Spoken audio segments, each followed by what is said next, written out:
Jameson, Althusser, Marx. An Introduction to the Political Unconscious. William C. Dowling. 4. Lillian, Dorothy, and Frank. Parentibus Preclarissimis. Contents. Preface. 1. Dialectical thinking. 2. Thinking the totality. 3. The problem of the superstructure. 4. Strategies of containment. 5. Narrative and interpretation. 6. The political unconscious. Bibliographical note. Index. Preface. What follows is, unabashedly, an introduction to Frederick Jameson's The Political Unconscious.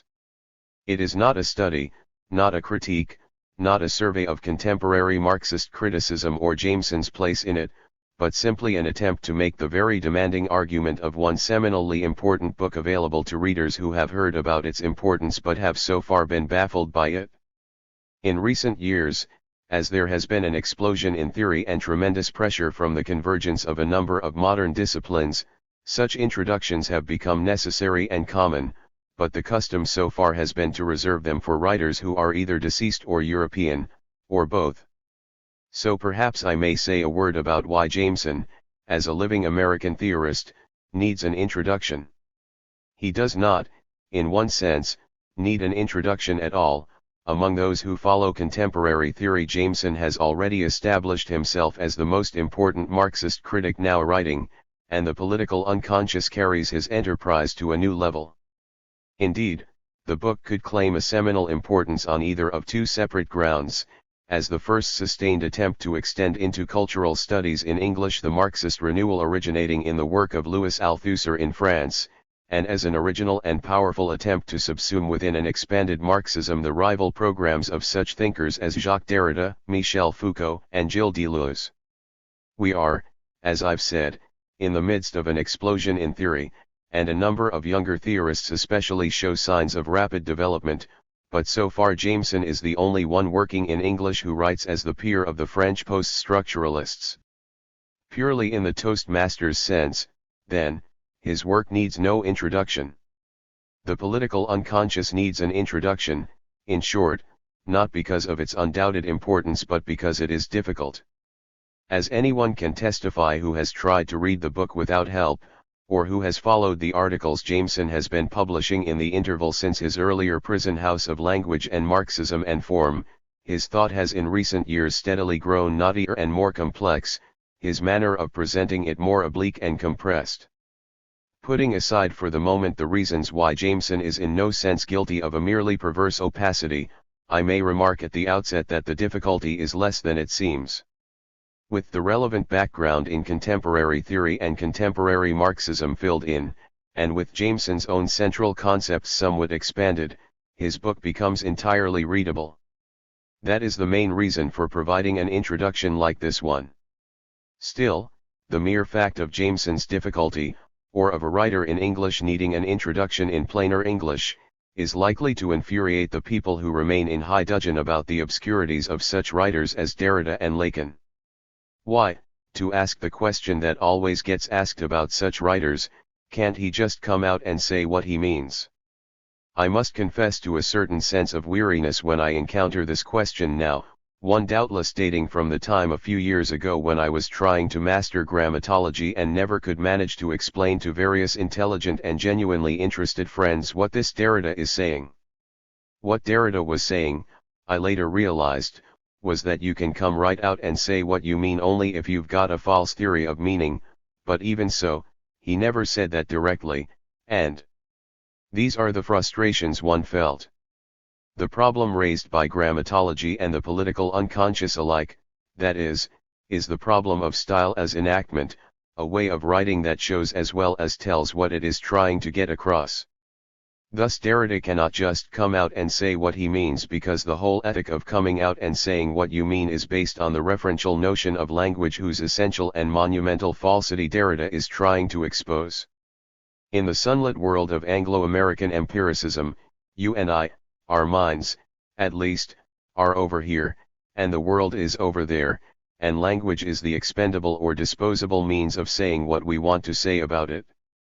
It has been the business of Derrida and those writing in English under the sign of post-structuralism to suggest that both that world and its attendant style, the plain style enjoined by the Royal Society in the late 17th century, may add up to nothing more than a comfortable illusion that, on the contrary, language may have created the world, and that there is a certain inescapable treachery in the way it did and does so. For Jameson, on the other hand, the question of style as enactment is the Marxist question of theory and praxis. In his view, the plain style is the limpid style of bourgeois ideology where there is no need for obscurity because all truths are known in advance, except the central and terrible truth that can never be acknowledged, that this pleasant world of known truths is rooted in exploitation and oppression and domination. A genuinely Marxist style, then, will be one that produces what Jameson calls, in Marxism and form, a sense of dialectical shock, that as the price of its intelligibility again and again forces the reader out of customary and comfortable positions and into painful confrontations with unsuspected truths. As Jameson also says, a dialectical style is one that makes you hear the shifting of the world's gears as you read. There is, Dr. Johnson remarked, more of pain than of pleasure in the progress the mind makes through any book. He was thinking, in the 18th century way, not about novels or mystery stories but about what we would now call intellectual prose. What Jameson means by dialectical shock does include that sort of pain, the pain we have all felt of trying to follow a difficult argument, but it implies another sort of pain as well, the pain of seeing history, as a committed Marxist must, as a nightmare from which the only escape lies in political and social revolution. This too is the price of reading Jameson with genuine understanding. A question may arise whether an introduction like the present one does not destroy the effect. The answer, of course, is yes. Dialectical shock is, as Robert Frost said of poetry, what is lost in translation. But the reader who comes to the political unconscious through this introduction may then go on to experience Jameson's more difficult argument as it stands. Jameson is difficult for other reasons as well, they may be briefly stated.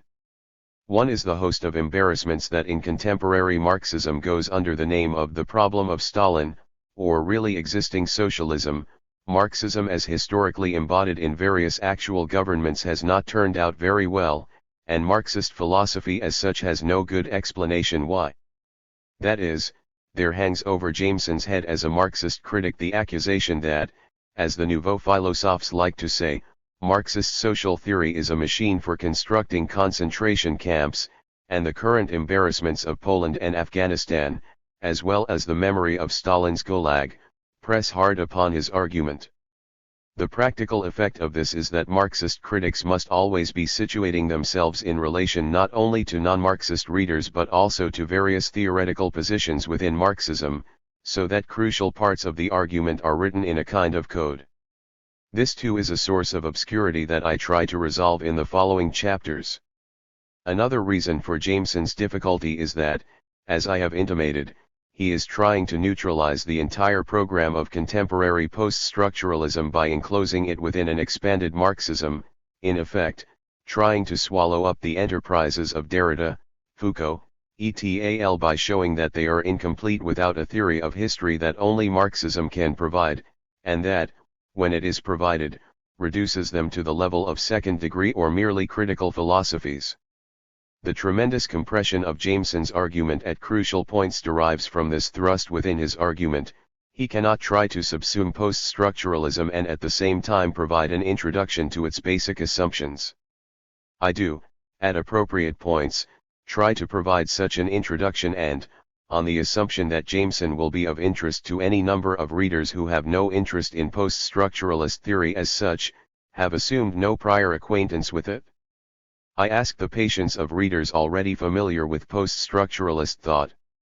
All these sources of obscurity come together, in a sense, in the relation between Jameson and Althusser, for in his own tremendously influential writings Althusser has tried both to solve the problem of Stalin and to provide Marx with a structuralist reinterpretation that would allow contemporary Marxism to compete on equal terms with various powerful movements in European thought. Here, once again, Jameson's argument is necessarily compressed in the extreme, he cannot move beyond Althusser and simultaneously provide an introductory course in Althusserian Marxism, so he is compelled to assume some background on the part of his readers. This, as my title will perhaps already have suggested, is the background I try most especially to provide. The title Jameson, Althusser, Marx is meant not only to trace the line of intellectual descent that runs backward from the political unconscious to Das Kapital, but also to signal Althusser's importance as the major mediator between Jameson's experiments in contemporary Marxism and their epochal origins in Marx's own thought. Finally, the compression of Jameson's argument raises the question of his own originality, which paradoxically does not lie so much in arriving at new ideas as in seeing the possibilities of synthesis in the ideas of others.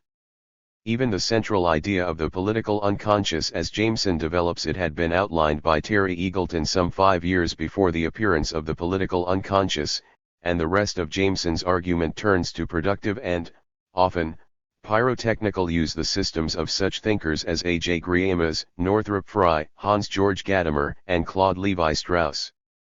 This originality in synthesis is a sort, perhaps the only sort, that a committed Marxist must be proud to claim. It has been said that Capital contains not one idea original with Marx, and yet the work has not been without a certain influence. As I have said, the present introduction makes no attempt to substitute for a reading of the political unconscious. On the contrary, it will have failed in its purpose unless readers, having had some necessary obscurities cleared away by its exposition, then go on to read Jameson for themselves. Toward that end, I have made no attempt to summarize the brilliant series of readings that comprise 4/5 of the book. Following Jameson through his actual interpretations is the great reward of having grasped the theoretical system he presents in his initial chapter, and it is in aid of such a grasp that I wrote the following. It is my hope that this volume will make accessible to a new and wider range of readers the work of an original and powerful thinker.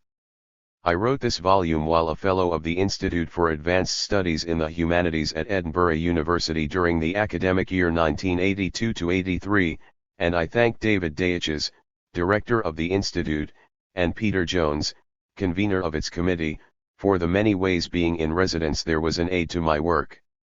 My reading in Marx, Althusser, and contemporary Marxism began as a theoretical diversion during a year devoted to another project for which I was awarded a fellowship by the John Simon Guggenheim Memorial Foundation, which thus wound up supporting work undreamed of in its philanthropy. Needless to say, I am heartily grateful for the support nonetheless. I owe thanks for advice on particular points to Marshall Brown, Linda Dowling, Kid Fine, Russell Goodman, Alastair Fowler, Kakig Tololian, and Gary Wills. William C. Dowling. Albuquerque, New Mexico. Jameson, Althusser, Marx. 1. Dialectical thinking. As anyone who has attempted to grasp its argument knows, the political unconscious is a work that makes few concessions to the uninitiated reader. Several reasons for this have already been mentioned. The density of Jameson's argumentation and the willed opacity of his prose do not arise from intellectual perversity but from the demands of a very ambitious philosophical program, and they are inseparable from its ambition. Yet beyond those immediately obvious obstacles to an easy comprehension of Jameson there is another. Understanding the argument of the political unconscious involves understanding what can only be called a style of thinking, a way of viewing culture and society and history that is uniquely his own. It is Jameson's style of thinking that I have chosen to call dialectical. To describe as dialectical the thinking of a Marxist critic, and perhaps after Raymond Williams the best-known Marxist critic writing in English, may seem to be treading on the margins of tautology, and yet I think there is a real value in describing Jameson's style of thinking that way. For though it is true that Jameson's thought always participates in the philosophical tradition originating with Hegel and running through Marx and Engels to such Hegelian Marxists as Lukács and Gramsci, it is also true that Jameson has forged within this tradition a powerful instrument of dialectical analysis that, though he is sure to be imitated sooner or later, so far remains his own. This has to do with Jameson's perfection of what I shall later on be calling negative dialectics, but in the meantime it may explain why I wish to begin not with a systematic exposition of Jameson's theory but with two examples of his style of dialectical analysis. The first example consists of Jameson's extremely compressed remarks on the history of painting, dropped almost parenthetically, though his main point here will expand to shed 1,000 illuminations in a later discussion of Conrad in the long introductory chapter, on interpretation, in which he sets forth the abstract principles of his system. Yet it is typical of Jameson that these few remarks should contain, beneath the surface of several incidental observations on the history of painting, a sustained meditation on human history, or, as Jameson will usually style it, history, the capital H signaling not simply the long record of dominations and oppressions and abominations that is the story of humanity, but also the source of all that misery in a necessity that in a properly materialist philosophy has the force of fate or doom. To grasp the point of Jameson's remarks on painting is in this sense to grasp his vision of man in history. The extreme compression of Jameson's remarks, however, means precisely that the outlines of this larger vision are not to be glimpsed directly in his observations on painting, but become visible only when viewed within the context of his total system. In particular, this means that we must begin by relating these few remarks on painting not to actual paintings as they hang in museums or to the history of painting as related in conventional textbooks, but to, though this is unstated, a time before painting, a certain golden and irrecoverable moment in the human story when the visual arts did not yet exist. For paintings and statues and artifacts, like all aesthetic objects in Jameson's view, can only come into existence through a process of alienation and estrangement within human society. In an unfallen social reality there is no painting because there is as yet no need for painting. The name of this unfallen social reality in traditional Marxism is primitive communism, and Jameson adopts the name so readily that it is easy to miss the sense in which it carries for him a burden of significance that it lacks in previous Marxist philosophy. Jameson's vision of primitive communism, though it begins in the notion of a stage before relations of domination emerged in human society, has clear affinities with the pagan myth of a golden age of Saturn in which property was common and slavery or subservience non-existent, with the Christian myth of the Garden of Eden, even, on a more abstract level, with Hegel's notion of being as yet unnegated and estranged from its own self-identical nature. Jameson would admit and even welcome these affinities, with the proviso that such myths are, for Marxism, precisely stories told by people living under relations of domination to defuse or manage the intolerable contradictions of the societies they inhabit. Primitive communism is not a myth in the sense that a golden age or a Garden of Eden is a myth, then, because it is an actual state of human society directly inferable from the impersonal laws of history, so much is orthodox or traditional Marxism. And it should also be said at once, since primitive communism serves for Jameson so powerful a heuristic function, that is, it is the ideal standard against which he measures all later stages of fragmentation and alienation, that it is for him something actually to be found in the world.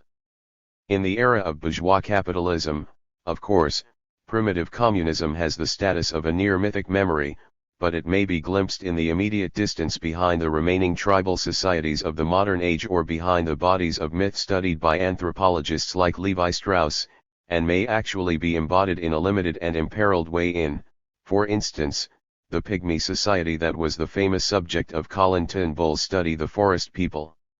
Yet the importance of primitive communism for Jameson is less that it now exists in a few remote forest clearings than that it may be posited as a once universal stage in human existence, and what is in turn significant about this for Jameson as a student of culture is the mode of perception, the way of being in the world, that primitive communism may be imagined to represent. Here is Jameson's first crucial point of departure from traditional Marxism, for which primitive communism is significant mainly as an economic stage or mode of production, the state that exists before division of labor emerges, history proper beginning in the moment men set out to hunt while women stay home to cure hides, to set mankind off on the road of pre-capitalist accumulation that will ultimately generate capitalism. For Jameson, on the other hand, primitive communism is equally important as what Wittgenstein was the first to call a form of life, and it must be grasped as such to follow his arguments. Yet this is impossible to imagine directly. There is a moment of what post-structuralism calls aporia here, an irresolvable bind or logical paradox that teases and frustrates the mind with its very irresolvability. For the unhappy fact is that as creatures of history, locked away in the private and separate and lonely worlds of our own consciousness, the separation and the loneliness having been produced by the implacable market forces of a capitalism that constitutes human beings as individual units or subjects in order to function as a system, we cannot imagine what it would be like, in the purest sense, to think collectively, to perceive the world as a world in which no such thing as individuals or individuality existed, to think not as a member of a group but as the group itself.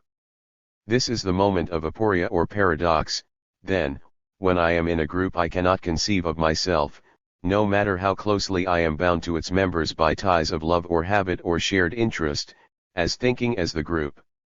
The best analogy for what Jameson has in mind for such collective thinking, an analogy caught in St. Paul's vision of the Christian Church as a mystical body, and subsequently taken over by mystical thinkers through Blake and beyond, is the way any individual in this fallen social reality inhabits his or her body. For there is a sense in which I think of my arms, legs, fingers, toes, and so on as having an existence apart from me. I recognize, for instance, that should my left leg be amputated, the being or subject I call I would continue to exist. At the same time, when I use my arm and its hand and fingers to do something, to hit a tennis ball or pour a glass of milk, I do not think of myself as giving a command to another, but simply as inhabiting my body as my own physical space in the physical reality of the world. By the same token, when I say I ran away, I do not ordinarily mean I gave orders to my body to run away, but something much more like I that am my body ran away. If we could transfer this way of thinking to a social collectivity, we would have something very close to what Jameson means by primitive communism, a state in which all members of society, men, women, children, young, old, strong, weak, look out on the non-human world from a collective mind that recognizes no more difference between individual members of the group than I recognize between my arms, my legs, my hands, etc. But we cannot in any real sense do this, and indeed, the moment of aporia again, I am using the language of a fallen social reality even to speak of a group here. In primitive communism as Jameson conceives it, no concept of the group as such could exist, any more than I can consider my arms, my legs, and other parts of my body a group, as though I were to say the whole group of us ran away, my legs did the pumping, my arms did the flailing, my eyes did the navigating, etc. It is only with the emergence of relations of domination, then, and the underlying economic forces that inexorably produce them, that there begins the long process of social transformation that brings us at last to the terminal estrangements of late capitalism, each of us locked within the solitary prison of his or her own mind, our minds themselves the effects or products of a global market system that in the name of efficiency or rationalization breaks everything down into units and assigns those units an interchangeable value. Yet even in the first moment of estrangement, that first tribal moment when the social collectivity begins to separate into individual members or units, the world loses something of its fullness, its presentness as a world, what Jameson will call its richness or its vividness or its color. Thus even the perceptual world is implicated in the newly fallen social reality to which primitive communism gives way. To speak of the world's losing fullness or vividness or color in the fall into alienation and estrangement is to run the risk of sounding merely impressionistic or vaguely mythopoeic, and in fact Jameson runs this risk quite cheerfully, seldom pausing to say just what he means in using such terms. And yet his meaning is perfectly rigorous. Obscurity arises only because the context of such remarks must be reconstructed from points Jameson makes elsewhere and in other connections. Let us begin, then, from the simple intuitive notion that a fragmentation of anything like a collective mind must to some degree impoverish the perceptual world for those individual subjects who inhabit the new reality that ensues to just the degree, let us say, that my loss of sight or hearing or taste must impoverish that fuller reality I knew when my senses were unimpaired. This is part of what Jameson has in mind, but only part. there is something much more complicated at work as well because, as we shall shortly see in another connection, the fall from primitive communism into alienated or estranged individuality is accompanied for Jameson by an interior fragmentation, a process through which the senses become estranged from one another and begin to function autonomously in just the same way as individuals in the world ushered in by capitalism will not only function independently but learn to congratulate themselves on their freedom, autonomy, and the like, and through which, as well, the various functions or levels of the mind become similarly estranged and independent in their working, with the purely abstract or rational level splitting off from the emotional, the empirical or descriptive faculty alienated from the perception of meaning or value, and so on. This notion of an interior fragmentation lends Jameson's thought much of its sometimes bewildering complexity, for at least since Kant we have known how inseparable are reality and perception, and Jameson's argument will always demand that we hold in a simultaneous focus a world objectively estranged or fragmented and a perception of that world, existing in the mutually estranged faculties and senses of the individual mind, just as powerfully constituted by the alienation of its elements from one another and from the whole.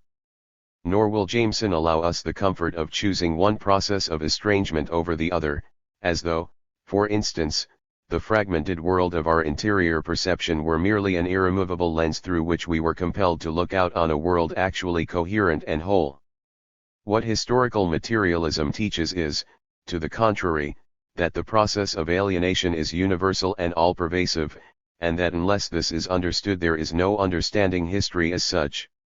The matter of the world's losing its color, then, must be explained in a way that takes the universality of alienation into account, an explanation that must in turn begin in the interior separation of the purely rational faculty from the rest of the mind in the first fallout of primitive communism, but that will then see in the triumphs of empirical science in the 17th century the first great expression of autonomy on the part of that power of abstract reasoning which, along with the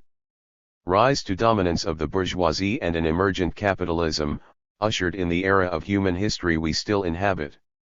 In this context Bacon's Novum Organum may be read as the declaration of independence of an abstract power of reason become wholly autonomous, and Galileo, Kepler, Descartes, and Newton as the agents of its new autonomy. To observe that the world that came into existence with Newton's Principia is colorless, then, is to say something at once rigorous and precise. For from classical or Newtonian mechanics to quantum theory and beyond, physics has gained the power of describing the world in abstract or mathematical terms, mathematics being for Jameson the very type of an ideality that can operate only through a denial of concrete reality, only to the degree that it is literally colorless, an endless dance of particles that underlies and sustains this more cluttered reality we inhabit. The same is true, for both Marx and Jameson, of human society as described by economics, whether the invisible hand of Adam Smith or contemporary econometrics, where lived transactions among living beings are reconstituted as impersonal market forces that may in turn be rendered in purely mathematical terms. The colorlessness of the world of the empirical sciences, then, is what Jameson has in mind when he envisions the first fallout of primitive communism as beginning the process through which the world begins to be drained of its fullness, its vividness, and its color. The emergence of painting and the visual arts generally, then, may be partly explained by an interior reorganization of the individual in which the sense of sight or vision separates off from the other senses and becomes autonomous. Yet this does not give us the whole explanation, for the process of alienation or fragmentation that begins in the first fallout of primitive communism must end in that more radical historical process that Jameson, following Lukács, will call reification, that is, the total transformation of the world into a sphere where relations among rational or conscious beings altogether cease and there are left only relations among things. Once again, Jameson's adoption of this term and concept so closely observes the doctrines of orthodox Marxism that it demands a careful scrutiny to discover just where and how it takes on for him a special meaning. The actual term reification was given by Lukács to what Max Weber had described as rationalization, that inexorable process through which the capitalist system breaks the processes of production and distribution down into smaller and more manageable units in the name of a greater and greater efficiency until society as a whole begins to mirror in its structures the lineaments of what began as a process of purely economic specialization. Lukács elected to rechristen the process, in turn, to signal a dimension of it that Marx had described in vivid and impassioned terms, the terrible grinding forces of a market system in which the labor of human beings became simply one more commodity in a world given over wholly to the production and consumption of commodities, so that men became, in their relations to society and to each other, nothing more than commodities or things. Along with the connotations of a world of thingness, then, reification implies a world from which the human is being eliminated altogether. Once again, though, this is to conceive of reification primarily as an economic process, and the economic determinism of Marxism as it developed from the Second International to Stalin's emergence in the Soviet Union as its official theorist, with strong implications of his infallibility as an interpreter of Marx, was to ensure that this would remain the emphasis of orthodox Marxism. And Jameson, once again, wants us to bracket or suspend the economic determination by the economy, in Marxist terms, to think about what reification might mean as experienced so to speak from within, that is, not as an underlying economic process but as a mode of experiencing the world. Not that Jameson in the least wishes to banish the economic, as we shall see, he wants precisely to demonstrate how any such concept as experiencing the world is determined by history, and history by the economy in the last instance. What, then, does it mean to experience the world as a sphere from which the merely human is being drained away and all that is left is things or objects and the relations among them? At the level of relations among people, this seems to invoke the kind of example favored by moral philosophers who are attempting to account for the underlying conditions or limits of ethical behavior. Stanley Cavell's notion of acknowledgement, for instance, seems to turn on just this person/thing or human/non-human distinction. If I could plunge an axe into the body of another person with just the same cheerful unconcern as I chop logs for tonight's fire, I would seem to exist outside anything that could be called, even in the most minimal sense, a human community. If I did this to you, I would be seeing you, as I saw the log I was chopping for the fire, as a thing. If there is no urgent need for a regrounding of ethical categories here, it is because we always retain the option of classifying someone who behaves this way with an axe as psychotic and seeing that he gets proper treatment. Yet it was Marx's point that there is already this element of the psychotic in any relation of domination, that the relation of the service to the master in Roman society, of the Negro slave to the plantation owner in America, of the child laborer, or any laborer, to the factory owner in 19th century Britain, all would have been impossible had not impersonal historical forces been at work to determine that relations among men should give way to relations among things. The note of impassioned moral concern in Jameson's writing, in the face of Marx's scorn for anyone weak enough to entertain a merely moral impulse, arises from a terrible sense that this same process of reification is now working its ultimate deformations on humanity as a whole. Here we have the origin of painting in that fallout of collective consciousness that begins in the disintegration of primitive communism, and then, subsequently, the entire history of painting in the process that generates the successive stages of human society and culminates in the stage of late commodity capitalism. In the cave paintings of the Old Stone Age, we have the first outward expression of that interior reorganization of the individual described earlier, of a visual sense increasingly separate from the other senses and increasingly autonomous in its operations, seeking to complete itself not in a perception of that full and vivid world perceived as a simultaneity by the collective mind, but in objects, images on the walls of caves, existing for the gratification of sight alone. Though Jameson sketches in the rest of the story in the barest possible terms, its fuller outlines may be glimpsed. What is at issue when art produces objects for the sight alone, for instance, is a process of reification which will turn nature itself into an object, and which by the time we get to the 18th century landscape paintings of a Constable or a Gainsborough will mirror the operations of an emergent capitalism by transforming the natural setting not only into an object but also into a commodity, and then not simply in the sense that landscape paintings are made to be bought and sold, but that a now autonomous sense of sight consumes the visual artifact precisely by looking at it, as it is displayed to be looked at, as a work of art, a commodity or thing. To explain the dissolution of representational conventions in the modern period, then, that gradual wavering of representational form in Impressionism, so soon to be succeeded by Cubism and then the purely abstract forms of modern art, Jameson need do little more than point to the tremendous acceleration of history that has established capitalism and reification as the dominant forces in the modern world. For in a world so wholly reified, an autonomous sense of sight seeks as its object an art also grown purely autonomous, painting that dissolves the fettering constraints of the representational fiction, the pretense that art was about a world of rivers and mountains and human subjects in their landscape, to give back to sight or vision the pure experience of color and form existing solely for their own sake. There one has, almost as a parable, an example of Jameson's mode of dialectical analysis, one that sets even a few parenthetical remarks on the history of art against the background of a total theory of history from which nothing the eye that views a painting, the mind that perceives it, the nature of which it is a formal representation, can ever be exempt. There remains only one final point, the sort of point, as we shall see, that gives Jameson's thinking about human culture a special depth and inclusiveness missing from other Marxist criticism. For, not content to unmask painting as the outward symptom of an implacable process of alienation and fragmentation, he will assert as well that it is a glorious compensation for this process, that from Michelangelo to Jackson Pollock art has also existed to answer the deepest needs of a humanity for whom the world was being steadily drained of its immediacy and color.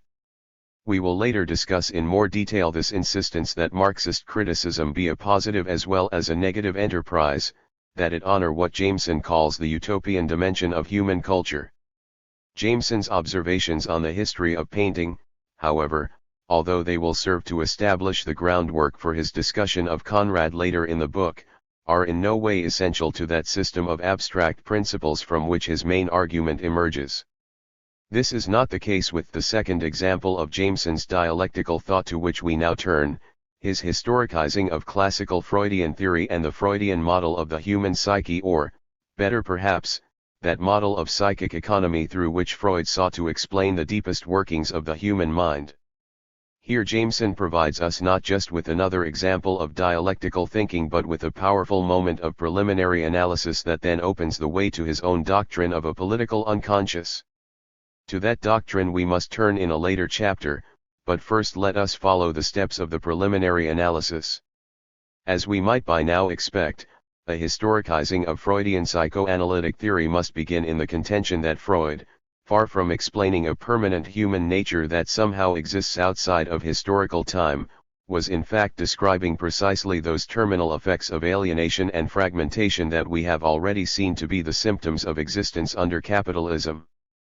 In a historicizing perspective, then, if one may be permitted so ungainly a phrase, neither the human psyche as Freud studied it nor the theory he developed to explain its dynamics is permanent or timeless. To the emphatic contrary, both are determined by history as such, and until this is understood neither is anything more than an illusion or mirage. Yet Freud did not just make some avoidable error in supposing that his model of the psyche had a timeless validity, it is the essence of ideological thinking, of which Freudian psychoanalysis is simply one prominent example, to shut out or deny its ultimate grounding in history and necessity. What, then, does it mean to see both Freudian theory and the human psyche as necessarily determined by history? On an immediately obvious level, Jameson wants us to see that the system of family relations on which much of Freud's theory depends, the Oedipus complex, childhood trauma, etc., is not itself timeless or eternal, that the bourgeois nuclear family that emerges as a private space under an emergent capitalism is inseparable from the workings of the capitalist system. It would make little sense to look for the dynamics of the Freudian family romance in, say, a collective or tribal situation where children existed in a much different relation to a social system within which their parents played a much different role. It is only when the collectivity has disintegrated, in fact, when myth and ritual and the other tokens of a lived community have died out, that the nuclear family is born to mediate between the levels of the private or individual, the newborn child, and the public or social, society as a whole. Still, this is to historicize Freud at a quite superficial level, for there is a much deeper sense in which psychoanalysis operates only through an utter denial of history, one that has to do with the central place of what Jameson might call a semiotics of sex within Freud's system.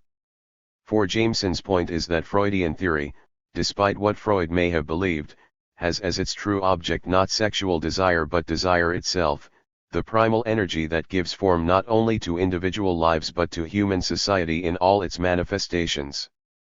To understand why Freud was led to adopt a sexual vocabulary to talk about this energy, then, and why he made sexual desire the center of his explanatory focus, is to understand the degree to which his theory answers not to a permanent or universal human psyche but to historical objects demanding explanation in historical terms. We are so used to viewing sexual desire and sexual activity as the very type of natural phenomena, however, that it demands our getting outside normal categories for a moment to understand what Jameson means when he says that Freudian theory he has in mind now such features as castration complex, childhood trauma of the wolf-man variety, the psychosexual stages, etc. draws on the field of sexual desire and activity as an already constituted semiotic system, a system the elements of which function as signs or symbols of something else. It was because sex really did function this way in the bourgeois Europe into which he was born, in turn, that Freud was not in any sense guilty of an arbitrary choice of focus. Here again we encounter a situation in which a limited or fragmented perception of the world corresponds to a world actually so limited and fragmented. How, then, had sex in Freud's society come to function as a semiotic or symbolic system, a vocabulary in which the workings of a more primal desire were expressed? A useful analogy is with the process through which such items as clothes or consumer goods may come to express wealth or status within a society, a process that brings to light two essential features. The goods thus chosen have a semiotic rather than a natural meaning. A man who buys a Cadillac is buying primarily a symbol, only incidentally a means of getting from point A to point B, and, 2, the same desire, to demonstrate wealth and status, could take any number of alternative forms. The potlatch, or ritual giveaway, of Indian tribes in the American Northwest, for instance, or the Renaissance patronage of art. The analogy suggests some of the qualities that Freud's sexual semiotics has for Jameson.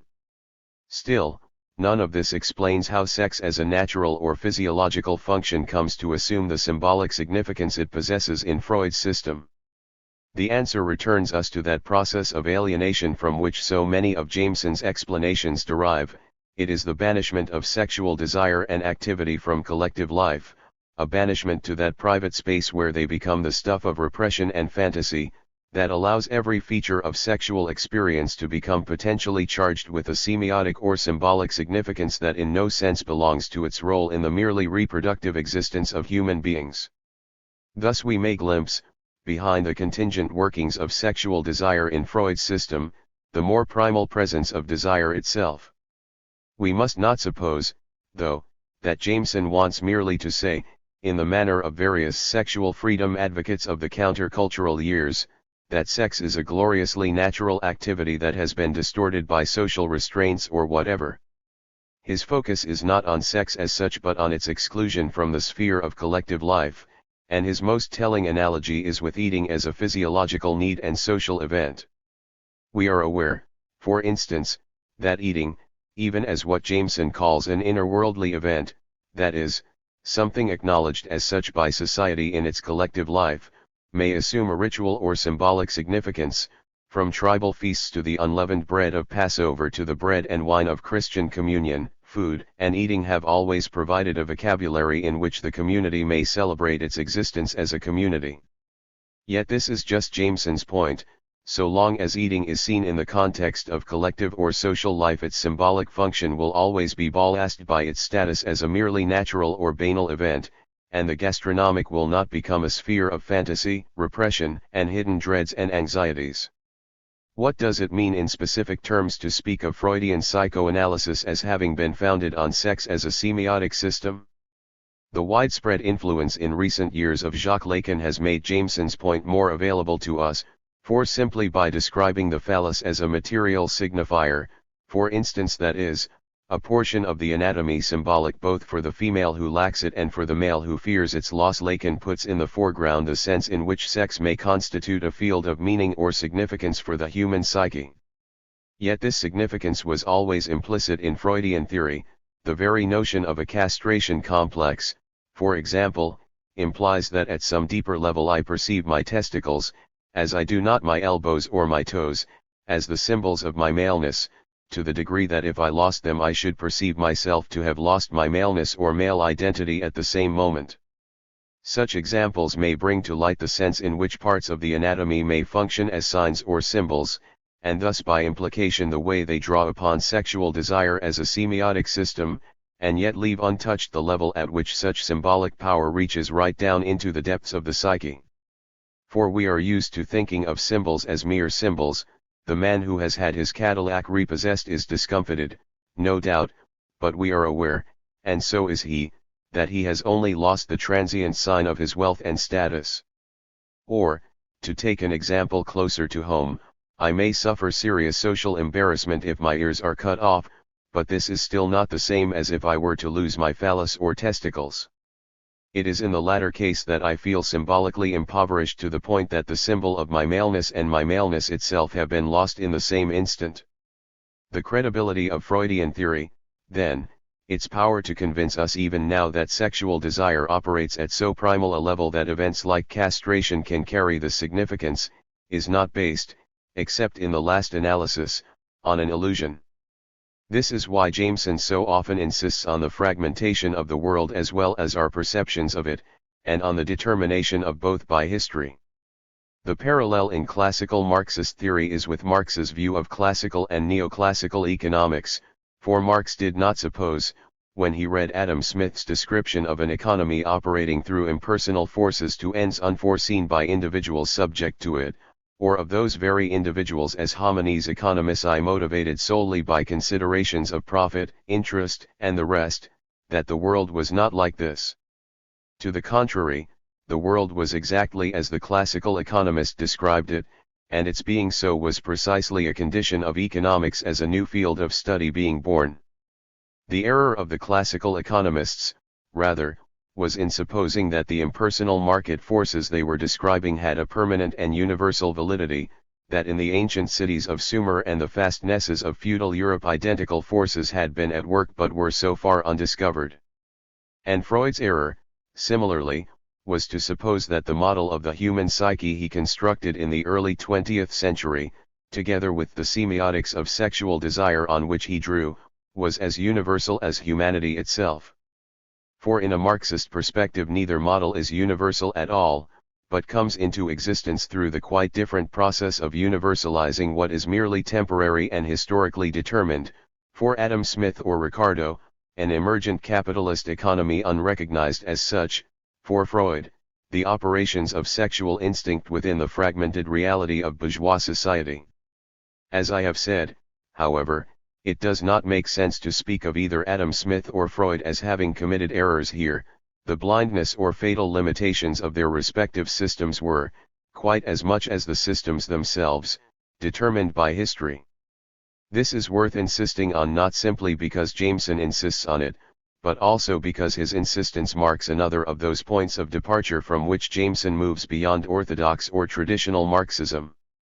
For traditional Marxism conceives of the ideological blindness of a Smith or a Freud to the limitations of their own systems as a matter of false consciousness merely, while for Jameson, as we shall see in detail later on, it is something altogether more interesting and suggestive, the inevitable consequence of ideologies themselves as strategies of containment. Jameson does not undertake so extensive an analysis of Freudian theory just because he is fascinated by the way it functions on the ideological level to shut out or deny history, however, but because he has recognized all along beneath its ideological or historically determined surface the workings of a tremendously powerful and original interpretive system. For the genius of Freud in Jameson's view has little to do with the hoary case histories or the body of precepts and practice that passed on to become the institution of organized psychoanalysis.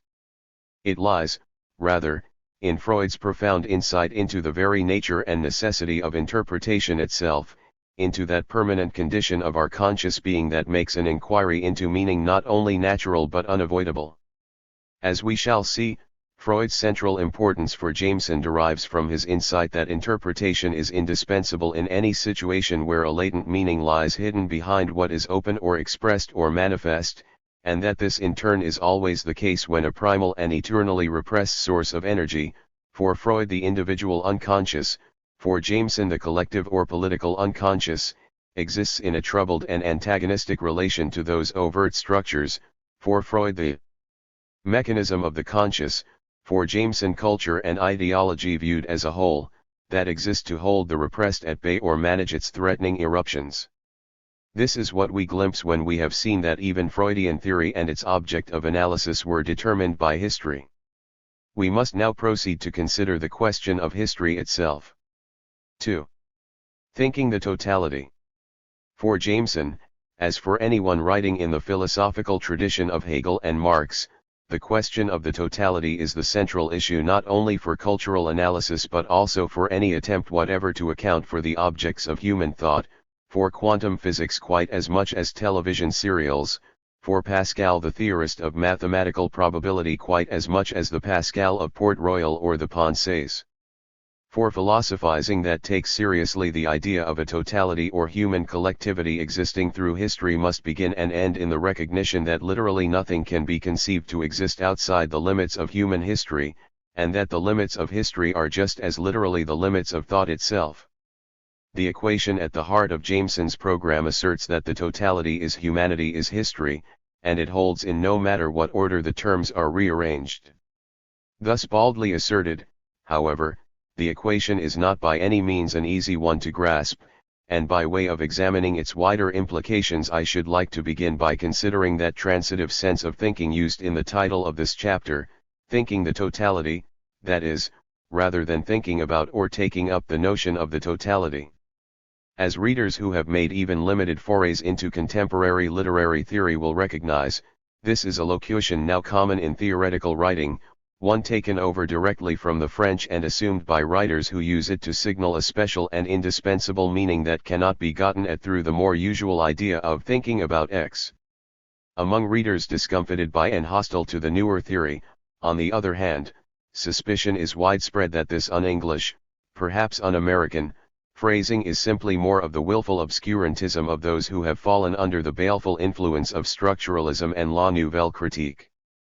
Yet even an unsympathetic reader may see in a moment's consideration that the notion of thinking about X carries with it a large burden of intellectual assumptions, not the least of which, and that precisely the one signaled by the word about, is that the most normal mode of rational thinking is one where the mind securely inhabits a framework of accepted ideas and looks out from within its customary limits, as one might sit on a porch and watch the boats drifting down a river, at anything that might come along in the shape of anything intellectually new or strange. The about in our ordinary way of putting the matter, then, signals nothing other than a barrier of custom or habitude between the mind and any unaccustomed object. The value of the phrase to think X, then, will be just that it signals the annulment of any such barrier, announces that certain truths are to be grasped only when the mind allows itself to feel the customary or accepted framework of its thought dissolve or melt away, and with this dissolution finds itself surfacing within a framework altogether new and unfamiliar. Thus when Derrida in grammatology speaks of thinking the trace, for instance, he is not speaking about a point he has just made or wishes to make but about the dizzying experience of feeling one world of thought, roughly speaking, the entire metaphysical universe based on referential notions of language dissolve and another take its place. Most often, the hostility that greets the newer theory turns on just this point, to those who have come of age thinking about X, and who have never allowed themselves the alternative experience of thinking X. The claims made for the latter inevitably appear as so much foppery. For all his troubled ambivalence towards such thinkers as Derrida or Deleuze, however, Jameson never allows himself the spurious comfort of supposing that the experience of aporia involved in thinking X rather than merely thinking about it can be disregarded as somehow hollow or fraudulent. To the contrary, Jameson's claims for Marxism as the untranscendable horizon of any other theory, post-structuralist or other, rest not least on his conviction that Marxist analysis has a greater power to produce such a sense of aporia, of the melting away of customary frameworks, than any of its rivals.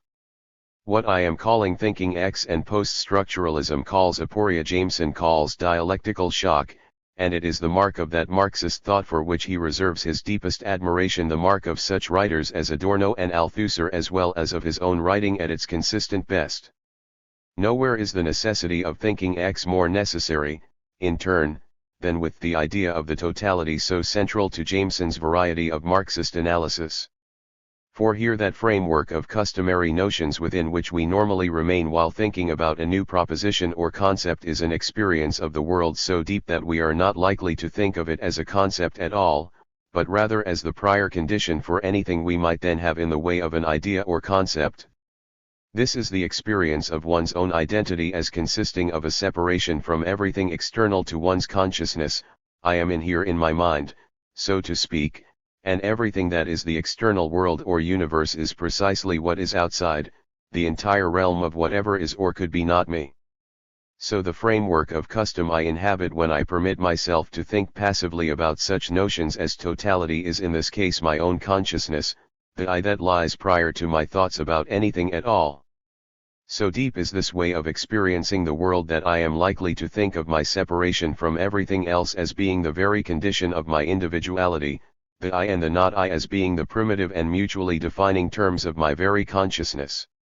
So deep is it, in fact, that I am seldom likely even to recall that this experience of the world, something we do not normally think of as rising to the abstract level of the conceptual or philosophical, is in fact buttressed by the metaphysics of that entire tradition called philosophical empiricism, the tradition that runs from Descartes' cogito and Locke's tabula rasa to Bertrand Russell's modern attempts to found knowledge in knowledge by acquaintance and knowledge by acquaintance in a reality innocently perceived by the senses. This is the tradition now so powerfully challenged by structuralism and post-structuralism with their decentering of the subject, a challenge that Jameson wants to mount still more conclusively in the name of Marxism. To grasp the significance of this challenge, it is most useful to leave off any pondering of the I and the not I as the defining limits of our consciousness and think instead of the world as it appears to us when we are not lost in reflection on such ultimate questions. In practical terms, this means that I raise my eyes from the page of this notebook and gaze around me at a setting, desk, chair, bookshelves, fireplace, curtains, etc., not identical with my mind. Or I think, perhaps, of the world beyond my windows, the buildings of the city and the landscape of moors and rivers and sea beyond, of stars and galaxies and the mysterious black holes about which I keep reading in my evening newspaper. It is this last perspective, perhaps, that supplies our most persistent notion of an external world, for we are disposed to imagine that rivers and trees and stars would go on existing as in that wonderful moment in Women in Love, even should a poison gas pass over during the night and subtract humanity from the universe. What, then, is the alternative to perceiving the world and our relation to it in these terms? The answer, once again, lies in the philosophical tradition originating with Hegel and translated into materialist terms by Marx, but Jameson chooses neither Hegel nor Marx to establish his own position. He chooses, instead, a quotation from Durkheim, and he accords it such importance that it is allowed to stand as an epigraph to the book as a whole. Since the world expressed by the total system of concepts is the world as society represents it to itself, only society can furnish the generalized notions according to which such a world must be represented.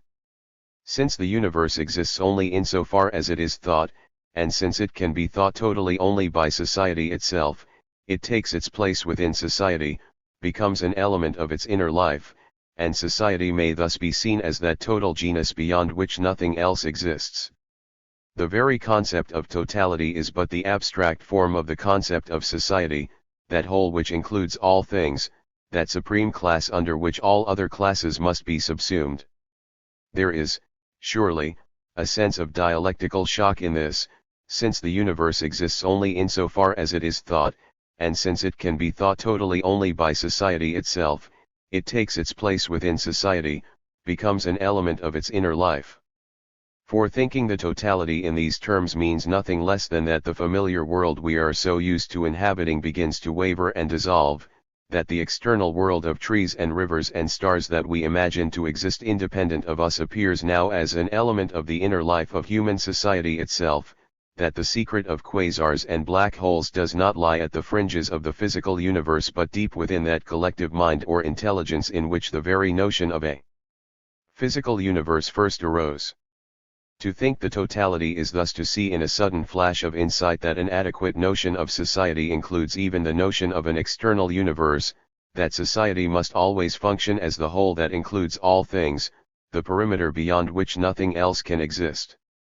There are several reasons why Jameson allows Durkheim rather than Hegel or Marx to make this point, one of which is made explicit later in his argument. As a non-radical or non-revolutionary thinker who yet subscribes to the notion of totality, Durkheim provides a perspective, particularly on the utopian vocation of religion and religious myth, that is not available within the tradition of Marxist thought.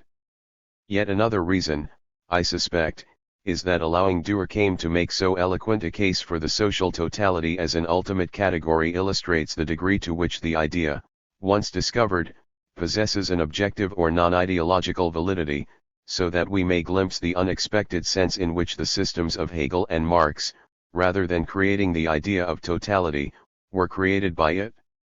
It is, in any case, the power of the idea itself that lies at the heart of Jameson's concerns, and that provides him with the Archimedean point from which he will undertake a reinterpretation both of Hegel and of Marx.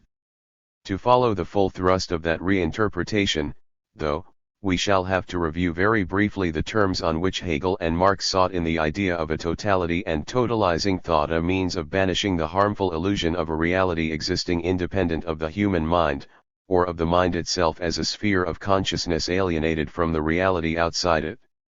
For in Hegel's metaphysical program, drawing on Leibnizian monadology and arising from an immediate critique of a more naive German idealism, Schelling's night in which all cows are black, was embodied the first great philosophical solution to the alienation of mind from world. The degree to which this solution was simply taken over by Marx is caught, in turn, in Lenin's famous remark that, ignorant as they were of Hegel, 40 years after his death none of the Marxists understood Marx. The illusion that I look out from the center of my consciousness at a reality separate from my mind is to be banished, for Hegel, by an awareness that my mind and the world independent of it are conceivable only as aspects of an identical reality, that the world is reflected in the mind and the mind in the world only because both are subsumed by a totality that contains within itself all such partial and estranged realities. Yet the notion of an external world set over against the mind or individual consciousness is of course for Hegel a necessary illusion, the result of a negation through which being lost its original mute self-identity and, with the formation of a world of brute matter, became alienated from itself. So though my mind and the world of rivers and trees it perceives are ultimately aspects of a single spirit or ideal substance, their present alienation or estrangement from each other is so far real. Only two features of Hegel's metaphysical system, so bottomless in its ultimate implications, need concern us here. The first is the degree to which Hegel's program was avowedly theological, was seen by him specifically as a regrounding of Christian revelation within the newly glimpsed limits of an intelligible human history. Thus, for instance, God brooding over the abyss becomes in Hegel being in that moment of identity before its first self-estrangement through negation, and thus the biblical creation of the universe becomes the process of self-estrangement through which being splits off from itself into a realm of brute matter, and thus apocalypse becomes the reconciliation of all contradiction and the abolition of all differences in an absolute spirit that, in a last negation of negation, resumes all things into itself. Thus revelation itself becomes, in Hegel, nothing other than absolute spirit rising through human consciousness in its latter stages to consciousness of itself. The explicitly theological dimension of Hegel's system is important to us, in turn, because it so often gets left out even when Marx's theological debt to Hegel is under discussion, and because the line that runs back from Capital through Hegel's phenomenology of mind to the opening words of Genesis is crucial to an understanding of Jameson's originality within Marxist thought. For Hegel, the notion of reality unfolding through its contradictions and rising to ever higher levels until spirit at last becomes conscious of itself constituted no new revelation but only, and here was the originality of Hegelian philosophy as he saw it, revelation in its immanent form, history discovering its own meaning from the inside, humanity grasping itself not as the arbitrary creation of some absent sky deity but as the spirit gradually becoming manifest to itself. Here, in language expressly idealistic and implicitly theological, lies the origin of Durkheim's vision of the social totality. As the path from Genesis to Hegel's metaphysic lies through the notion of an immanent or historically grounded theology, the path from Hegel to Marx, or to such non-Marxian visions of the totality as Durkheim's, lies through a notion of history which was to take on a life independent of Hegel's system. For Hegel could so to speak get his metaphysical results only because his system was idealistic. The ultimate substance is spirit, and matter, or the material universe is only the temporary reflection of spirit's estrangement from itself. The significant occurrence is that this very idealism committed Hegel to a vision of history that was to remain profoundly influential even when the Hegelian metaphysic had lost its vogue. This vision of history is embodied in classical Marxism, and it lies in the immediate background of Jameson's reinterpretation. The crucial feature of an immanent analysis of the relationship between mind and world, that is, this is the other feature of Hegel's system that will concern us, is that for all its metaphysical idealism it compels one to view human cultures and their history as part of a total process. This is why political institutions and works of art and social customs so often appear as the varied expression of a single inner essence, and why it seems intelligible or coherent to speak of such entities as a people or a nation or an age.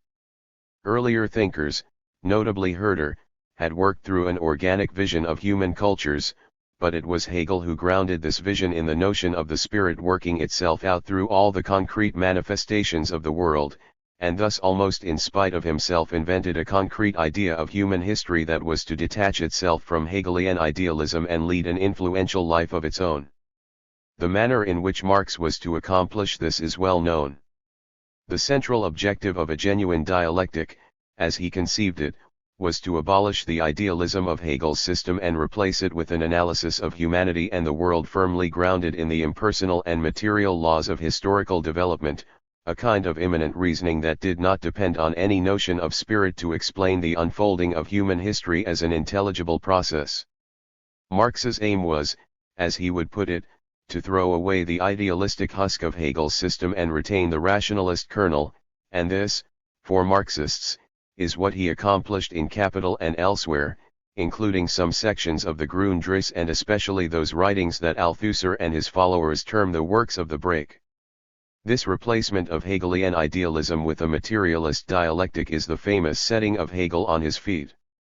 In place of the world spirit, then, Marx sought the secret of historical development in the economy, that level of existence where human life and necessity my necessity, as a physical or material creature, to obtain enough food to keep me from starving, enough clothing to keep me from freezing to death, etc. impinge directly on each other.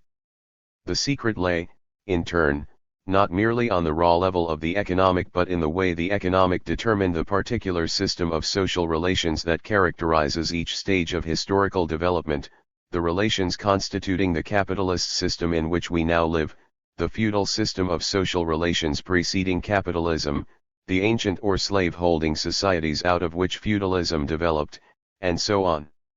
In every such system, said Marx, it is an underlying system of economic relations that gives shape to the whole. What I am here calling successive social systems is, of course, what in both traditional and contemporary Marxism is called the mode of production, that is, any social system, including its laws, customs, myths, etc., viewed as an articulation of underlying economic or property relations. The concept of the mode of production is one of the most earnestly debated issues in contemporary Marxism, and as we shall see, a certain view of the issue is central to Jameson's own thinking, but this is not the place to rehearse the terms of that debate. The crucial point for us is that Marx's notion of modes of production gave to the economic in general a specific and powerful role in determining the shape of the social totality, that it described in unmistakable terms the way in which the economic level was to determine the course of human history as a whole. The invariant feature of every mode of production, Marx asserted in the famous passage in Volume 3 of Capital, which is the locus clas sicut of the traditional view, is the particular social arrangement through which unpaid surplus labor is pumped out of the direct producers by those who own or control the means of production. Here again we find ourselves on the margins of a burning debate, this time the whole controversy surrounding Marx's doctrine of surplus value, but we need not enter that debate to see what Marx had in mind: the way the feudal lord pumps unpaid surplus labor out of the serf who works the land he may not own, or the way the 19th century factory owner pumps unpaid surplus labor out of the worker he employs, does much more than explain how a profit materializes where there was none before. It explains the entire system of social relations within which lord and serf, capitalist and worker, exist all unawares. The power of this simplifying vision to bring into comprehensible order an otherwise bewildering multiplicity of historical facts is extraordinary, and may do much to explain the tremendous impact of such a tract as the Communist Manifesto, in which its outlines are already apparent. For starting from the undeniable fact that every society in human history has included relations of domination, Marx at a single stroke provided a sort of X-ray with which to gaze through the shifting appearances of the social surface to an unchanging reality beneath. Where men are alive there must exist the means of keeping them alive, the land where food is grown, the pastures where animals are fed, and at any stage in history these are owned by a few people while the rest are excluded and dependent. In this begins that dynamic of class struggle which becomes the central principle of historical development. The manner in which class struggle then expands to become in itself an explanation of history is likewise well known, and need not concern us here.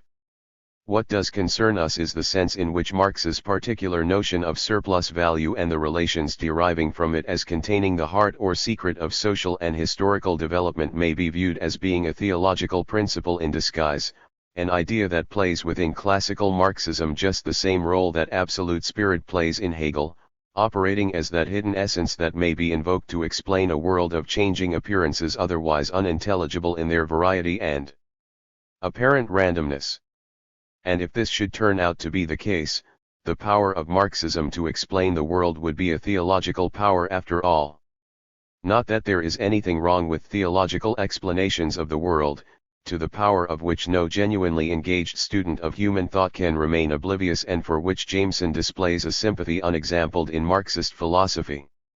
The problem is not that Marx is implicitly theological, that he offers the economy as a secret of intelligibility in the same spirit that Christianity offers God and divine providence and Hegel offers absolute spirit, but that he does so at the very moment he claims to be annihilating all varieties of idealism, including all theology, in the name of a pure materialism that is manifested within human history as the economy or economic level. In short, Marx may be viewed as perpetrating an unwitting sleight of hand here, claiming the economic as material because the forces and relations of economic production belong to the material world. The ripening of crops and refining of metals do not take place, after all, in any immaterial world of spirit, while within his explanatory system the economic has the force of an idealist principle of intelligibility. A great part of the appeal of orthodox Marxism to its revolutionary disciples in our own century may be grasped here. On the one hand, those theologies and ideologies in the name of which humans have always been oppressed have been permanently banished. On the other, mankind now possesses a system of thought which gives a total account of reality on materialist and scientific grounds. And yet, according to the critique of orthodox Marxism now well underway, theology was never banished in the first place. Jameson has a revisionist reading of the well-known passage in Theses on the Philosophy of History where Walter Benjamin gives such memorable expression to this very point, but Benjamin is usually taken to be talking about just the situation we have been discussing. The story is told of an automaton constructed in such a way that it could play a winning game of chess, answering every move of an opponent with a countermove. A puppet in Turkish attire and with a hookah in its mouth sat before a chessboard placed on a large table. A system of mirrors created the illusion that this table was transparent on all sides. Actually, a little hunchback who was an expert chess player sat inside and guided the puppet's hands by means of strings. One can imagine a philosophical counterpart to this device. The puppet called historical materialism is to win all the time. It can easily be a match for anyone if it enlists the services of theology, which today, as we know, is wizened and has to be kept out of sight. Walter Benjamin, Illuminations, ed. Hannah Arendt, London, 1970, p. 255. 70 or 80 years ago, the moral of Benjamin's parable would for orthodox Marxists have been cause for intellectual or theoretical uneasiness only, as pointing out to an ostensible materialism that it had not yet managed to purify itself from the curse of an idealist teleology. Today, the same moral is what gives substance to the claim of the nouveau philosophes that totalitarian oppression was written right into the heart of the Marxist program from the outset. The direct line that according to the nouveau philosophes leads from Hegel to the Gulag does so, that is, as follows: 1. Hegel invents the notion of absolute spirit, and with it a teleology of history that is so far harmless as being confined within an idealistic system. 2. Marx then relocates this teleology within history conceived in materialist terms, which so to speak gives it flesh and blood force, and 3. The annulment of contradiction at the end of the teleological process becomes, with Stalin or any dictator coming to power as a communist, an abolition of differences through sheer force. Thus absolute spirit becomes the knock at the door, in the name of history, of the secret police. Jameson's response to so sobering a view of orthodox Marxist teleology is dictated by the nature of his own enterprise, which is cultural analysis and not, at least in any direct sense, political philosophy. So on one level what concerns Jameson about the notion of a theology concealed within historical materialism is, as we shall see in detail in the next chapter, that it permits a treatment of all human culture, including literature and art, as the mere illusory reflection of an underlying economic level. The problem of a theological Marxism that makes the economy the ultimate secret of history is from this perspective that it denies Marxist criticism as Jameson conceives it. On another level, however, the charges brought by the nouveau philosophes and others are terribly real to Jameson, for the theological Marxism that denies Jameson's enterprise is the same as that they associate with Stalin and totalitarian terror. So even as he confines himself mainly to cultural analysis, Jameson will implicitly be answering this newest critique of Marxist philosophy. The problem of the totality brings us now to one of Jameson's most important and original philosophical moves, one that draws on Althusserian Marxism but is within the realm of cultural analysis all his own. The move consists in reconceiving the idea of totality in such a way as to circumvent the serious problems associated with the theological Marxism. Jameson founds his enterprise, in short, on a conception of the totality not as some concrete and positive vision of history but as an ideal and abstract standard that allows him to expose all partial or limited ideological truths as such. Though the term negative dialectic is usually associated with Adorno, I shall be using it to refer to Jameson's normal mode of analysis, to keep in view the sense in which his notion of the totality is negative or without concrete content of its own. Thus Jameson aims to replace the totality of theological Marxism with a totality functioning, as he modestly puts it, as a methodological standard. As always, Jameson is choosing his terms carefully, yet it would be a mistake to take him wholly at his word here, to see as a mere methodological standard a negative vision of the social whole every bit as potent in its way as the positive vision so central to orthodox Marxism. For Jameson's vision of the totality has the same force as those varieties of negative theology which insist on the real infinitude and ineffability of a divinity which must be impoverished and ultimately trivialized by any positive conception of God. God conceived in positive terms must on this account always be some version of Blake's no bodaddy, A petty celestial tyrant with a white beard who gives back the image of those petty minds who worship him, yet the human mind does eternally create its no-bodaddies, and only by destroying them as they arise may a truer spirit tear away the veil of illusion and glimpse the light of an infinity beyond. The negative conception of divinity at issue here is a direct analogue of that negative totality in whose name Jameson will unmask all local ideologies to then point to history revealed as an absent cause. The real error of a theological Marxism from Jameson's point of view is thus that it promised a vision of the social totality that it could not deliver. To unmask such aspects of human culture as law, art, or religion as forms of false consciousness, for instance, as the passive and illusory reflections of a real system of economic relations hidden beneath the surface, is implicitly to suggest that one possesses a true or genuine explanation of the whole, a vision of the totality that can then function as a yardstick against which the partial visions of ideology can be measured.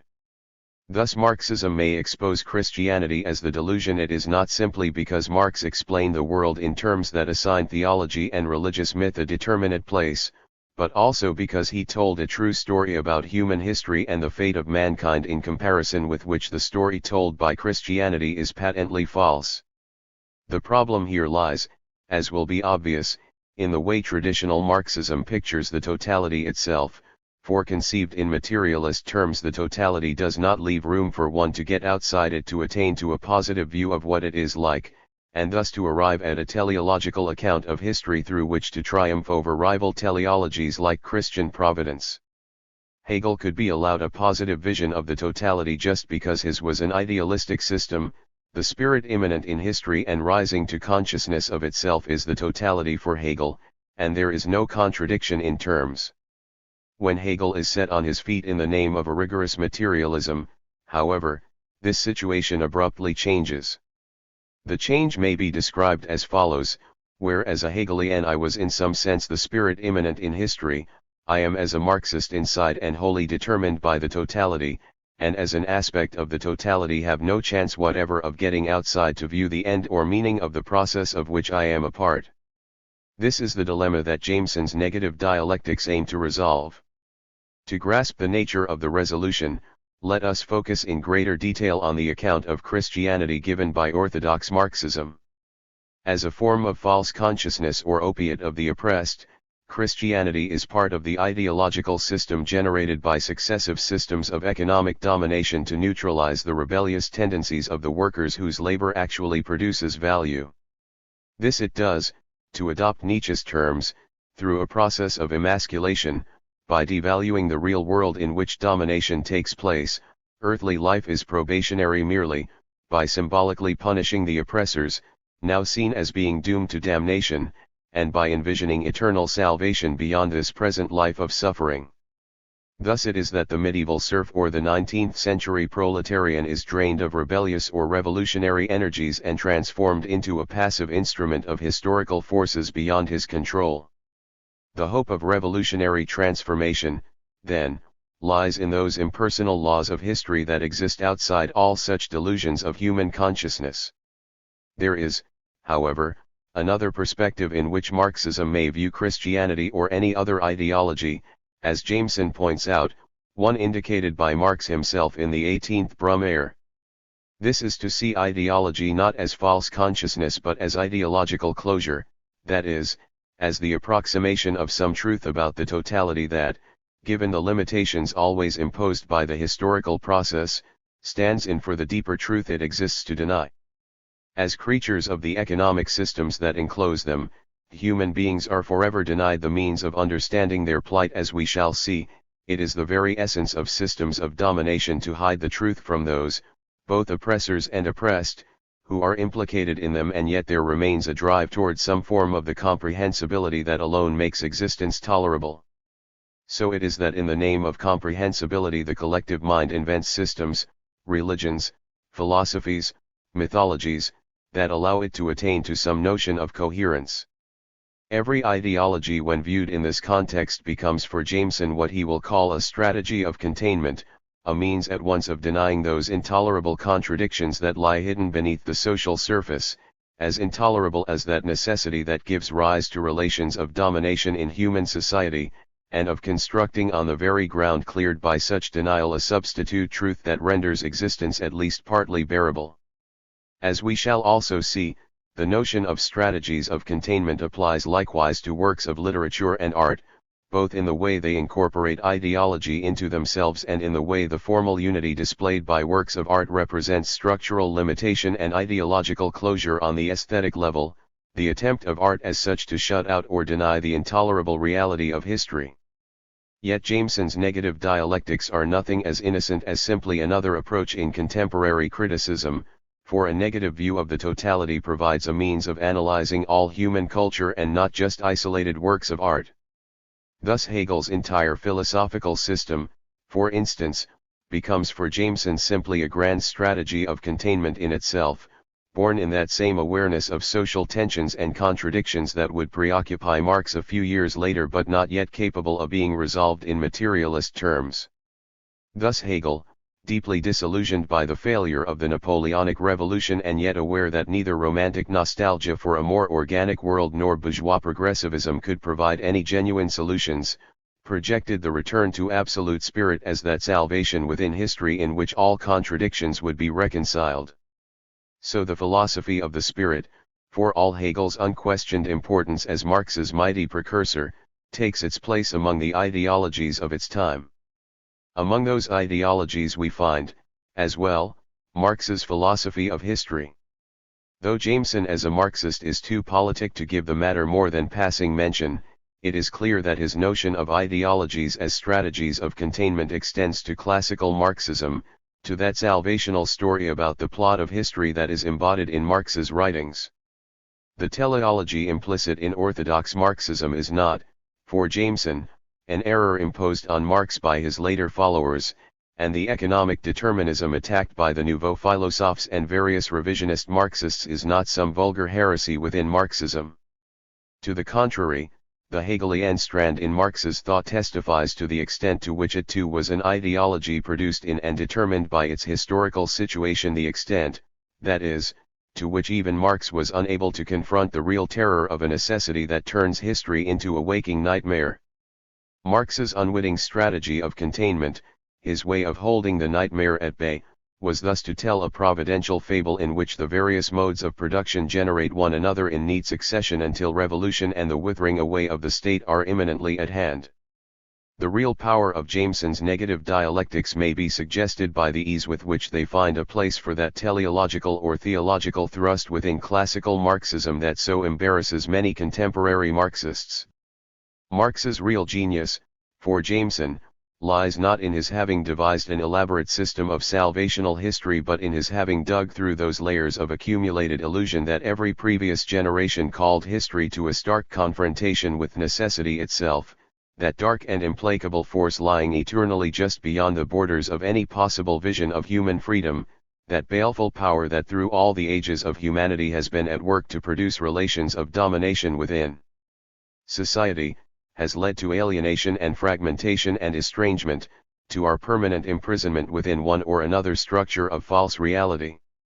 The endless dismantling of such false structures, a repeated and hopeful gesture in the direction of that freedom that may ultimately be won from necessity, will be the distinguishing mark of Jameson's criticism. Though once again Jameson has been anticipated here by that Althusserian Marxism whose lessons he has learned so well, there is a parallel between his enterprise and Jacques Lacan's reinterpretation of classical Freudian theory. For Lacan saw that the terror of Freud's discovery of the unconscious was met by its own kind of denial, that constructing an elaborate system of psychoanalytic explanation was one way of domesticating the terror, and that the institution of organized psychoanalysis that survived Freud may be viewed as the biggest repression of all. There is precedent for this sort of purifying or de-incrustating vision within Marxism. A tract like Gramsci's Revolution Against Capital must have sprung from a kindred impulse, and yet nowhere within contemporary Marxism is it pursued with more rigor and intellectual passion than in Jameson's writings. Those who regard Jameson as a literary critic, that is to say, have hold of about half the truth. He is a literary critic, and he will be treated as such in the following chapters. Yet literature is for him only an occasion, though a privileged one, it may be for a negative dialectics that eschews the false comfort of any salvational view of history, any positive philosophy deriving from a view of the totality which reproduces all the complacent illusions of ideology. The aim of Jameson's critical practice is to tear away the veil of illusion from the social and cultural and historical process and allow us to glimpse the eternal necessity beyond, and a freedom that can be won from that necessity only when all mystification has ceased to exist. On Jameson's account of the totality we can never in direct terms know what history is, but given the prevalence of ideology and illusion we can always know what it is not. 3. The problem of the superstructure. The problem of the superstructure for Marxist criticism is well known. It is that if the superstructure exists, at least on the terms dictated by orthodox or traditional Marxism, then no such thing as Marxist criticism can exist. There can be, it is true, a kind of mechanical pigeonholing of literary works, as in Christopher Caldwell's crude attempts to demonstrate that literary genres always reflect the economic system in which they are produced, or Lucy and Goldman's more sophisticated proclamation of a homologous relationship between the economic and cultural levels of society. We shall have occasion to examine Jameson's response to the latter idea, but there can be no such thing as a criticism that takes literature seriously as representing a sphere of meaning or significance on its own. Since Jameson will settle for nothing less, his enterprise in one aspect may be viewed as an attempt to rescue literature from a narrow Marxist dogmatism. There has always been some evidence that Marx did not mean exactly what he seemed to be saying when he specified the relation between base and superstructure, between the economic and the cultural, enshrined in orthodox Marxist dogma. Beginning with the Hegelian Marxism of Lukács, there have been various attempts to rescue literature from this constricting orthodoxy, the most impressive of which, as we shall see, is Jameson's argument that the concept of a mode of production functions in Marxist theory not as an actual description of historical development but as a model for understanding it. Yet to understand the rescue attempt it is first necessary to grasp what it is trying to rescue literature from, which in general terms is the economic determinism of Koski and Plekhanov and the Second International. It is fashionable now in contemporary Marxism to claim that the Second International produced only a crude caricature of genuine Marxism, but if so it was a caricature that long passed for the original, and in doing so had a tremendous impact on modern history. Let us begin, then, with the concept of the superstructure, a concept that has seldom gotten much in the way of full discussion in Marxist analyses of culture and society.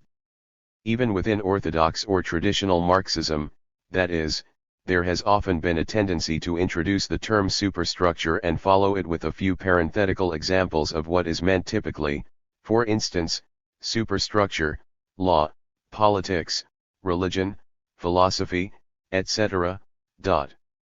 The superstructure as Marx conceived it did of course include such institutions as law and religion, such practices or activities as parliamentary or reformist politics, such intellectual products as philosophical systems or doctrines, and so on. In any such formulation, though, it is the etc. that ought to carry the largest burden, for in the superstructure Marx meant to include not just this or that obviously ideological dimension of social reality but society as we actually inhabit it. In following the concept through its troubled history in Marxist theory we do not go far wrong if we simply substitute for superstructure such a term as culture or society.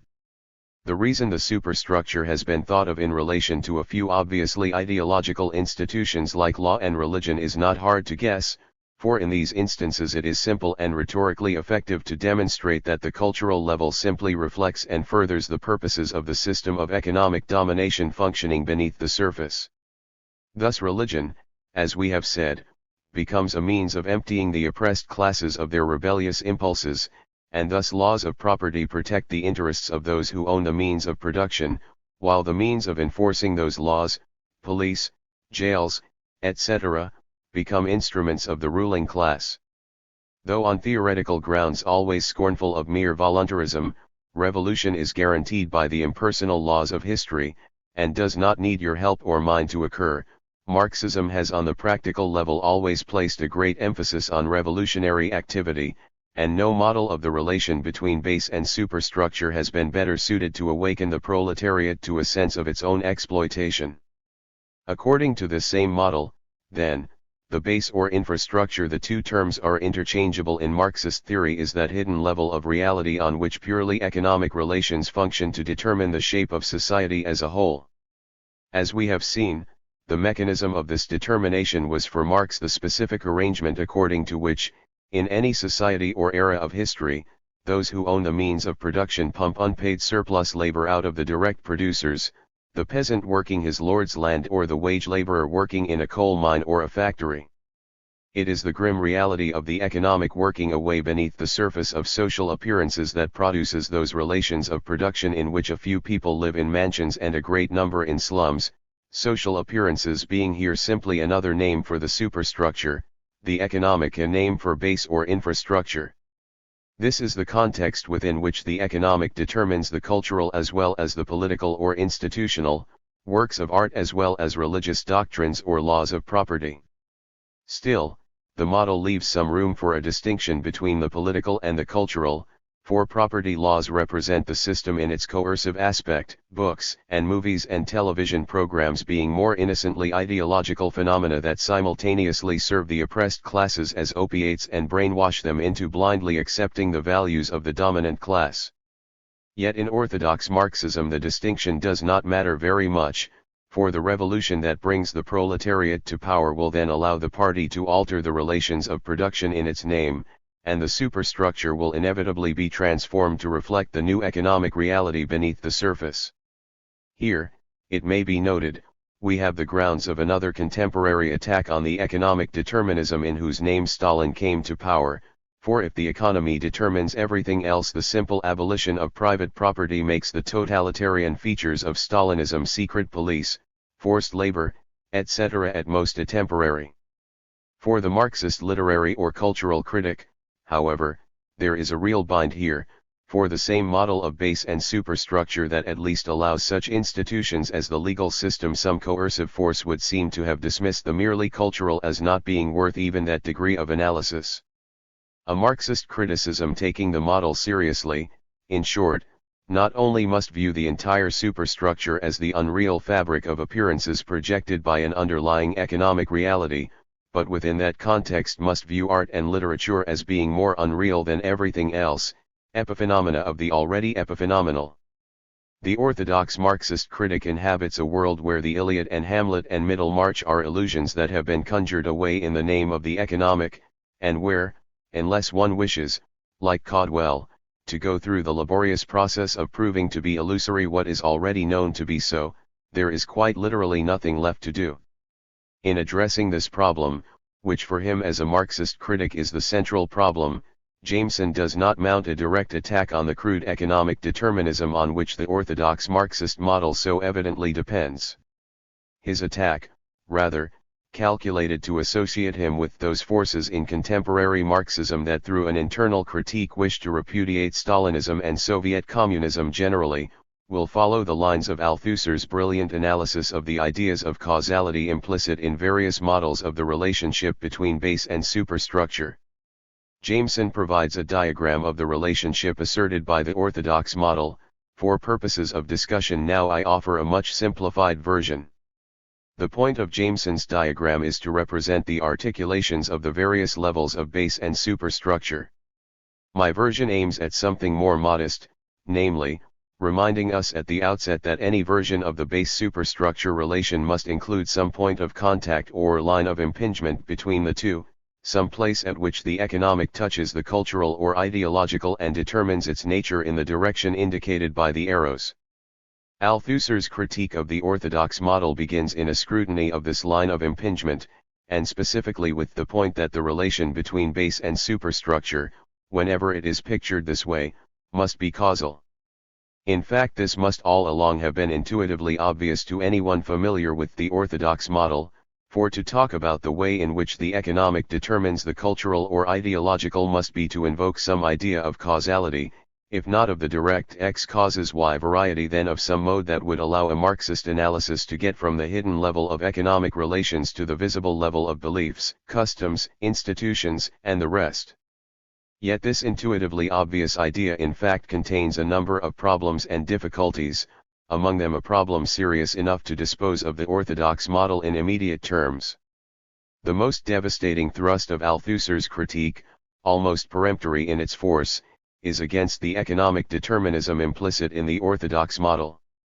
For his point is not simply that this model depends precisely on an X causes Y notion of causality for its coherence, but also that that notion is necessarily one of mechanical causality, the sort associated with one billiard ball hitting and causing the motion of another.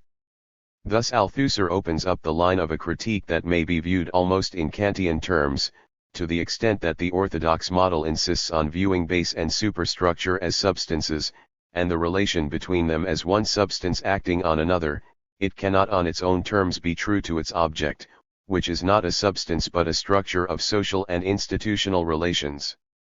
Kant's point in a similar context was that theology could not be allowed to go on describing God as pure spirit or immaterial being and then to invoke the notion of material causality to picture him as prime mover or first cause.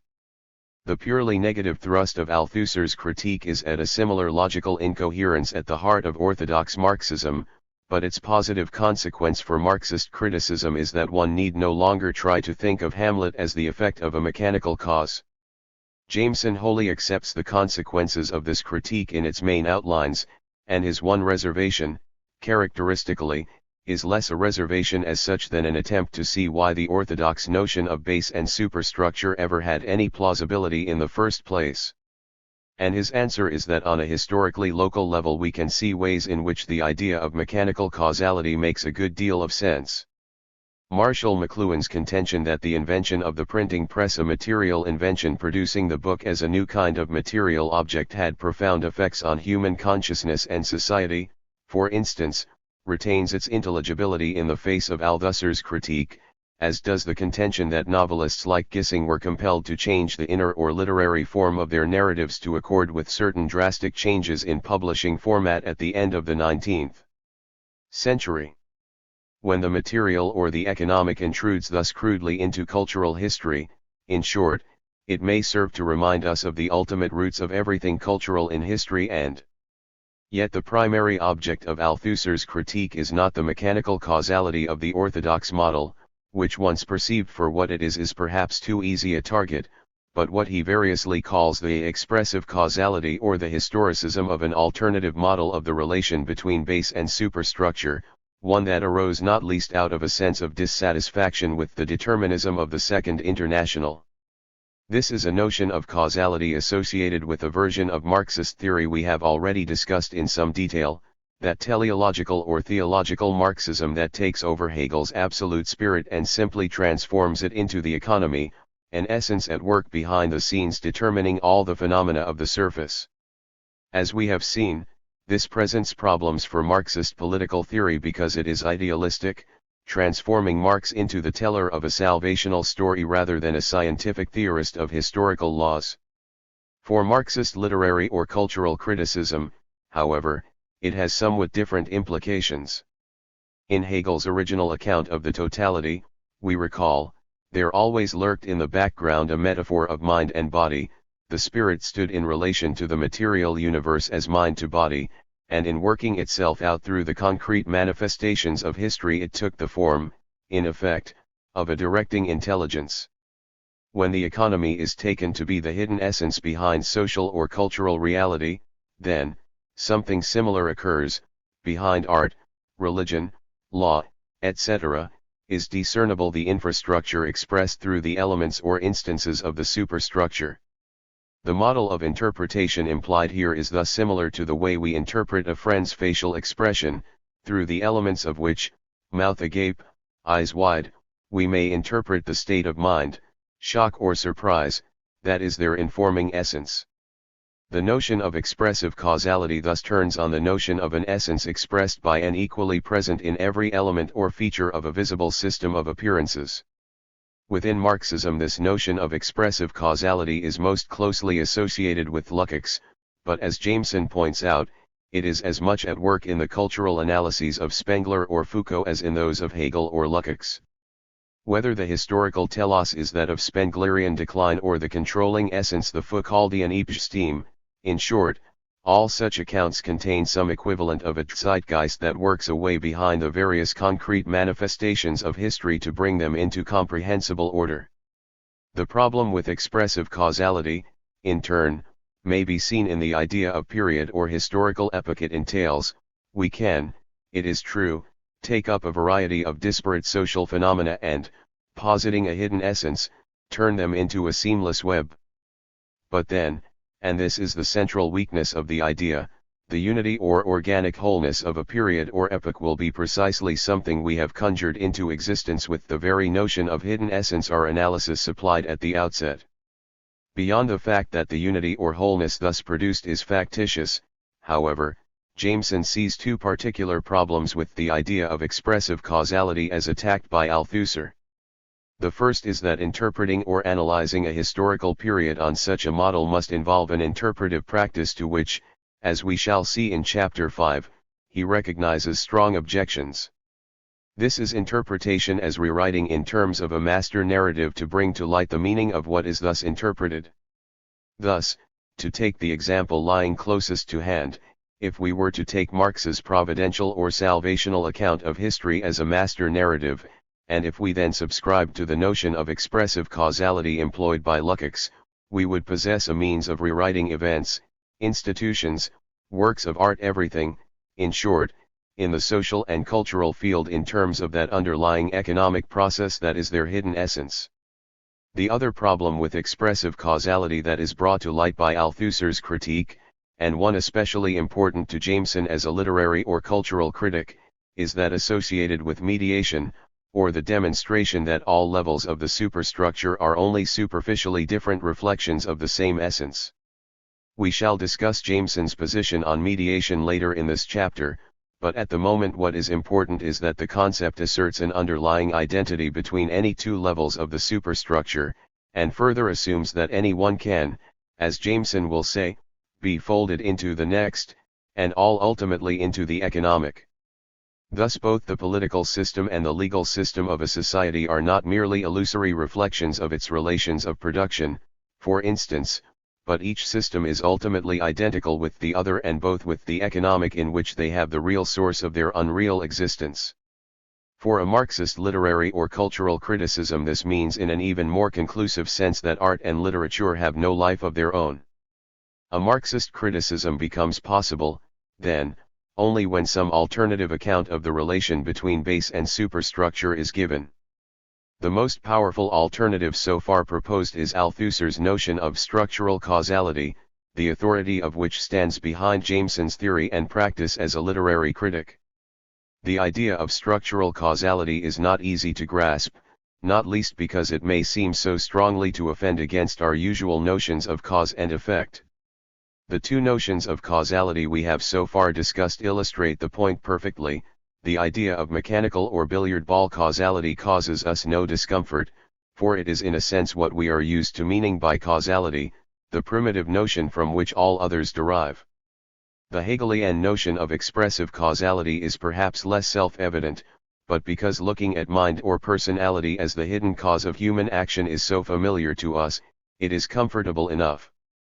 It is because Althusser wishes to describe a form of causality radically dissimilar from either of these, and therefore from what we are used to meaning by causality, that it at first seems altogether foreign.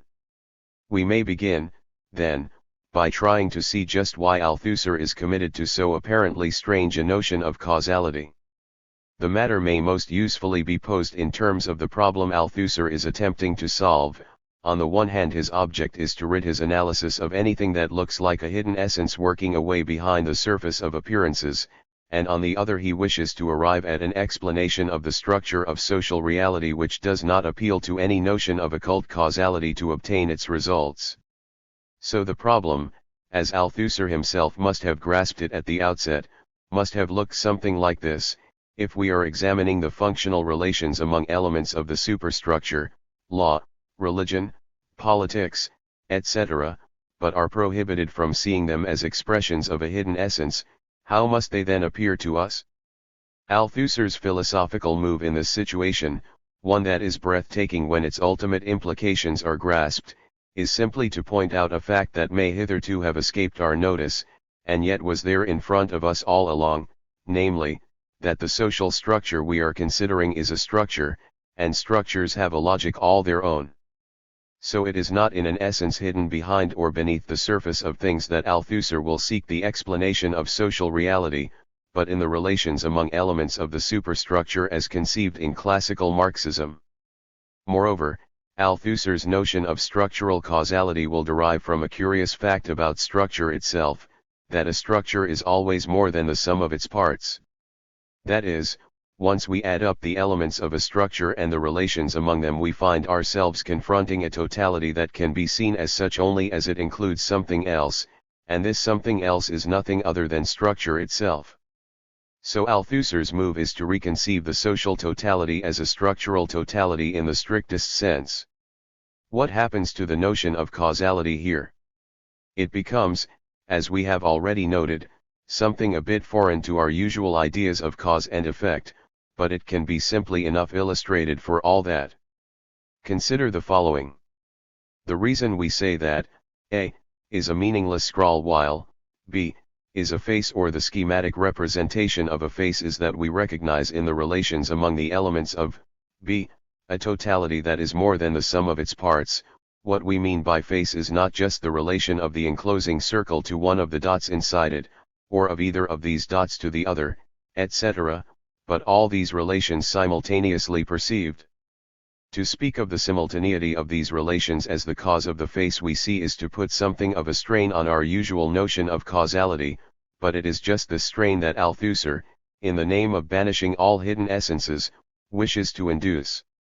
It is also the alternative notion of causality that Jameson accepts. In setting forth the idea of structural causality, I have so far retained the terms of our earlier discussion, speaking of relations among elements of the superstructure and the like. Yet it may at this point be obvious that the term superstructure is no longer meaningful, for we are entitled to talk about a superstructure only when we simultaneously imagine a base or infrastructure as the hidden principle of causality, and this is just what Althusser's analysis has taken away. But when the economy is no longer admitted as the hidden essence behind appearances, what becomes of it? In particular, what becomes of it for Marxism, for which economic determination in the last instance is an article of faith? Althusser's solution to this problem is characteristically bold. He assigns the economic a place within the system of relations comprising the social totality, that is, makes it a part of the social structure along with law, politics, religion, art, and the rest, and by this means banishes forever any notion of the economy as a hidden essence or occult cause. Yet this seems to be less a solution than a whole new problem. Can a Marxism that views the economic as simply one more level within the social totality properly describe itself as Marxism at all? The manner in which Althusser meets this objection takes us to the heart of his theory, and to the most powerful of his contributions to contemporary social analysis. The answer comes in the form of Althusser's concept of overdetermination, which he is correctly supposed to have borrowed from psychoanalysis, ultimately, from Freud's contention that a psychic or neurotic phenomenon may have more than one cause, each sufficient in itself, but which is ultimately made obscure by any attempt to see it as simply a new application of the psychoanalytic concept. Althusserian overdetermination, which must be taken finally on its own conceptual grounds, arises from the notion of a structural totality within which the function of every element is simultaneously a condition for the function of every other. The concept of overdetermination becomes clearer, perhaps, if we consider an analogy with the human body viewed as a physiological system, and in particular with the heart, as it was long thought of in medicine, poetry, and even philosophy, as the dominant organ within that system. On such a view, the heart will correspond to the economy in both the classical and the Hegelian versions of the base superstructure model, and we can immediately see that it makes a kind of sense to view the heart this way. If my heart stops beating 1 minute from now, it will only be a few more moments until my body as a total system shuts down as well, until my lungs cease to function, my liver and kidneys to work, and so on. In this context it seems natural enough to see the healthy function of my heart as the underlying condition of all my other physiological processes, or to exercise and eat wisely in hopes of preventing a heart attack that will kill me. If we think about it for a moment, though, we will recognize that we are playing a kind of mental trick on ourselves here, that we are making a dominant instance out of the fact that coronary function is a sine qua non for other physiological processes, which is something else altogether. What Althusserian overdetermination asks us to see is that this also works in reverse, that, to pursue our analogy, the function of my lungs is equally necessary to my heartbeat, which would stop the moment oxygen ceased to be delivered to my heart, that the simultaneous function of my lungs and heart is necessary to my kidney function, which in turn must continue uninterrupted if my heart and lungs are to keep working, and so on. All of which is to say that in the physiological system I call my body the function of any one thing, liver, kidney, skin, nervous system, assumes the simultaneous function of all the others, thus giving us a systemic or synergistic whole in which the idea of a dominant instance is no longer meaningful. In purely abstract terms, then, the point of Althusserian overdetermination is to insist that it makes little sense to assign the economy or economic determination in the last instance the role it was made to play in orthodox and Hegelian Marxism both, to regard the various levels of the superstructure as mere illusory reflections of underlying relations of production.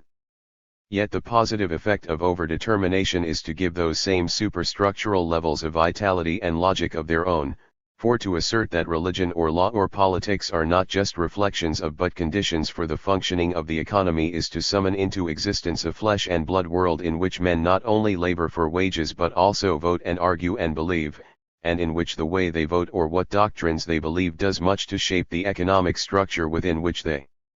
work for wages.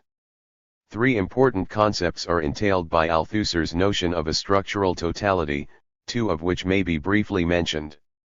The first, one that we will later see to be central to Jameson's theory of interpretation, is the idea of history as an absent cause. It will be seen that this concept follows directly from Althusser's notion of the totality as a structure. Since the idea of structure is purely relational, it can make no sense to talk of any structure as having an existence separate from its elements. When we look at the elements of the face represented earlier, for instance, we do not see those elements and something apart from them. What we see, rather, is a set of relations among the elements, and it is this we call structure. To speak of history as an absent cause is similarly to speak of the structure of the totality as something immanent in its elements or effects, not as something that is additional to and apart from them. The second concept entailed by Althusser's notion of a structural totality is the relative autonomy of the levels of the superstructure, that is, the idea that religion, politics, law, art, and the rest function in partial independence of the economic and of each other, and thus exert a reciprocal influence on the functioning of the system as a whole.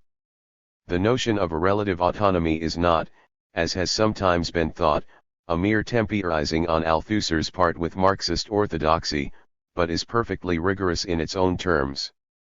My consciousness at this moment, for instance, is relatively autonomous in Althusser's sense. I can think or read or write this sentence without being aware of any physical needs, but the independence of this consciousness from my body is not absolute. Deprive me of food and water and at some point the deprivation will affect my consciousness, deprive me of them for longer and I will at some point cease to be conscious at all.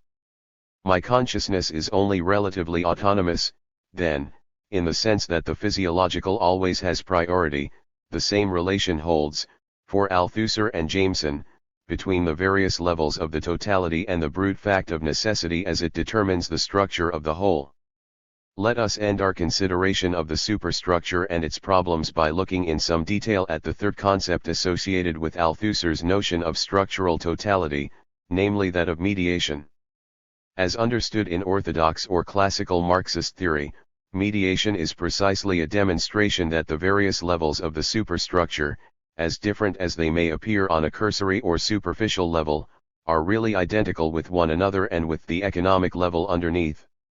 So a classical Marxist analysis, for instance, might invoke the master concept of class interest to demonstrate that the legal system and the political system are identical instruments of ruling class exploitation, that is, that an exploitative system of economic relations is in this instance mediated by the legal and political levels of the superstructure, which to just that extent are identical with it. This, as we might by now expect, is an idea and an interpretive procedure Althusser would like to abolish.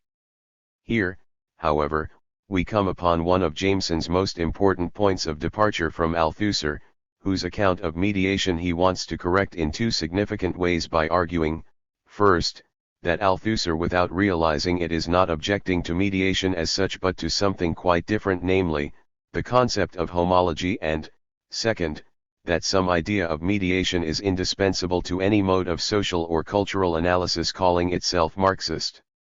Althusser's real objection to what he calls mediation, Jameson maintains, is actually an objection to homologies of the sort asserted by Lucien Goldman in The Hidden God, that famous study of Jansenism in which a social situation, Port Royal and its noblesse de robe, an ideology, the Jansenist revival of a pure Augustinianism, and art, Pascal's Pensées, Racine's tragedies, are found to share a structural identity deriving in the last instance from economic and class relations.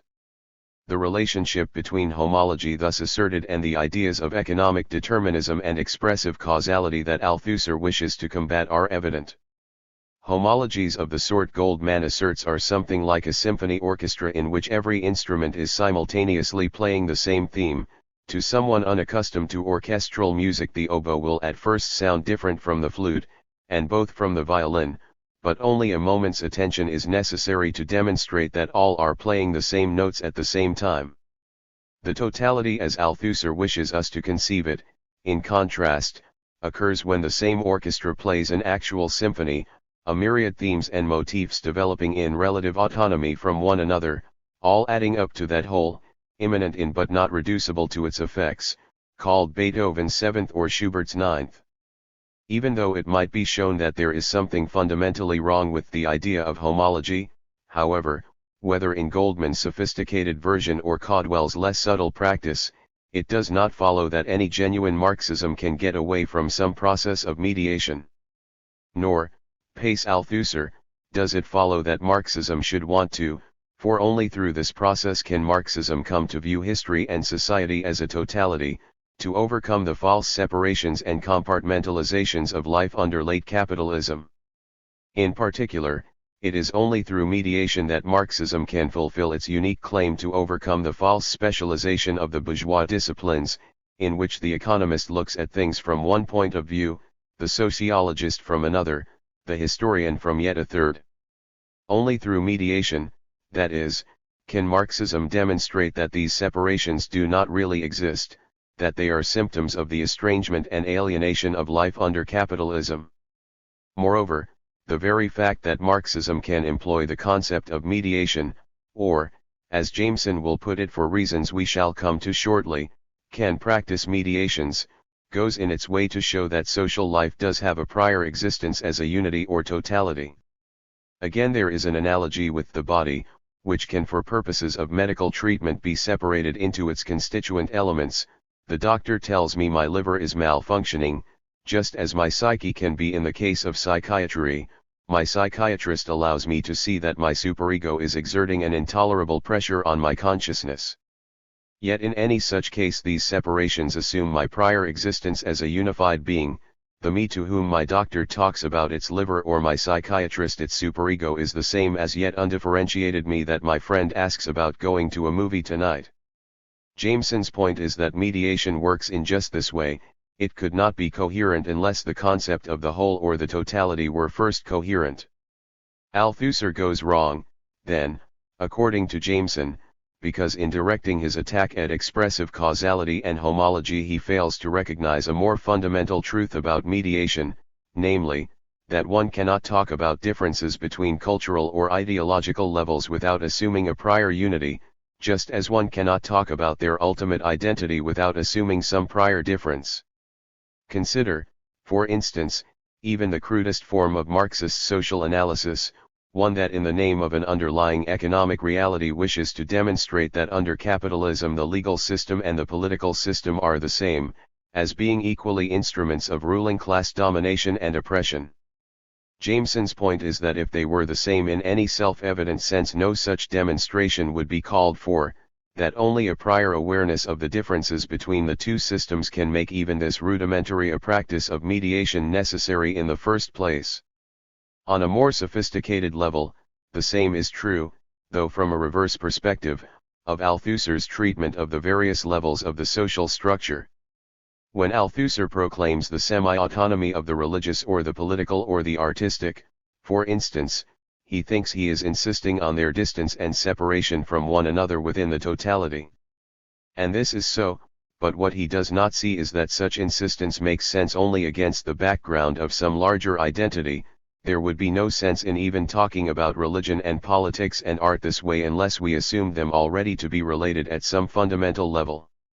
This is Jameson's great contribution to the Marxist debate over the superstructure. He wants to retain mediation as the distinguishing mark of Marxist analysis by showing that identity and difference are mutually dependent terms, each able meaningfully to occupy the analytic foreground only as the other provides a background. Whether or not Jameson's point here proves to hold up under more detailed scrutiny, it draws its strength from a general epistemological insight that has little to do with mediation as such. For the fact is that any discussion of differences does assume the background identity Jameson insists on. It makes no sense for you and me to discuss the differences between apples and pears unless the category fruit is silently there as the background of our discussion. By the same token, any formal system of taxonomy exists as such only by making this relationship between difference and identity explicit. The magic of the category mammal for an intelligent child is that it so unexpectedly serves as a background of identity against which to compare the very obvious differences between man and whale, or even that it invites such comparison where none had been thought of before. For Jameson, the sole value of this general epistemological point is the way it allows him to redefine the concept of mediation. If the term mediation has been so irretrievably contaminated by its association with cruder or more mechanical forms of Marxist social analysis, he declares at one point, he will cheerfully abandon it, instead of talking about practicing mediation when he asserts an essential relation between two or more levels of the social structure. Then, let us say that he is transcoding, showing that the differences between them are intelligible only against the background of an assumed identity. To use this terminology, we might transcode the differences between apples, pears, and oranges in the name of fruit as the category against which those differences must always be defined. For Marxism, of course, the category thus silently assumed will be society and the historical process viewed as a totality.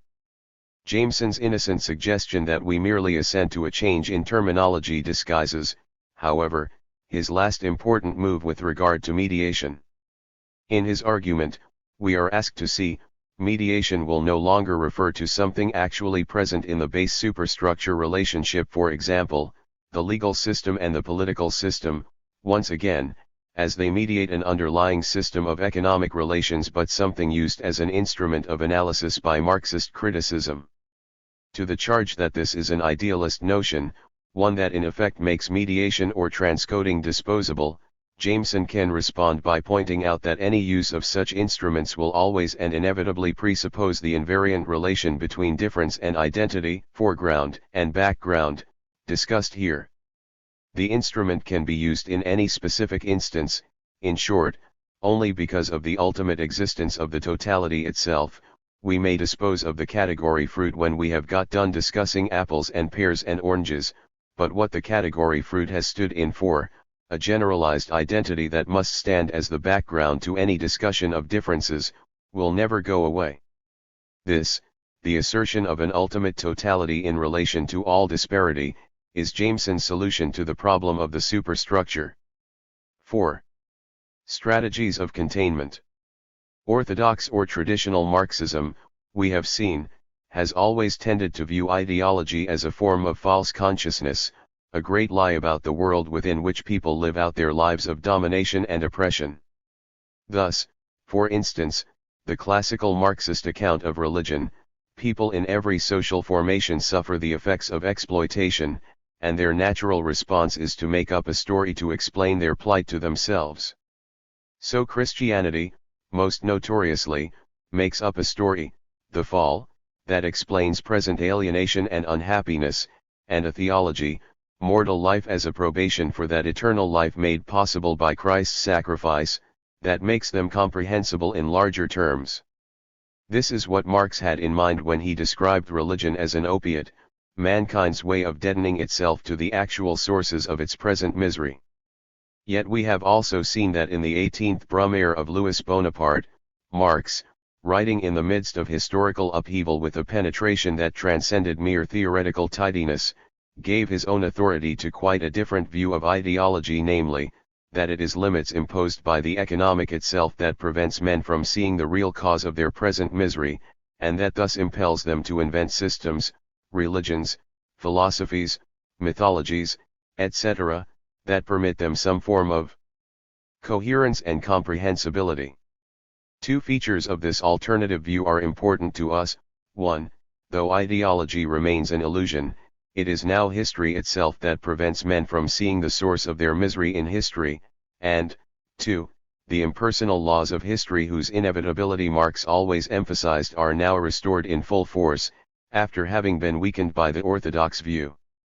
If ideology were nothing more than false consciousness, all one would need to do to end exploitation would be to point out the illusion and thus change the way men think. An ideology viewed in this alternative light is a strategy of containment, a way of achieving coherence by shutting out the truth about history. If we choose to emphasize, with Marx, the sense in which any such strategy reflects a limitation imposed by an underlying economic reality, we will discover that we have not wandered so very far, after all, from the orthodox or traditional view. So religion, for instance, while it is no longer simply a level of the superstructure that passively reflects the hidden economic relations constituting the base, does arise from mankind's attempt to work through to coherence and comprehensibility within the false limits imposed by the economic order it inhabits at the moment. The greater suggestiveness of this alternative view does not lie in its elimination of economic determinism, but in its more complex and dynamic portrayal of a collective mind running up against limits imposed by history. The notion of ideologies as strategies of containment, and of literature as an ideological production mirroring such strategies at the level of individual works, becomes more suggestive still if we emphasize, with Jameson, ideology not merely as limitation, a premature closing off of thought to the truth about history, but as the repression of those underlying contradictions that have their source in history and necessity. What Jameson gives us, in short, is an idea of history intolerable to the collective mind, a mind that denies underlying conditions of exploitation and oppression much as the individual consciousness denies or shuts out the dark and primal instinctuality of the unconscious as Freud discovered and described it. Even at this remove, however, Jameson keeps faith with the Marxist doctrine of impersonal historical laws, for what makes such repression necessary is that mankind cannot, through mere volition, do anything about its own misery and alienation. The revolution will not occur because men have changed their minds. In the interim, the only course left open to the collective mind or consciousness is repression, and the name of that repression for Jameson is the cultural heritage of the West, from Shakespeare and Michelangelo and Mozart down to the most marginalized forms of popular culture, which he will then view as the permanent source of revitalization for high culture. In general terms, the mode of analysis this authorizes is clear. One is to point out the actual complex relation between necessity and the forms of social and cultural life. Yet what is Marxist criticism, in more specific terms, to do with Paradise Lost and Rasselas and Ulysses?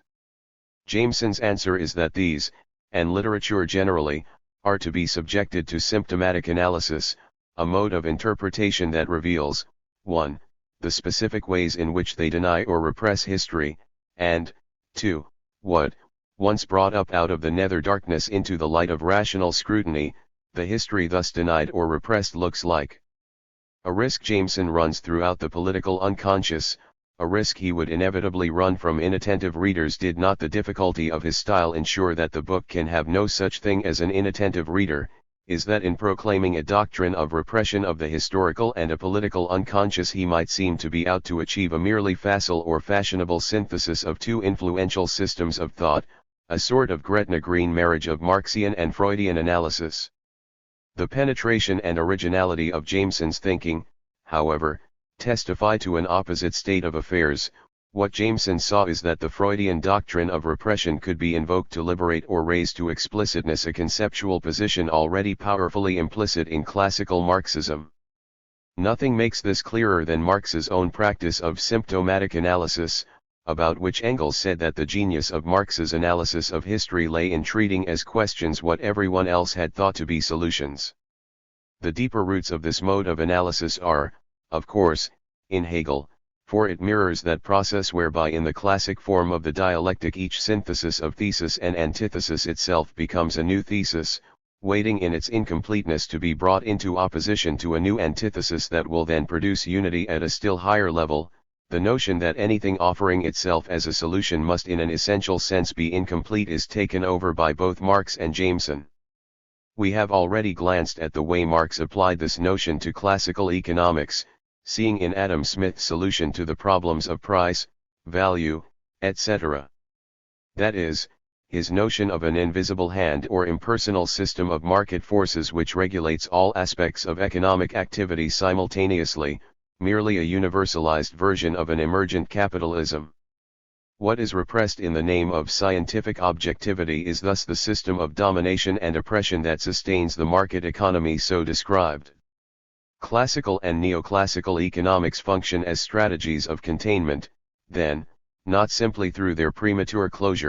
closing off inquiry before it leads to ultimate questions about history and society, or even through their repression of history, repressing the sense in which the market economy described in their texts could not exist without exploitation and oppression, but through the way they accomplish this closure and repression, treating the workings of an emergent capitalism as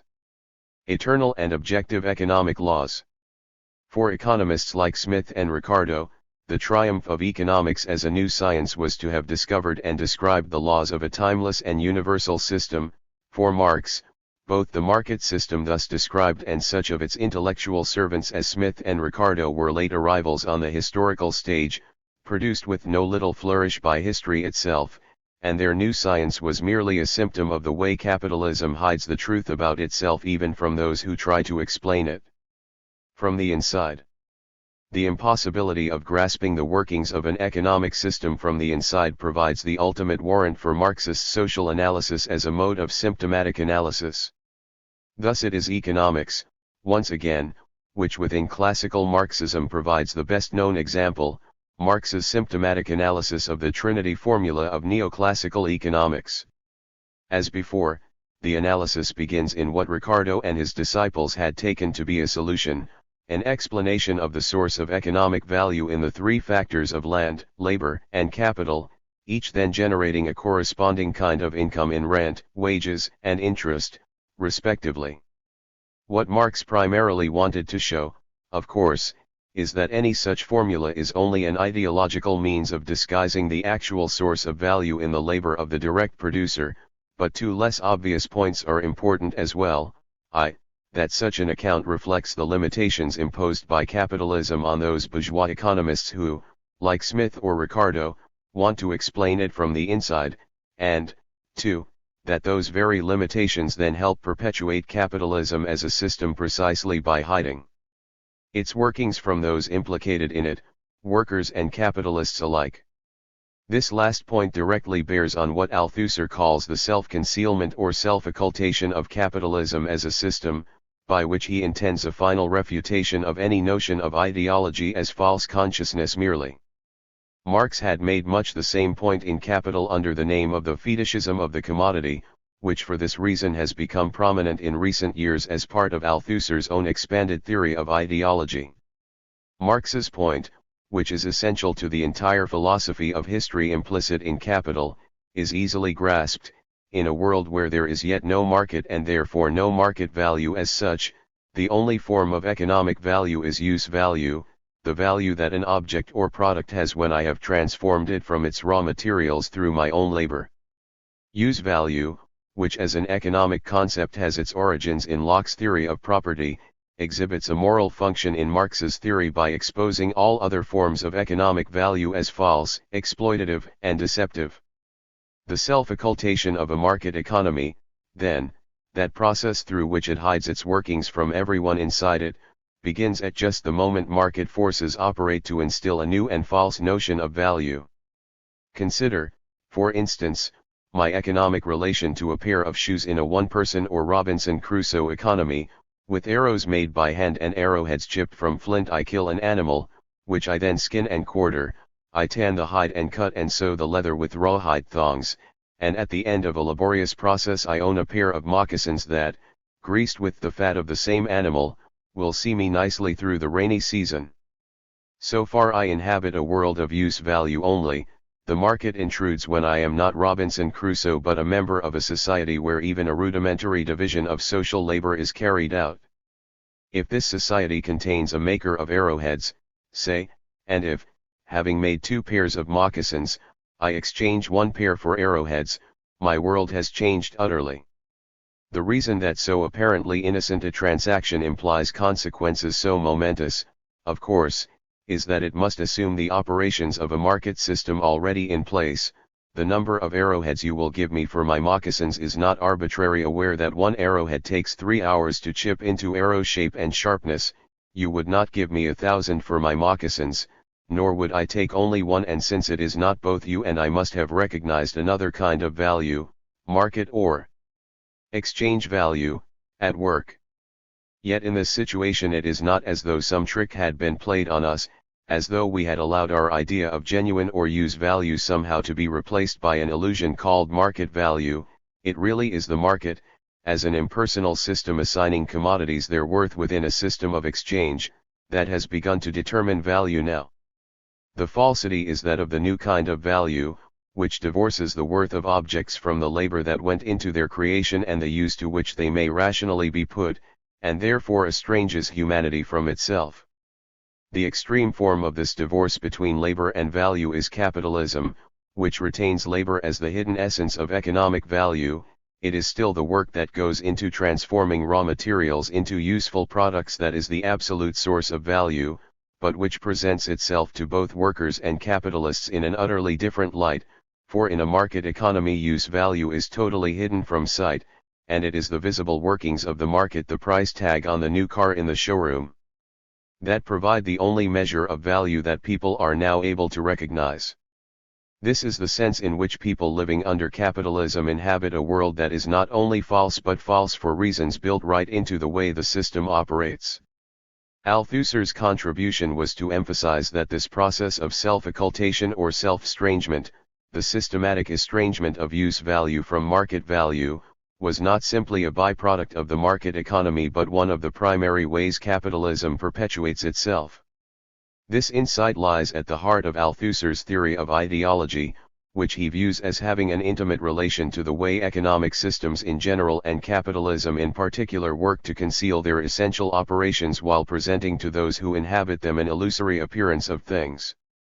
Ideology in Althusser's account is simply the way the same process of self-occultation occurs at the level of collective consciousness or thought, not illusion merely but necessary illusion produced by the operations of the system itself. Thus ideology, in Althusser's famous formulation, expresses not the relation between men and their real conditions of existence but the way men live the relation between themselves and their real conditions of existence. So ideology, far from being false consciousness merely, expresses its own kind of truth. This is the view of ideology that is in the immediate background of Jameson's brilliant discussions of literary works, and what allows him to accept it as properly Marxist as something, even, already implicit in Marx's notion of commodity fetishism is the more complex way in which Althusser embraces historical necessity. For it is not simply that religion, philosophy, art, and the rest now have their own truth as being the ways men collectively think their relation to such transpersonal realities as society and history, but that they possess this truth inevitably. For, according to Althusser, no social system could reproduce itself without ideology, and what is always true about ideology is the way it expresses the collective mind within the limits imposed by historical situation. Ideology is not just mystification, that is, something that obscures the real relations of things in the world, but essential mystification. One could not imagine a human society without it. Here we have the theoretical justification for Jameson's practice as a literary critic, which will conceive of literature as being ideological in just this sense, as expressing the way men live their relation to their real conditions of existence, and which will thus look beyond its strategies of containment to its roots in history and necessity. Yet this does not give us the relation between Jameson and literature merely, but also between Jameson and all other varieties of literary criticism, whether formalist, structuralist, archetypal, Freudian, vulgar Marxist, or innocently belletristic. For anything that is not a genuine Marxist criticism is for Jameson also ideological, and belongs quite as much as literature itself to that essential process of mystification through which social formations reproduce themselves. A non-Marxist criticism must also from this perspective embody some strategy of containment. In treating both literature and literary criticism as forms of ideology, and therefore equally as the objects of his own analysis, Jameson confounds ordinary categories. Critics, after all, are supposed to argue with other critics about literature, not blithely to treat them as just so much more grist for a dialectical mill. This practice can very often lend to Jameson's best writing a dizzying quality, a mirror within mirrors effect, the rationale for which Jameson described in a classic article entitled Medicamentary. Yet for all his virtuosity in the mode, Jameson did not invent medicamentary as such. As we have seen, Marx treated classical economics as ideological in just the sense we have been discussing, and Smith and Ricardo as thinkers whose theories were no less determined by the laws of history than the emergent capitalism they set out to describe. This is precisely why Marx could view classical economics, even granting its ideological character, as possessing its own kind of truth. Jameson's originality lies in having pursued the same insight into the sphere of cultural analysis.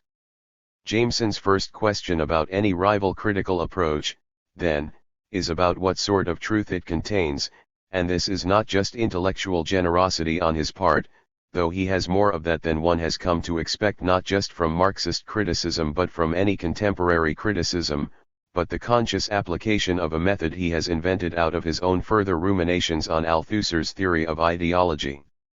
For it is not just that Jameson, following Althusser, sees both literature and non-Marxist literary criticism as being in some necessary but vague sense ideological, but that he recognizes in their relationship to each other a source of elucidation that may be exploited by a genuinely Marxist criticism. Because literary criticism and literature are produced within an identical set of historical limitations, in short, the specific way in which a critical approach denies or represses history is very often the best guide to the way the literary work it analyzes denies or represses history. The ultimate aim of a Marxist criticism remains, as always for Jameson, the isolation and dismantling of the strategies of containment embodied in literary works, the opening up of the individual text into that or text or unspoken, non-did, ground of intolerable contradiction that it cannot acknowledge. Treating rival critical approaches as expressions of ideology does nothing to alter this aim, but simply means that, having themselves been subjected to symptomatic analysis, they may become the instruments of such dismantling. The best example of how this works is Jameson's treatment of the archetypal criticism of Northrop Frye, but since we shall have occasion to discuss his symptomatic analysis of Frye in the next chapter, we may here examine a more limited and self-contained instance, his treatment of the semiotic analysis of A.J. Grieumas. In specific terms, Jameson is interested in the elementary structure of signification or semiotic rectangle set forth by Grieumas and François Rastier in their famous article on the interaction of semiotic constraints, that simple yet endlessly self-complicating system of formal description through which they aim to map out in advance all the possibilities of meaning within any given universe of meaning. Yet though Jameson will turn their system of analysis to brilliant use in a chapter on Balzac, our first question must be about why he would be interested in it in the first place.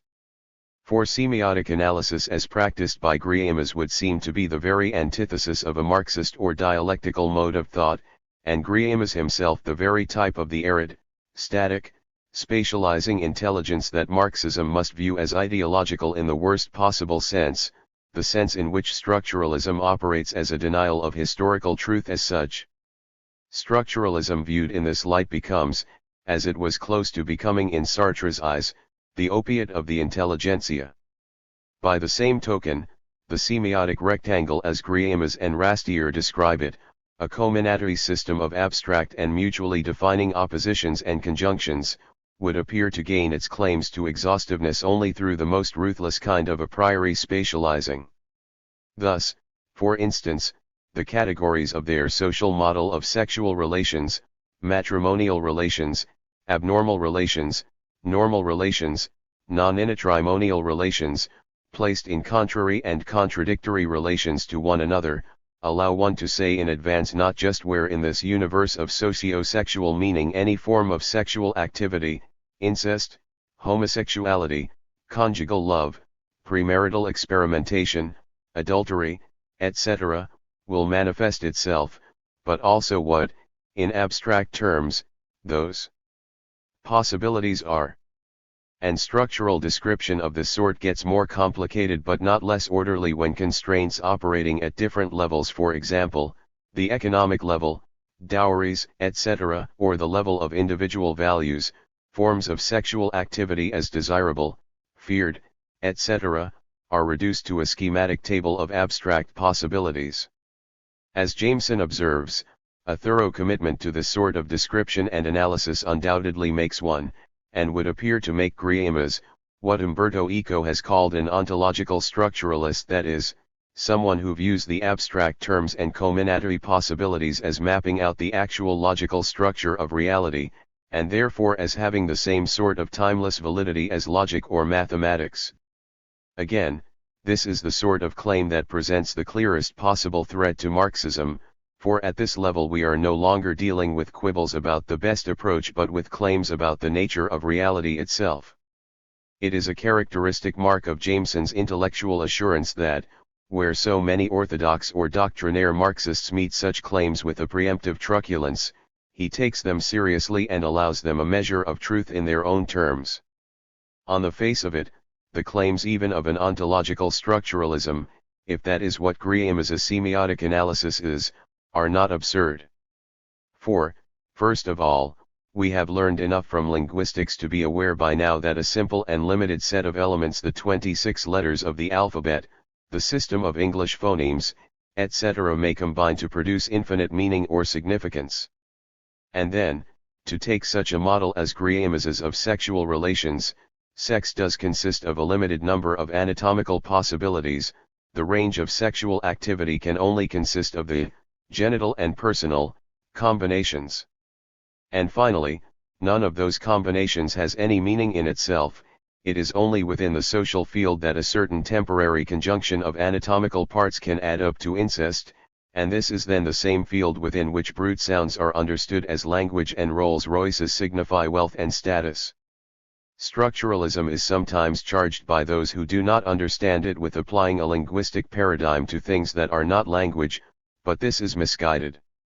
Language has always been for structuralists simply a prominent instance of the way meaning is constituted out of non-meaningful elements within the social field.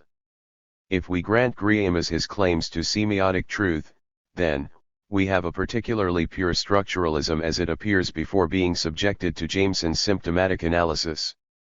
And since Jameson is more than willing to grant those claims, insists on granting them, in fact, as the first move of his analysis, it is worth noting that Greimas and Rastier conceive of their method as applying not merely to social systems but to literature as well. Thus, for instance, they are able to focus on an asymmetry in the sexual relations between master and servant in the novels of Balzac, sex being from the master's point of view, and according to the three semiotic levels they have previously analyzed, non-forbidden, desired, and non-harmful, but from the servant girl's point of view non-permissible, feared, and non-profitable. In this asymmetry, they suggest, begin certain dynamics of Balzac's plots. Jameson will make a much more sophisticated use of semiotic analysis in discussing Balzac, but his warrant for doing so evidently originates here. The reason Jameson will be able to exploit Greimas's system of semiotic analysis for his own purposes, that is, evidently derives from a specific relationship already established between the semiotic model and the literary text, not, as we are accustomed to say, between literature and life, but between the way both literature and life are organized by systems of meaning or signification. So, on the simplest level, what our neighbor's Rolls-Royce says about him will also be said about a character in a novel who owns a Rolls-Royce. On a more complex level, whatever is true about sexual relations among members of an actual social group will also be true about sexual relations among characters in Balzac's novels, and this to precisely the degree to which such relations are not mere physical or anatomical events but combinations carrying social significance. Semiotic analysis does not dissolve the difference between literature and reality so much as alert us to social reality as an already constituted field of symbolic meaning. Here we have the explanation of why Jameson is able to view both literary works, for example, Balzac's novels, and critical methods, for example, Greimas's semiotic analysis, as embodying strategies of containment, and moreover to employ rival critical methods as the instruments of his own literary interpretation. For now it matters less that both are produced within the limits of an identical historical situation than that those limits must always be expressed in terms of available symbolic or structural categories. Sexual relations among characters in Balzac, in short, must always occur within the categories determined by bourgeois social relations. These are, after all, the only categories available to Balzac and his characters, and even to rebel against them would be to reaffirm their existence as categories, which in turn are determined by capitalism as a system of economic relations. For the same reason, analysis by Greimas or any other structuralist can only reproduce these same categories at an abstract or conceptual level, which is why the limitations of the analysis may be taken to reveal the limits within which Balzac's characters live and think. Structuralism illustrates this point particularly well just because it is so apt to place an emphasis on abstract categories of analysis, thus bringing to light of its own accord those abstract limits with which Jameson as a Marxist is concerned. Yet in the relation between Greimas's semiotic analysis and Balzac's novels we have the general form of the relation between any non-Marxist critical approach and the literary works it sets out to explain or illuminate. What such criticism sees, so to speak, is the patterns common to itself and the text it is explaining. What it cannot see is the sense in which these patterns represent strategies of containment, the denial or repression of history by confining meaning within the abstract limits of some system, for example, of conceptual categories, narrative or aesthetic conventions, social forms or customs, etc., which permit the spurious comfort of a premature closure. Jameson's use of Greimas's semiotic rectangle is, however, quite specialized. In brief, he uses it to discover which semiotic possibilities do not manifest themselves in the text he is discussing, and then takes those gaps or absences as specific signs of the way the text is denying or repressing history. To examine Jameson's use of Greimas in greater detail would, however, lead us far afield. Since we have already had occasion to discuss Jameson's historicizing of Freud, let us take Freudian literary criticism as our example of how his own interpretation will make use of non-Marxist methods and approaches.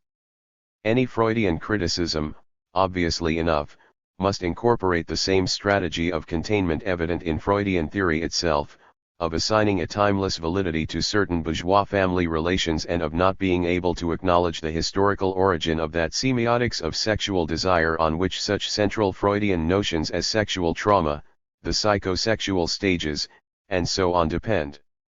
For Jameson, as we saw, the very possibility of such a sexual semiotics arises only through a historical process of alienation and estrangement in which sex becomes an autonomous activity, something banished from the sphere of collective life to a private space outside it.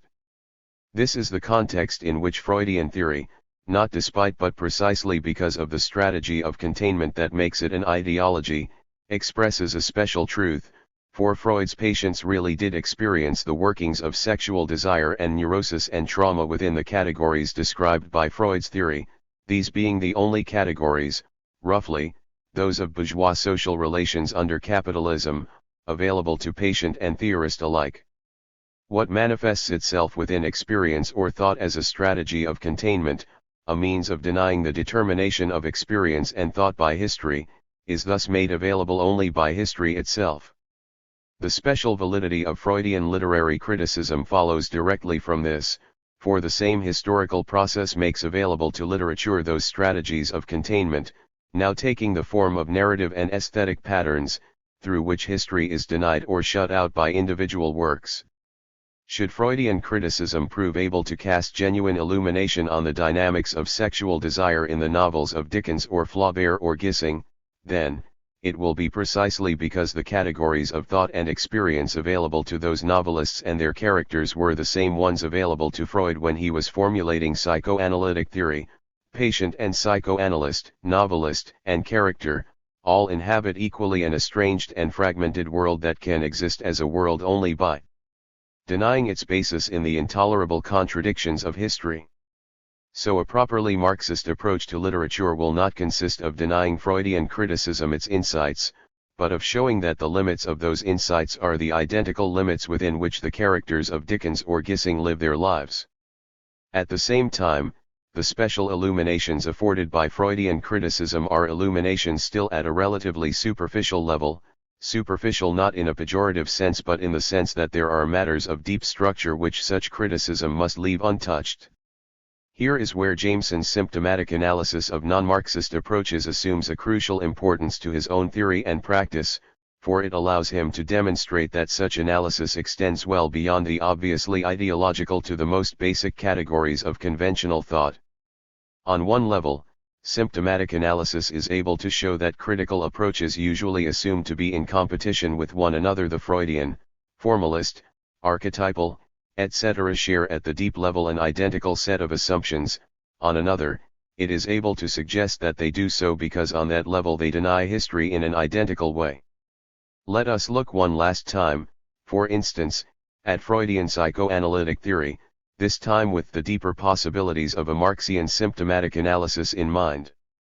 Here we shall want to gaze past the furniture of the theory, the machinery of ego, superego, and the rest, the vocabulary of sexual trauma or anxiety, to the arena of conflict it assumes, namely, the individual person or individual psyche. The crucial point about the individual psyche for Jameson is that it is not within Freudian theory itself a theoretical category. On the contrary, it is something the existence of which had to be assumed before theorizing could even begin. Thus the existence of individuals is for psychoanalysis, as it is for most of us in everyday life, something that is timelessly and universally true about the world. Only Marxism, perhaps, which is committed in advance to proving that the timeless does not exist, that everything within history is determined by history, would dream of thinking otherwise. Yet the category of individual identity or the individual psyche did not need to wait for a Marxist analysis to be called into question, for even within psychoanalysis certain problems kept coming to light. Indeed, as Jameson observes, the entire theoretical program of Jacques Lacan may be said to have begun in a problematics of individuality that arose from Freud's untroubled acceptance of individual identity as an ultimate category. In particular, Lacan's insight that individuals constitute themselves as such only through insertion into an already existing symbolic order, as when I learn as an infant that the pronoun I may be used to mark out a difference between me and the rest of the world, thus assuming my individuality by inserting myself into an abstract slot in a grammatical or linguistic system, may be taken as the most radical motivation for his famous return to Freud. The same insight doubtless explains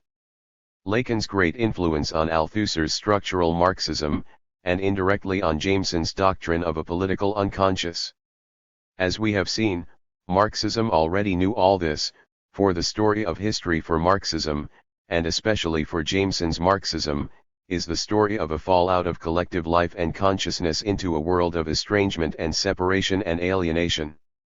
Only toward the end of that story, when the enormous power of capitalism to break human life up into ever more estranged and isolated units has begun to be felt in its full force, when all the forms of collective unity have been systematically undermined and human life shivers within the lonely monad of each isolated consciousness, does individual identity as such become a primary category within thought. To treat the I, the feeling or experience of individual identity, as a primal datum or ontological category is thus to repress or deny history itself, and what a Marxian symptomatic analysis will demonstrate is that Freud's entire system is based on just this repression or denial. We understand the deepest implications of symptomatic analysis, however, only when we have seen that the category of personal identity is not granted this timeless and universal status only within Freudian theory and literary criticism, but also within virtually every critical approach with which Freudian criticism is usually assumed to compete. For it is individual identity that formalist criticism honors in structural terms in the name of such concepts as narrator, character, point of view, and the like, and even archetypal and structuralist criticism, with their far greater emphasis on the abstract operations of various systems, retain the category for purposes of analysis. Indeed, even previous Marxist criticism at its most brilliant, as in Lukács's great essays on realism, obliquely honors individual identity by regarding social classes like the bourgeoisie and the proletariat as collective characters within that story or salvational account of history told by Marx.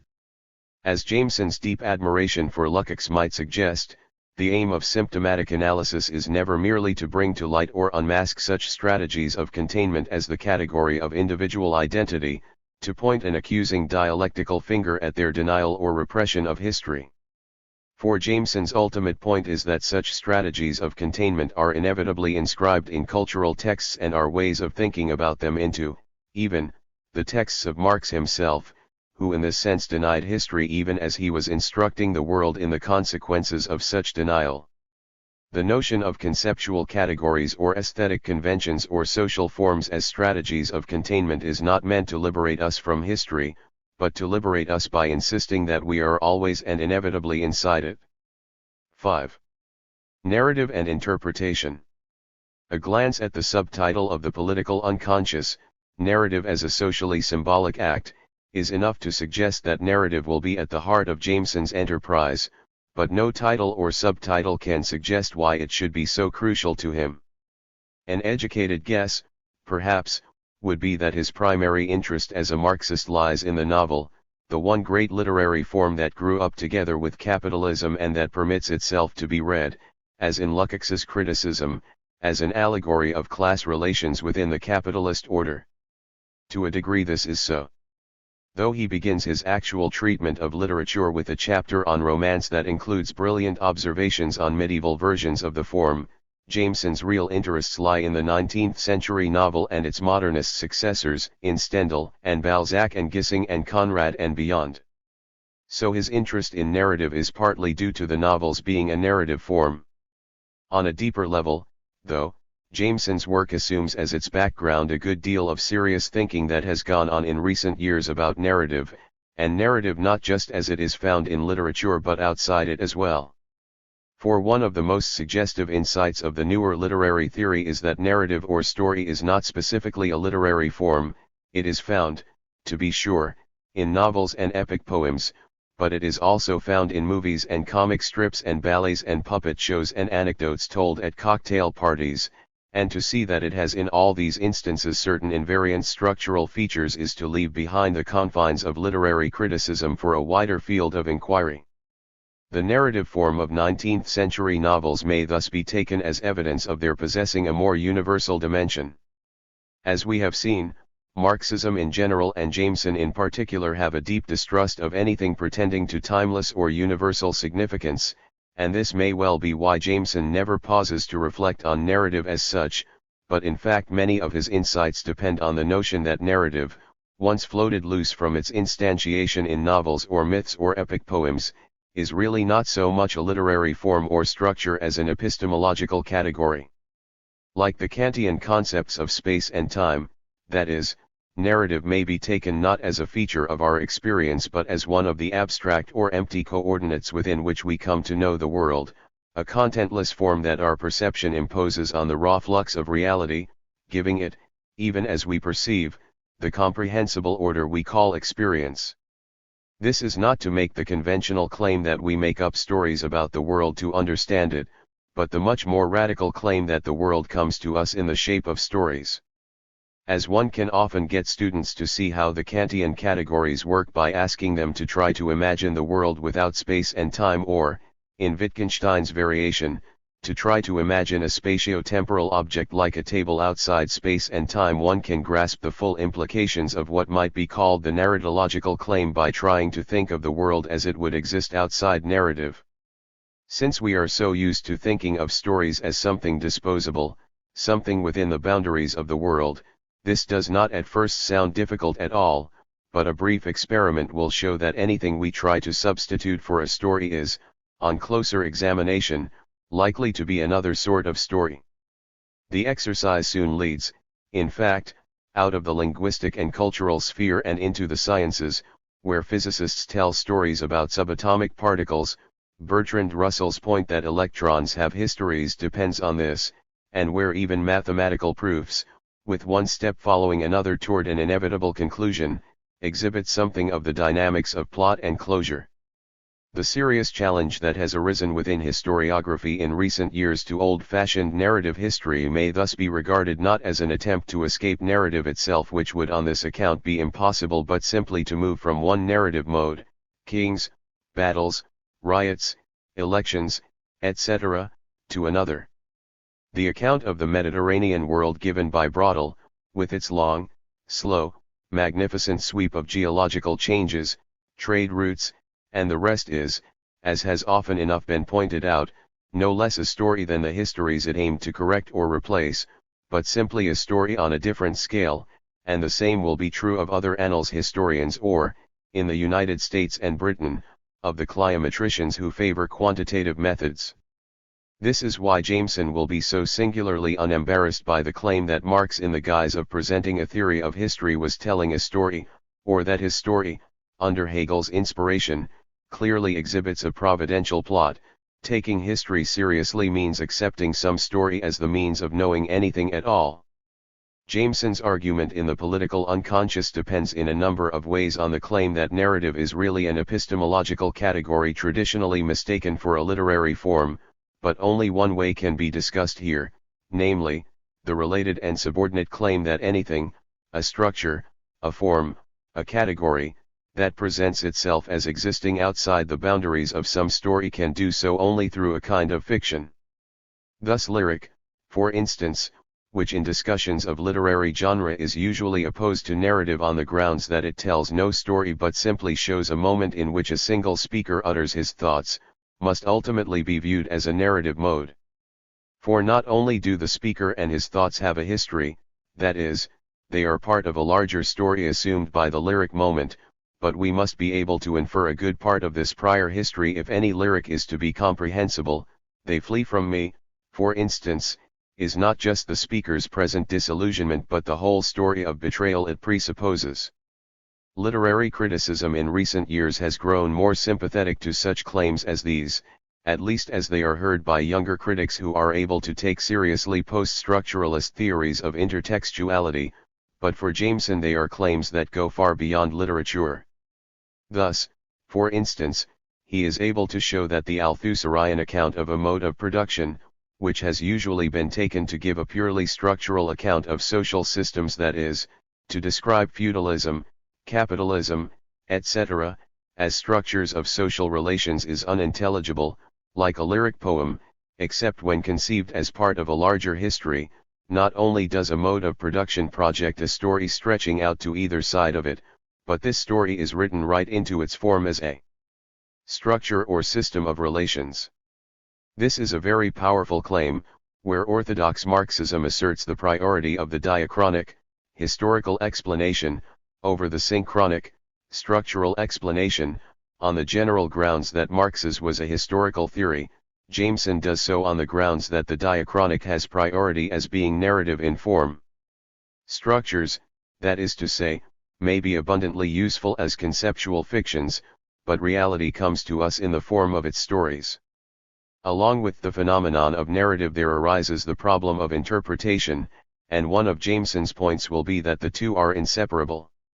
Since Jameson's views on interpretation are extraordinarily complex, this point is easily lost or passed by.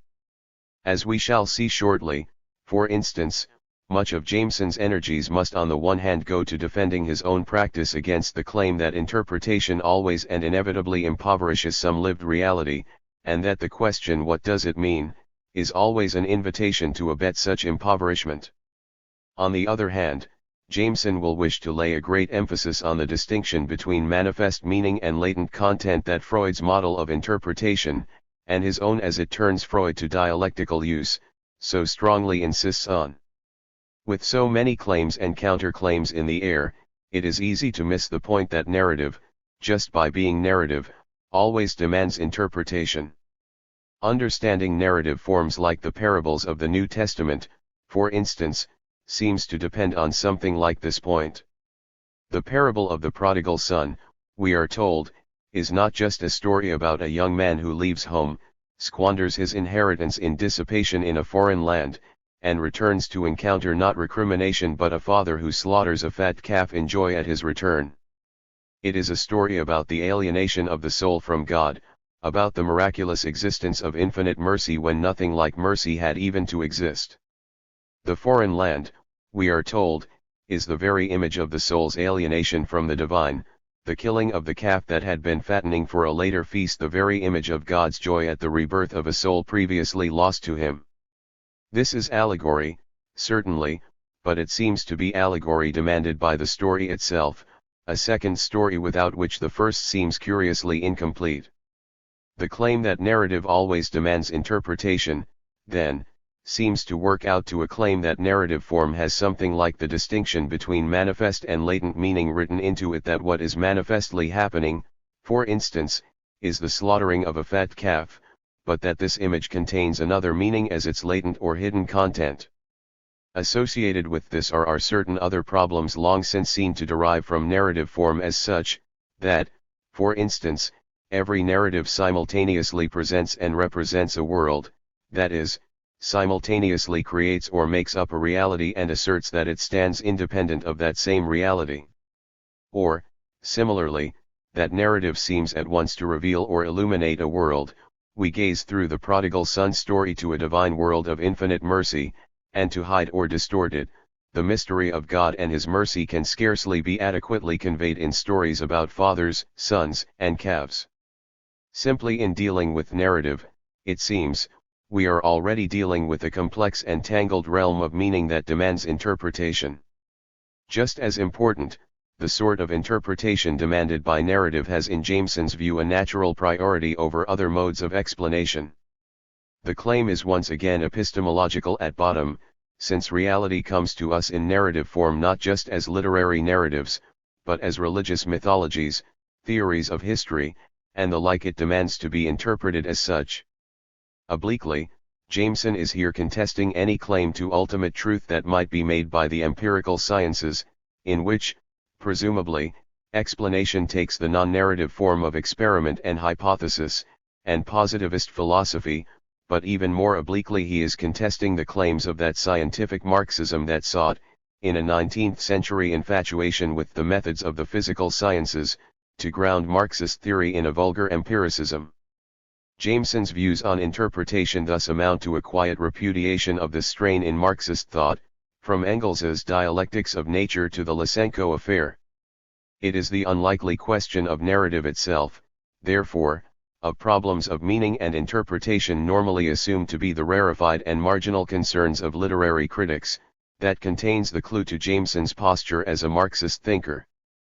For literary criticism in bourgeois terms is very obviously a marginal activity, literature itself being at most a polite accomplishment or leisure pastime, but from a Marxist perspective it would appear to be even more so, the very type of apolitical or unrevolutionary speculation.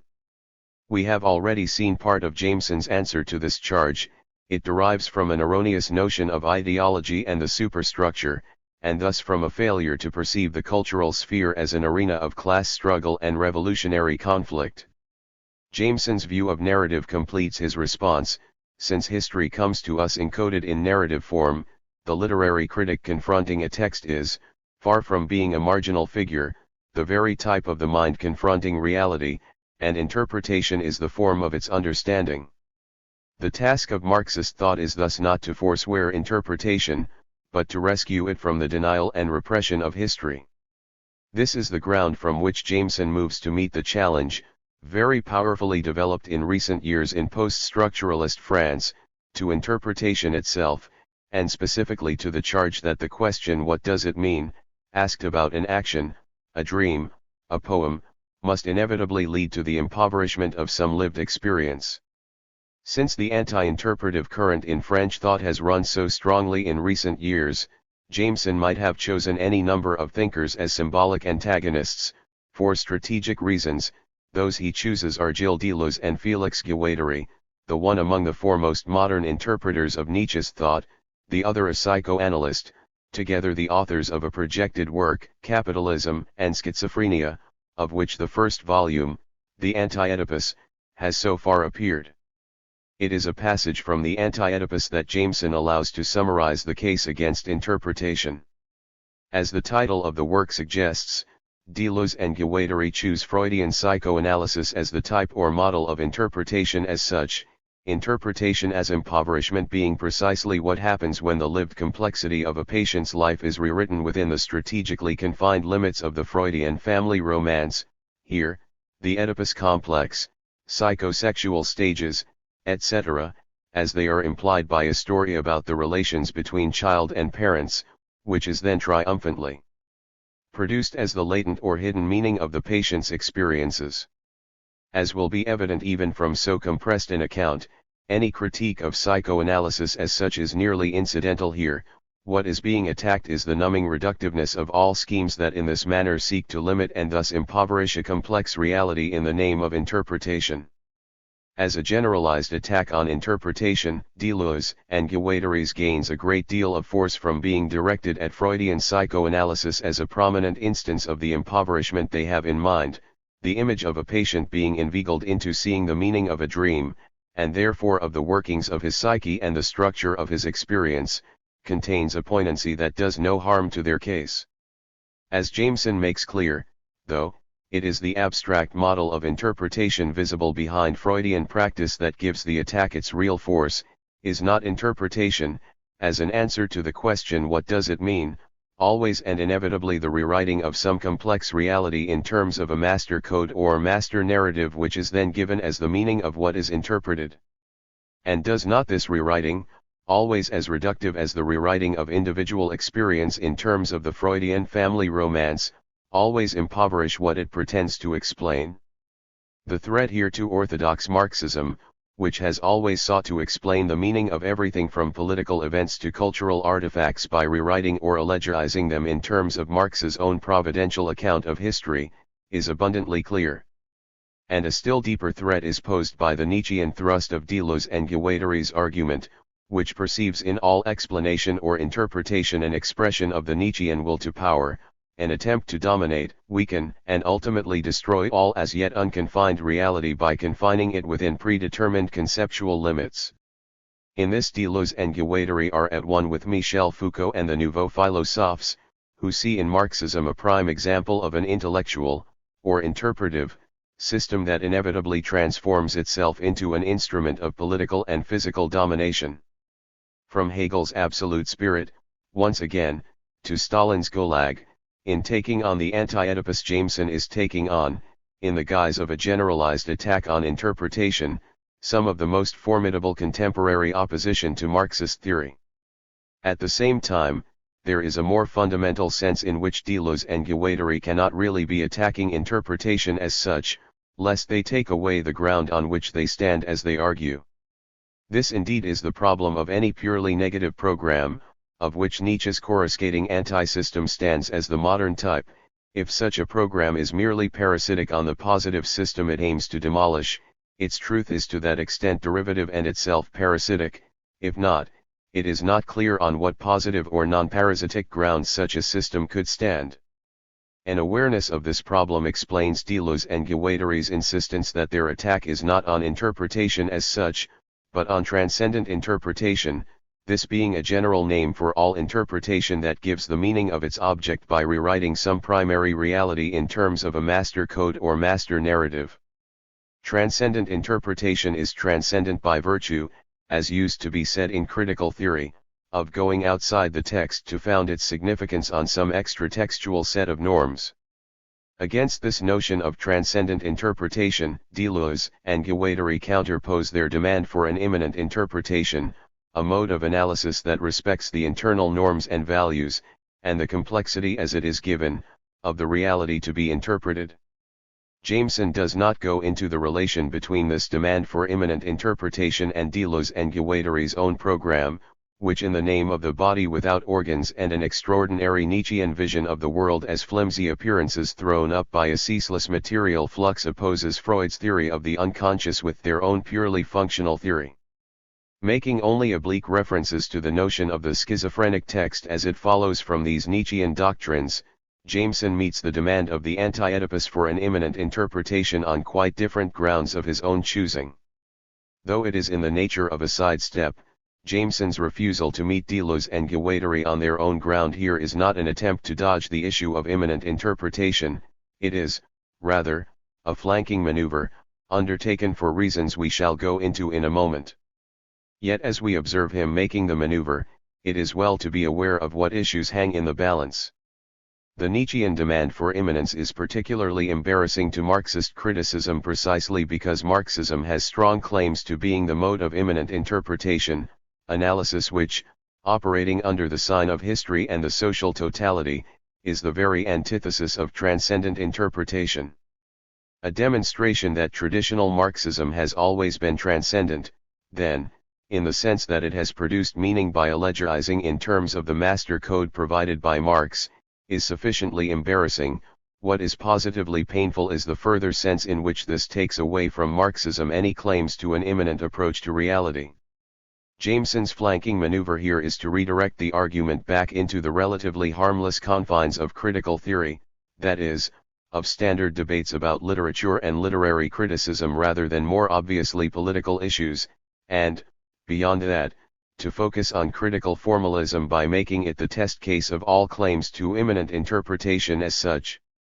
Jameson's target, then, is in general all varieties of formalist interpretation, in which category he would include, along with such self-confessed candidates as the Russian formalists, both structuralism and the post-structuralist practice of such writers as Barthes and Derrida, and in particular the new criticism of his own American intellectual tradition, that immensely influential critical approach, developed by Welleck and Brooks and Wimsatt and others in the 1950s, which came to dominance in the name of the literary study of literature, or studying literary works as self-contained worlds in themselves. What keeps Jameson's move here from being more than a simple non sequitur is that his analysis of new criticism is authorized by Deleuze and Guattari themselves.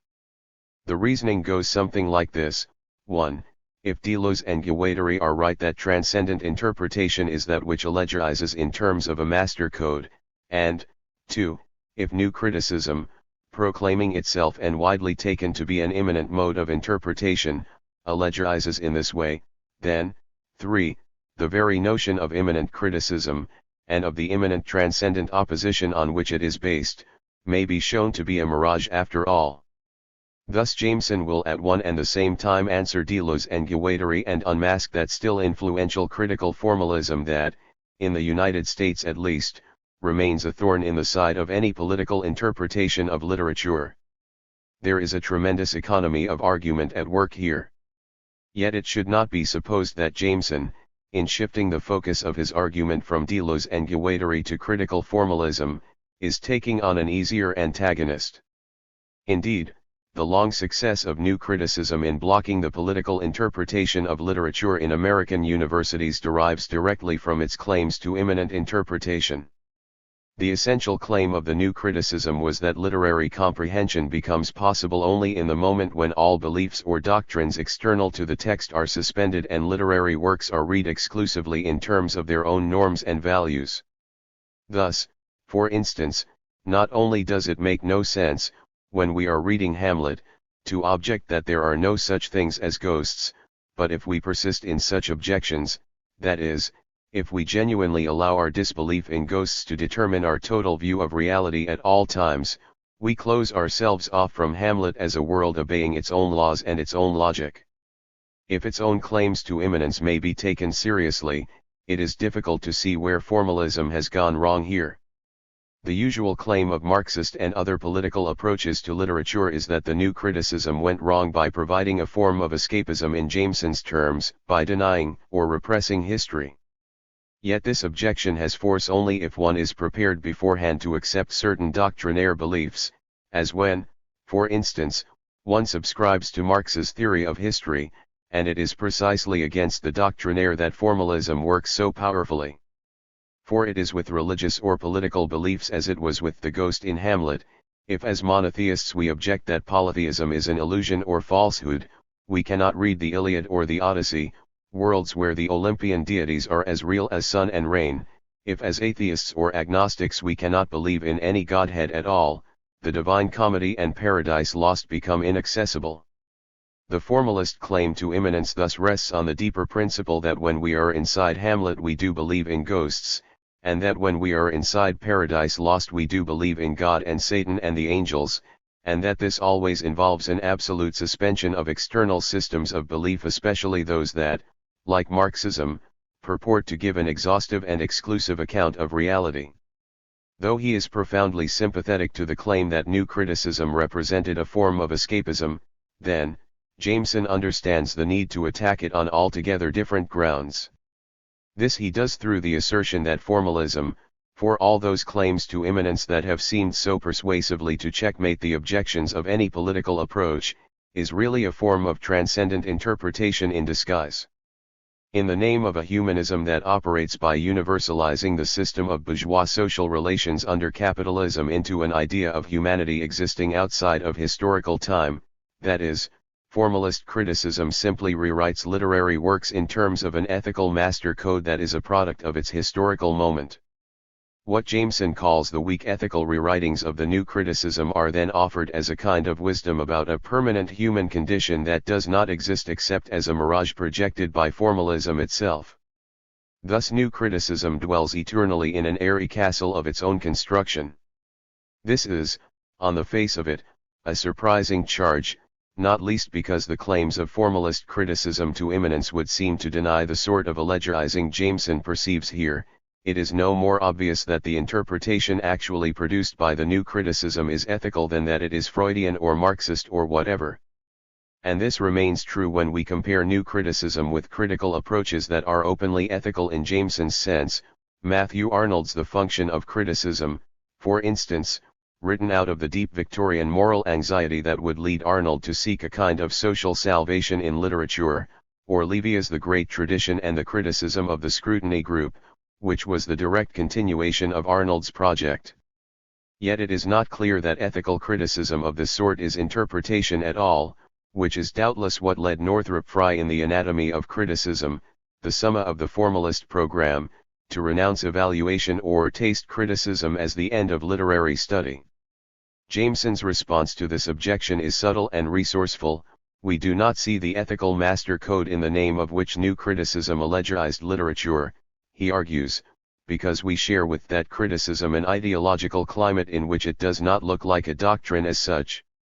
It is the idea of an integrated identity, a whole self, a stable and balanced individual psyche, that is the master code of new critical practice, and if it does not appear as such to us it is because we accept its categories, the self, the individual psyche, etc., as universal categories of human nature. Though Jameson does not say so, there is a clear implication that this idea is an ideological reverse image of the estranged and alienated and fragmented reality that is modern life under capitalism.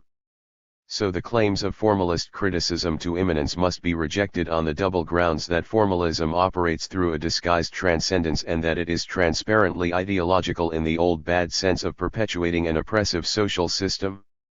The apparent ease with which Jameson is able to unmask formalism as transcendent interpretation, moreover, strongly suggests that he would be able to do the same with any interpretive mode making claims to immanence, as he has indeed done in various articles, unmasking structuralism, for instance, as transcendent interpretation using as its master code language itself.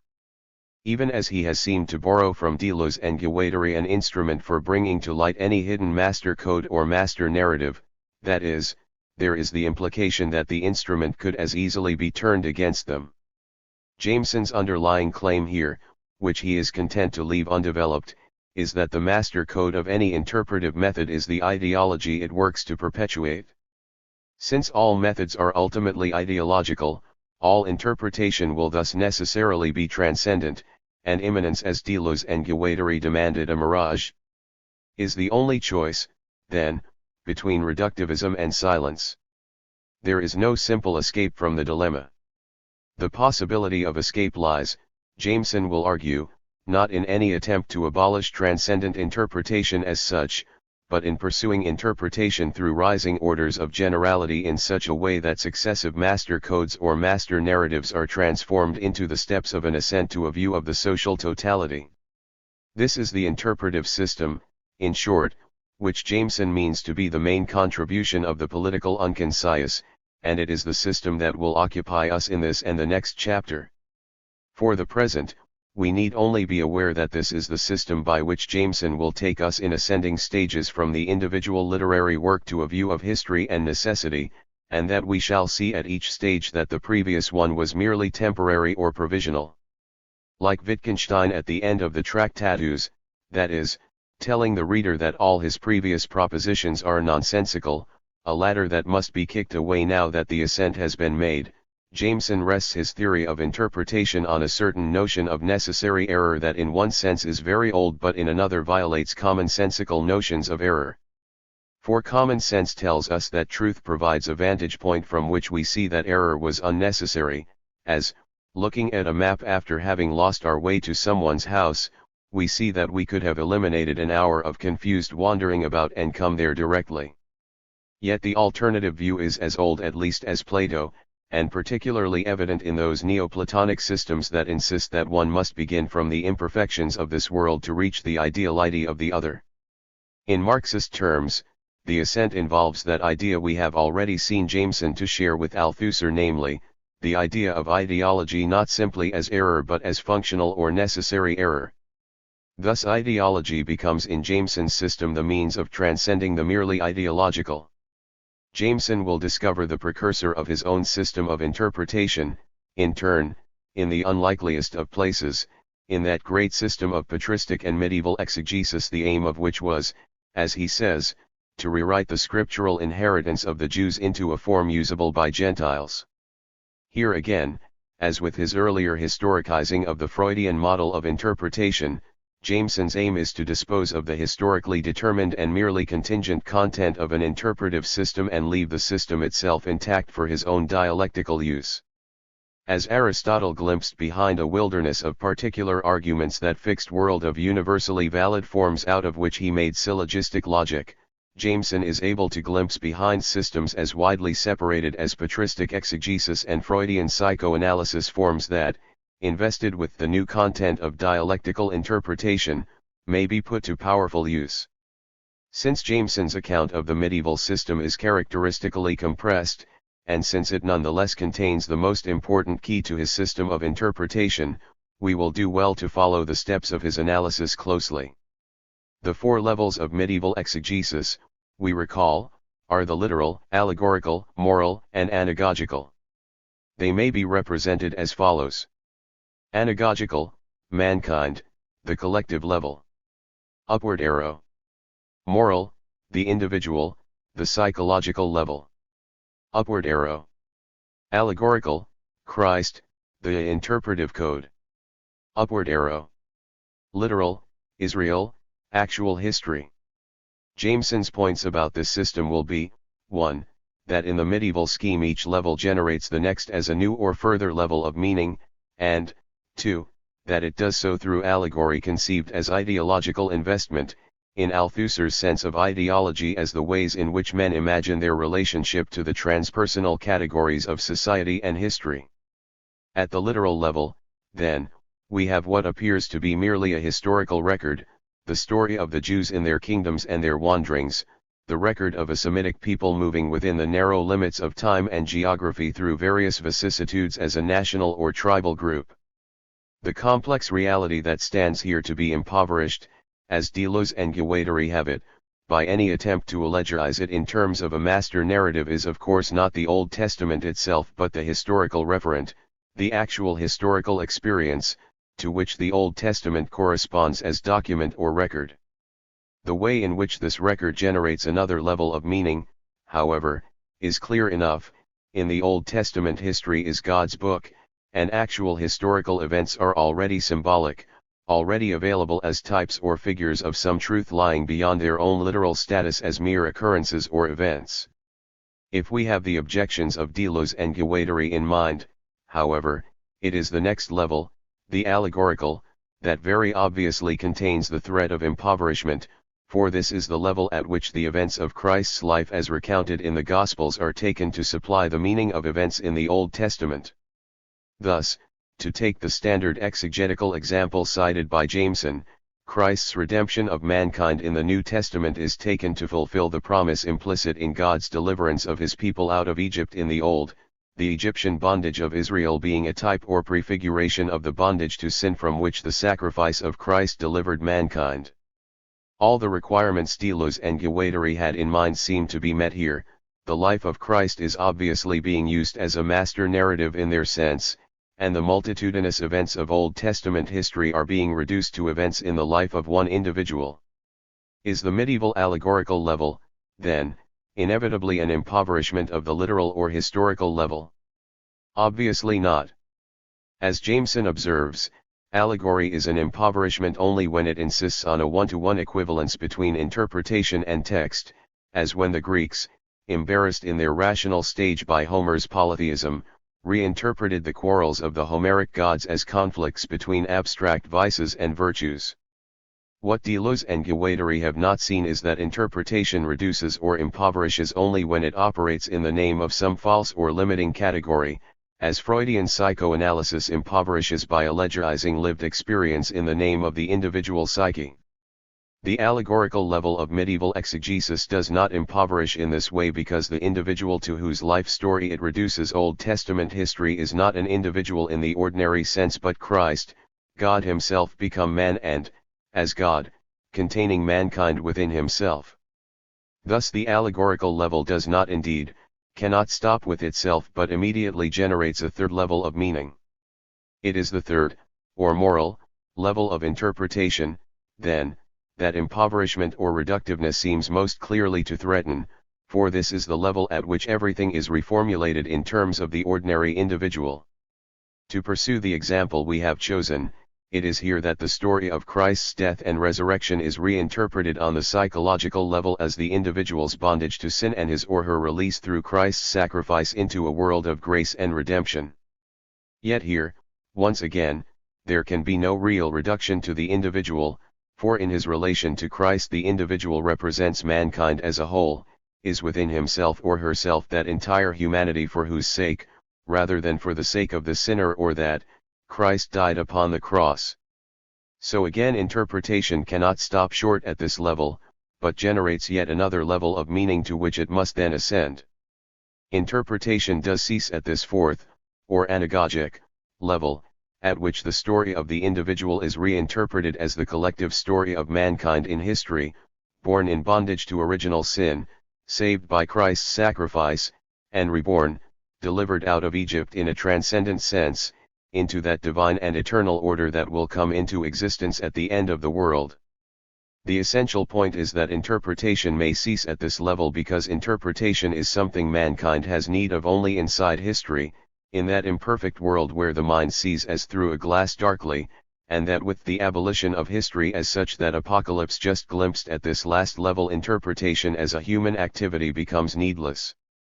Thus interpretation becomes, in the system of the Church Fathers, a means of ascending from the dusty wanderings of the Jews to a vision of the collective destiny of humankind. Though the medieval system will remain the direct inspiration for Jameson's system of interpretation, as we shall see in the next chapter, he does not move directly from it to his own system, but first pauses to examine in detail the archetypal system of Northrop Frye.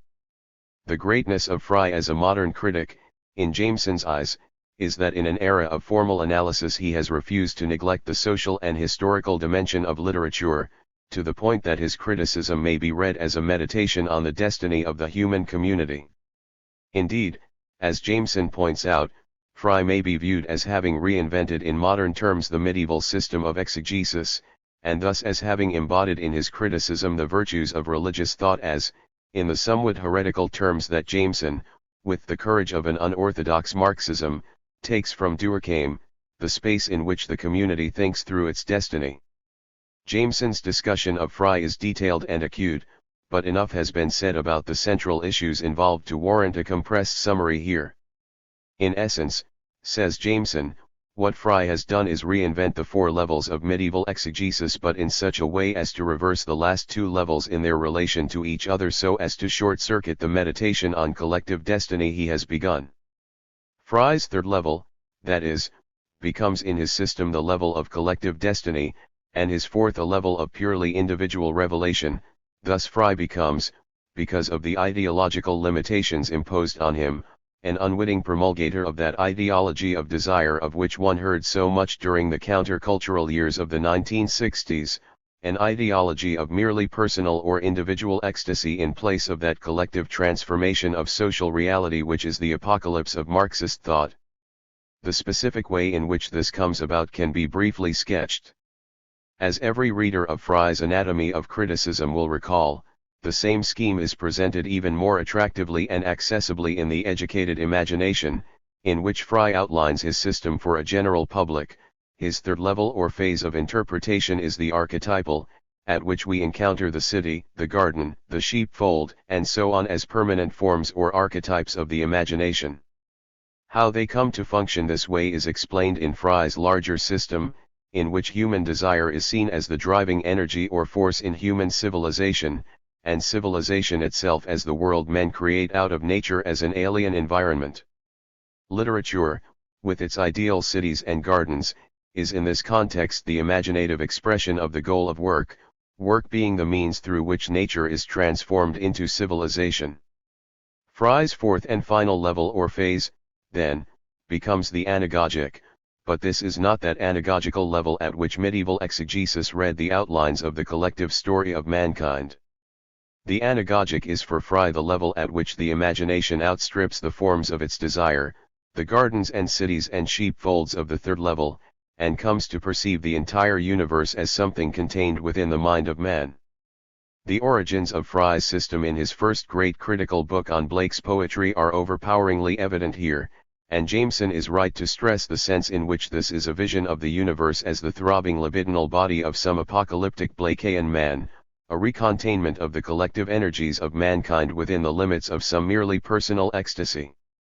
Fry's expansion of the individual mind to the point that it imaginatively contains the universe thus fails to burst through the ideological limitations of the category of individuality itself.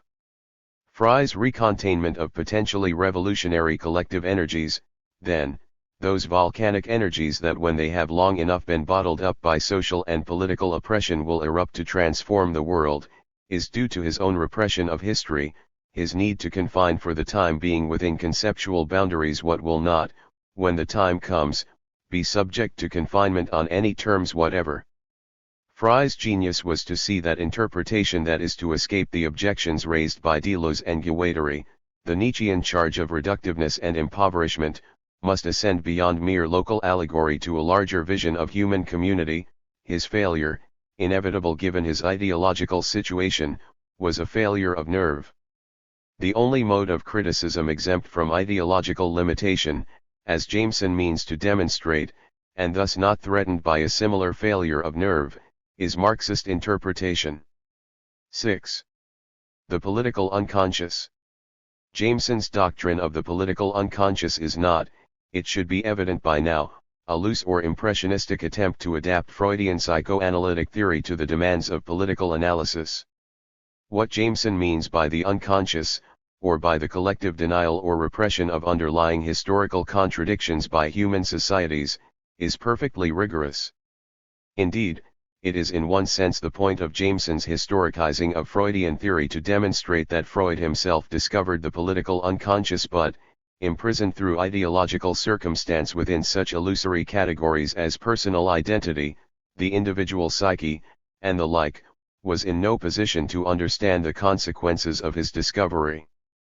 The truth of Freudian theory lies in the concept of repression, that is, that there are certain forms of normal functioning that can only be explained through a suppression of the intolerable or abnormal, and this truth remains available to non- or post-Freudian modes of interpretation.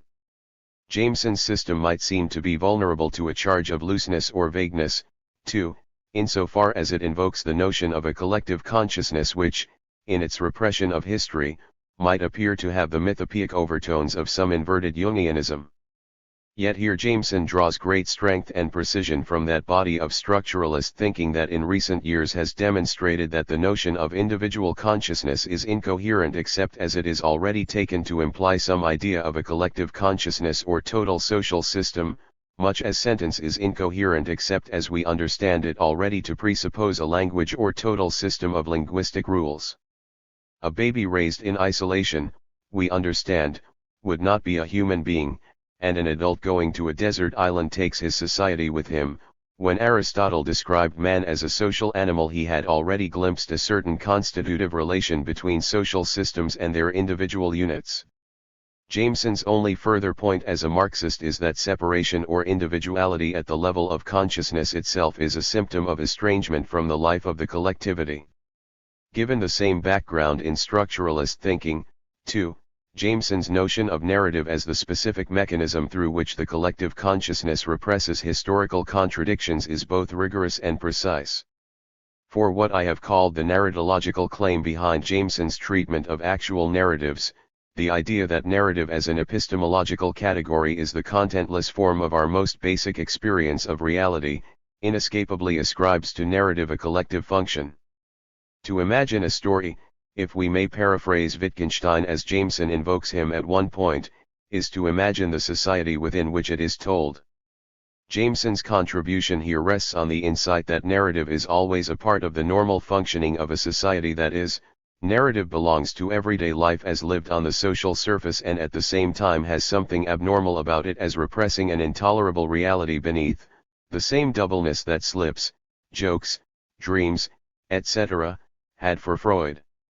The crucial question remaining about the doctrine of the political unconscious, then, does not concern the elements of Jameson's system, the mechanism of collective repression and its workings, but the question of repression itself. What is there in the political unconscious, in short, that makes it the collective equivalent of that lawless realm of repressed instinctuality that is the Freudian unconscious? Jameson's use of the standard term contradiction is not much help here, especially as it traces to Marx's own borrowing from Hegel. For contradiction in Hegel, it will be recalled, is mainly a dynamic concept, a principle of the unfolding of reality. An egg is contradictory with itself insofar as it already contains the not egg or negation of egg, the Hegelian or dialectical chicken, it will become when hatched, thus demonstrating an underlying reality that is identifiable with neither egg nor chicken but with the process of which each is a separate manifestation. So far as Marx simply took over this concept and applied it within his own historical scheme to the systems of socio-economic relations he called modes of production, the term remains not only intelligible but elegant. On this view, relations of production develop within a society as one of the efficient means of material production. Roughly speaking, they are that system of legal and property arrangements which most efficiently allows a society to exploit its relation with the material environment. Contradiction, on this view, which is Marx's view in, for instance, the contribution to the critique of political economy, is what occurs when the underlying forces of material production begin to outstrip the system of social relations to which they earlier gave rise, much as a crustacean, having excreted one exoskeleton for its use, sheds it and grows another. This is the sense in which, to use the Hegelian metaphor favored by classical Marxism, bourgeois society matured in the womb of feudalism, leading to the social revolution through which the bourgeois order came to supplant feudal relations. We glimpse here, perhaps, the moment at which contradiction begins to imply a source of revolutionary impulses, and we do well to recall now that the proletarian revolution was for Marx merely the last in a succession of revolutions, and may therefore legitimately become, in Jameson's system, the social and political equivalent of that seething sphere of repressed instinctuality that is Freud's unconscious. The question of what is repressed, then, may be answered in obvious terms: it is revolution itself, the glorious phantom of Shelley's England in 1819, the grim spectre that stalks Europe in the Communist Manifesto, shoved down by a tremendous effort of the collective consciousness beneath the surface of normal social relations and kept there for the time being. Here we have one powerful reason why Jameson repeatedly invokes Althusser's notion of history as an absent cause. In any moment of history in which social cataclysm does not take place, there is only, so to speak, the not revolution that has never occurred. So what is visible, therefore interpretation, is the way the ideological structure registers the strain of having kept it repressed. Yet none of this answers the question of why the contents of the political unconscious should in literal terms be intolerable to the collective consciousness, and Jameson does no more than hint at an answer.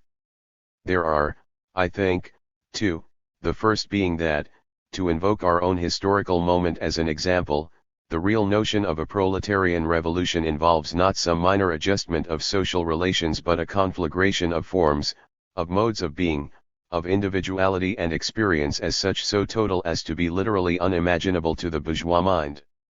The bourgeois fears mob violence, rape, the clubbing to death of his children, the rampage through the museum. It is a spiritual death for the bourgeois intellectual to imagine a Bruegel or a Rembrandt being thrown on the bonfire, a world in which no one will ever view a Raphael again, and yet these are only the dim figures of a revolution in which bourgeois consciousness itself will become extinct.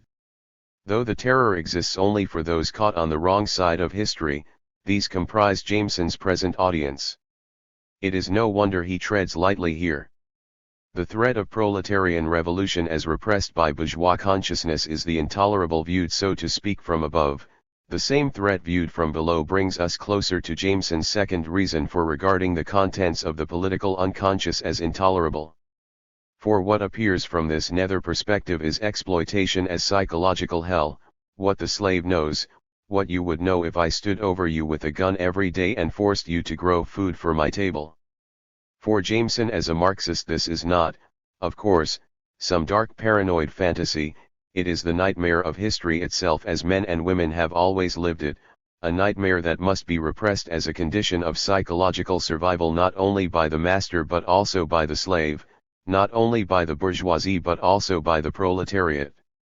The paradox that an oppressed class must be taught to recognize its own real interests is usually explained in Marxism through such notions as ideological hegemony, but for Jameson it is equally due to the fact that denial or repression is, even for the oppressed, a means of survival. The collective repression of the historical nightmare is a fact so massive, then, so powerful and all-inclusive, that Jameson can feel justified in founding upon it a system of literary interpretation that is also a theory of history.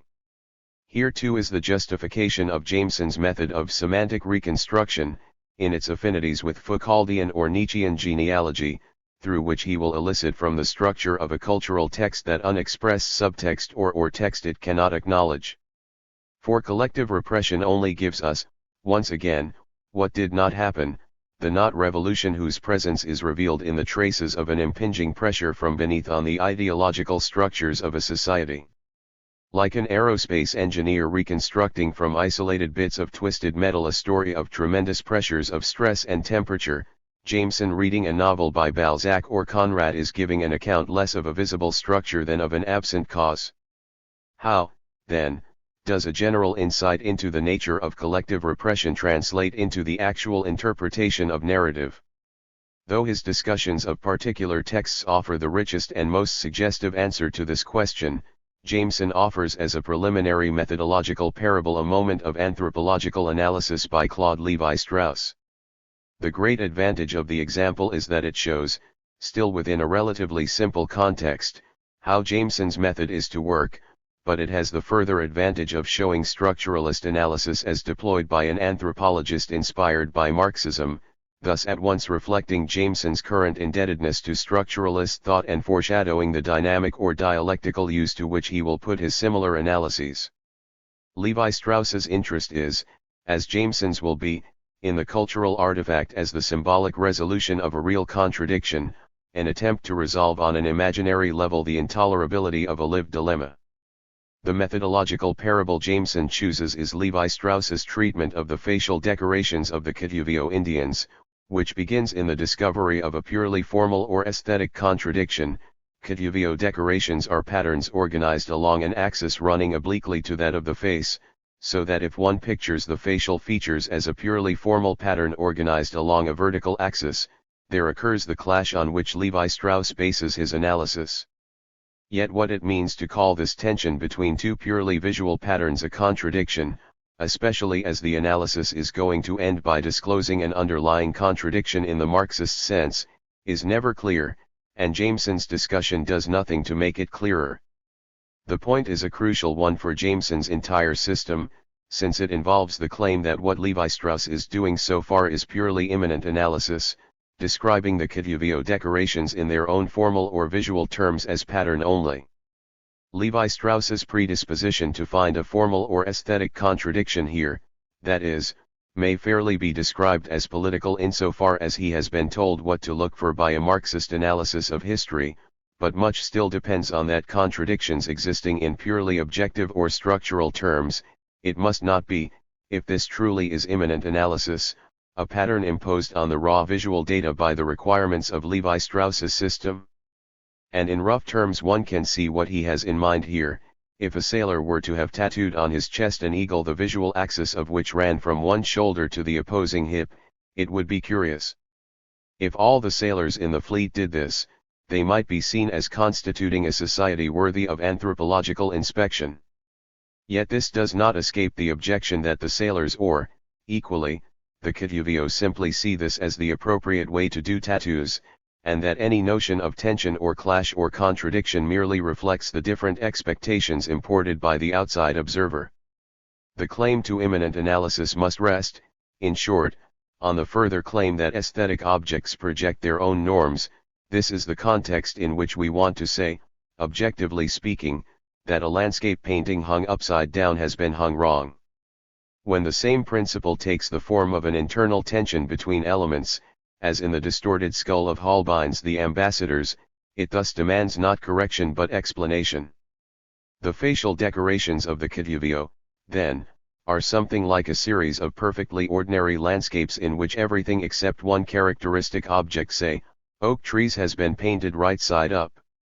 The fact demands explanation, and it will do no good to explain that this particular tribe has a myth about oak trees, for the myth too will then from a Marxist perspective demand explanation in terms of an underlying contradiction.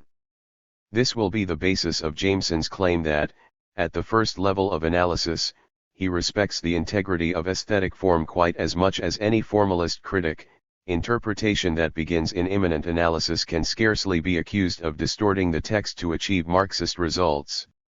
If we grant that Levi Strauss's analysis begins in the wholly immanent analysis of a formal contradiction, then, what is the underlying social contradiction of which it is a symbolic resolution? The answer has a specifically Marxist coloration. The Kituvio are a hierarchical society already organized by various relations of domination. There exists, for instance, a hereditary aristocracy, and beyond that women are in a subservient relation to men, younger people to older, and so on. The hierarchical nature of Kituvio society is outwardly represented, moreover, in its division into three separate and endogamous castes. The social restrictions on marriage exchanges and kinship patterns thus translate into the terms of everyday experience the rigidity of hierarchical domination. This is social contradiction as the Kituvio actually live it, and, living it, must attempt to resolve it on some level other than the real.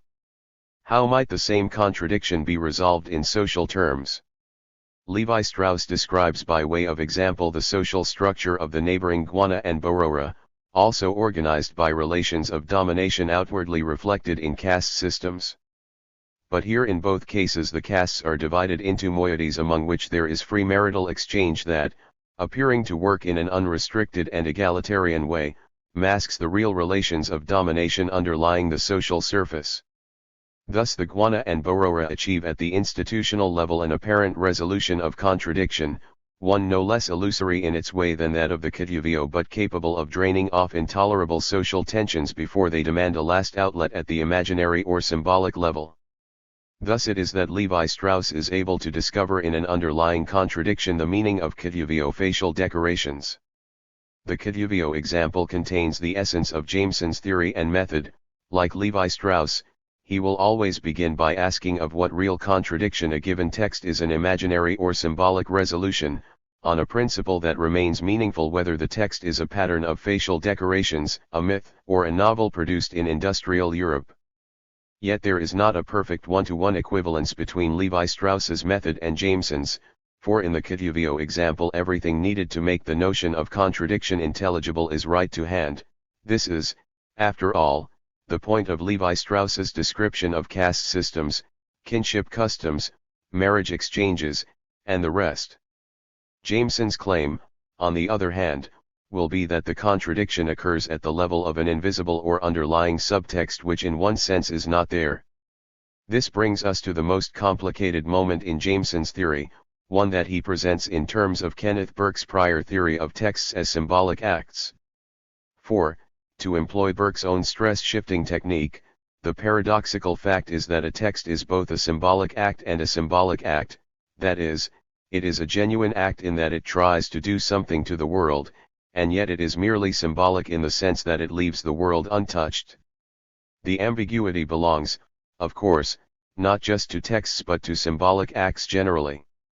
If, having gotten into an argument in a bar in the rough part of town, I enforce my contempt for someone else's point by making an obscene gesture, the standard obscene gesture, let us say, my act remains merely symbolic in that it stands in harmlessly for my having punched my adversary in the nose.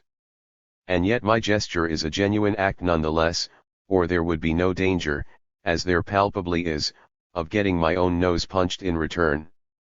This is the point in his theory, in short, where Jameson must deal with the eternally problematic relationship between the text and reality, literature and the world, the symbolic and the real.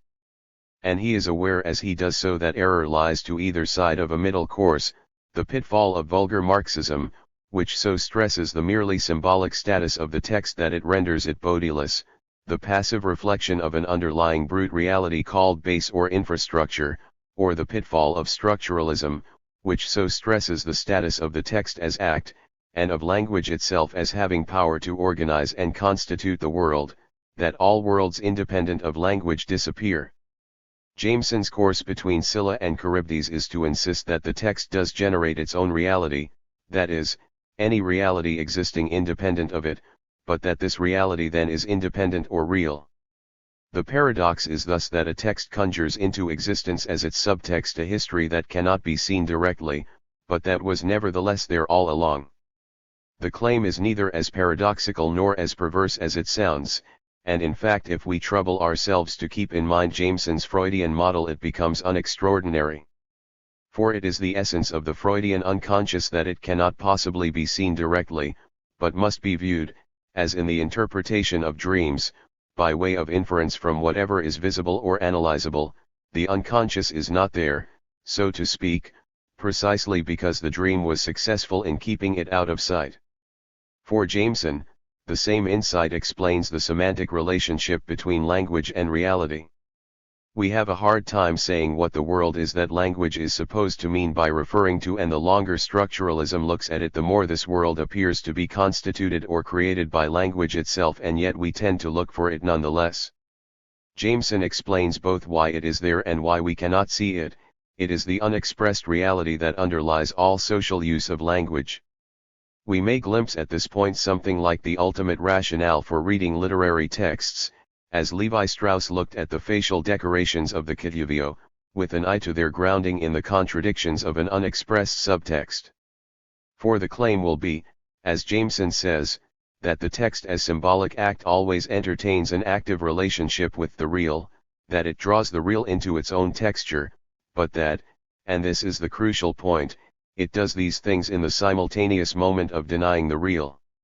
So again we arrive, this time from a slightly different direction, at the paradox. When we read a novel with Jameson, we are always going to be reconstructing the subtext that it generates as the necessary completion of its meaning, what Jameson would call the semantic precondition of its meaning anything, or even being readable at all, and yet at the same time the novel is going to say that the subtext is not there.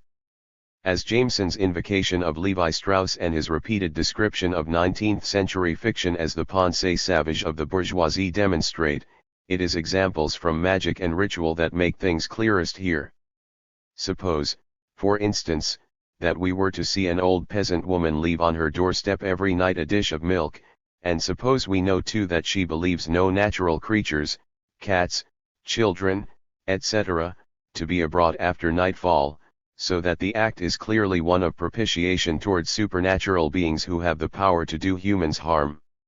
The important point is not simply that the act in itself projects the realm of supernatural or magical creatures as really existing, would be meaningless as an act without that, but also that the act aims to modify their existence and behavior in a certain way, that is, to appease them so that they will not do the mischief they would otherwise do. Thus we have, in Jameson's terms, not only the projection of a subtext but also its denial or negation. The meaning of the old woman's act is the harm or evil that, so long as the magic is successful, never gets expressed. Magic and ritual provide useful examples, in turn, because they have the virtue of suggesting the sense in which all symbolic acts are magical, what Burke points to in observing that a symbolic act wants to have an impact on the world while leaving the world untouched. The grounding of the act in the contradictions of an unexpressed subtext is not fully brought out, however, in the example of the peasant woman, so let us imagine a slightly more elaborate example, this time vaguely in the spirit of the Golden Bough. We know of a tribe that annually chooses a king from among its own number, feasts and pampers him through the summer and autumn and winter months, then slays him in the spring when the seed for that year's crop is put into the ground. The slaying is, let us further suppose, an altar ritual, with chants and prayers for the fertility of the coming harvest. What Jameson means by saying that the real is inscribed in symbolic acts is evident here, as well as the sense in which it represents, and may be grasped by interpretation as, the imaginary solution of a real contradiction.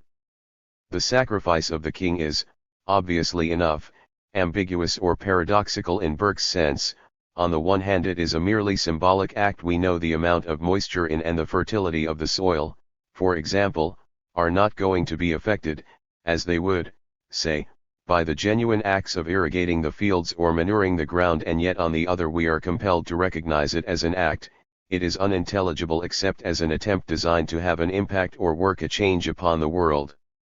Then too we can immediately grasp what Jameson would call a contradiction at the formal or aesthetic level. This is a ritual in which there is an opposing and overwhelming tension between the actual sacrificial event, death, the end of life, and its sacerdotal context, chants and prayers for fertility or renewal of life. The contradiction, moreover, as something written right into the formal structure of the ritual, is available to purely immanent analysis. The same formal contradiction occurs at another level as well, namely in the fact that this society does not simply take one of its number as the random victim of its annual sacrifice, but goes through the ritual of choosing a king and allowing him a year of domination before he is put to death. We may imagine, if it makes the case more vivid, that the king during his year of rule exercises despotic power, even to the point where he may have others put to death. In such a case, the society would clearly be exploiting the semiotic potential of its own social structure, a sign system of high and low status, to maximize the value of the sacrifice and thus its value as an act of propitiation. Thus again we have a formal paradox, the highest member of a society being subjected to the lowest fate of an involuntary death that is accessible to purely formal analysis. As a symbolic act, then, the sacrifice of the king clearly attempts to resolve at the imaginary level a real contradiction, which in this case is the dominant relation of nature, rainfall and the seasonal cycle, natural calamities like fire or flood, the leaching or salinization of the soil, etc., To an agricultural society, this is the ultimate relation of domination lying behind those relations of domination in the social structure for which the sacrifice of the ruler may now be grasped as an act of atonement. In Marxist terms, then, the underlying contradiction occurs at the submerged or hidden level of necessity. A mysterious and impersonal force, nature, here owns the means of production, and unless it behaves benevolently the tribe will starve. It is the intolerability of this threat that the sacrifice attempts to resolve or negate, and that must thus be reconstructed as the subtext of the ritual considered as a text. Such reconstruction is possible because the ritual as text has inscribed within itself the real. At the same time, the meaning of history as an absent cause, something outside all ritual or narrative structures whatever, is that the real contradiction addressed by the text as a symbolic act is not that ultimate contradiction that in Marxist thought can only be resolved through collective praxis, that is, revolution. It is, rather, contradiction as it appears in ideological form, as an aporia or antinomy or irresolvable logical bind. In the case of our king's sacrifice, for instance, this would doubtless be on the social or agricultural level what Hegel long ago saw as the paradox of sexual reproduction, that sexual consummation is a moment simultaneously of regeneration and of death, for the act that perpetuates the species by begetting new life also inevitably signals the mortality of its individual members. Such antinomies as this of death in birth are, for Jameson, what are addressed by such rituals as the tribal sacrifice of a king, such mythological narratives as that of Christian sacrifice, and such individual narratives as epic poems and novels produced within historical societies. Our discussion of texts as symbolic acts brings us now to the three horizons of Jameson's system of interpretation, within the first horizon of which it has without acknowledgement been taking place. This system is Jameson's answer on the one hand to the crude typologizing of vulgar Marxist criticism and on the other to the obviously ideological character of systems like medieval scriptural exegesis or Fry's archetypal criticism. I have hinted at the direction and dynamics of its interpretive movement, which is from the text in its ordinary sense of an individual work and history in the ordinary sense of year-to-year events through three concentric and ever-widening interpretive horizons to a final view of history as, in Jameson's formulation, the ultimate ground and untranscendable horizon of textual meaning. We must conclude our consideration of his program by considering this movement in detail. As Jameson invokes it, the idea of a horizon is borrowed ultimately from classical phenomenology, but more immediately from Gadamer, in whose relativistic account of historical knowledge it serves to enforce the point that no item of knowledge is conceivable except within some ordered and closed structure of knowledge. This is to insist on the now familiar point that facts count as such only against some prior background of hypotheses and beliefs, but also on the point that social and historical as well as scientific knowledge operate this way. To understand witchcraft or a fertility ritual or the hysteria of Freud's turn-of-the-century Viennese patients is to move within an alien horizon of thought and perception. A similar notion is sometimes invoked in the philosophy of science, where ordinary men see a tree, we say, the botanist sees a system of respiration and photosynthesis and the physicist a whirling dance of colorless particles. The relation in such instances between horizon, what in general terms we refer to as ordinary language, botany, and physics, respectively, and object is very similar to the one implied by Jameson's system.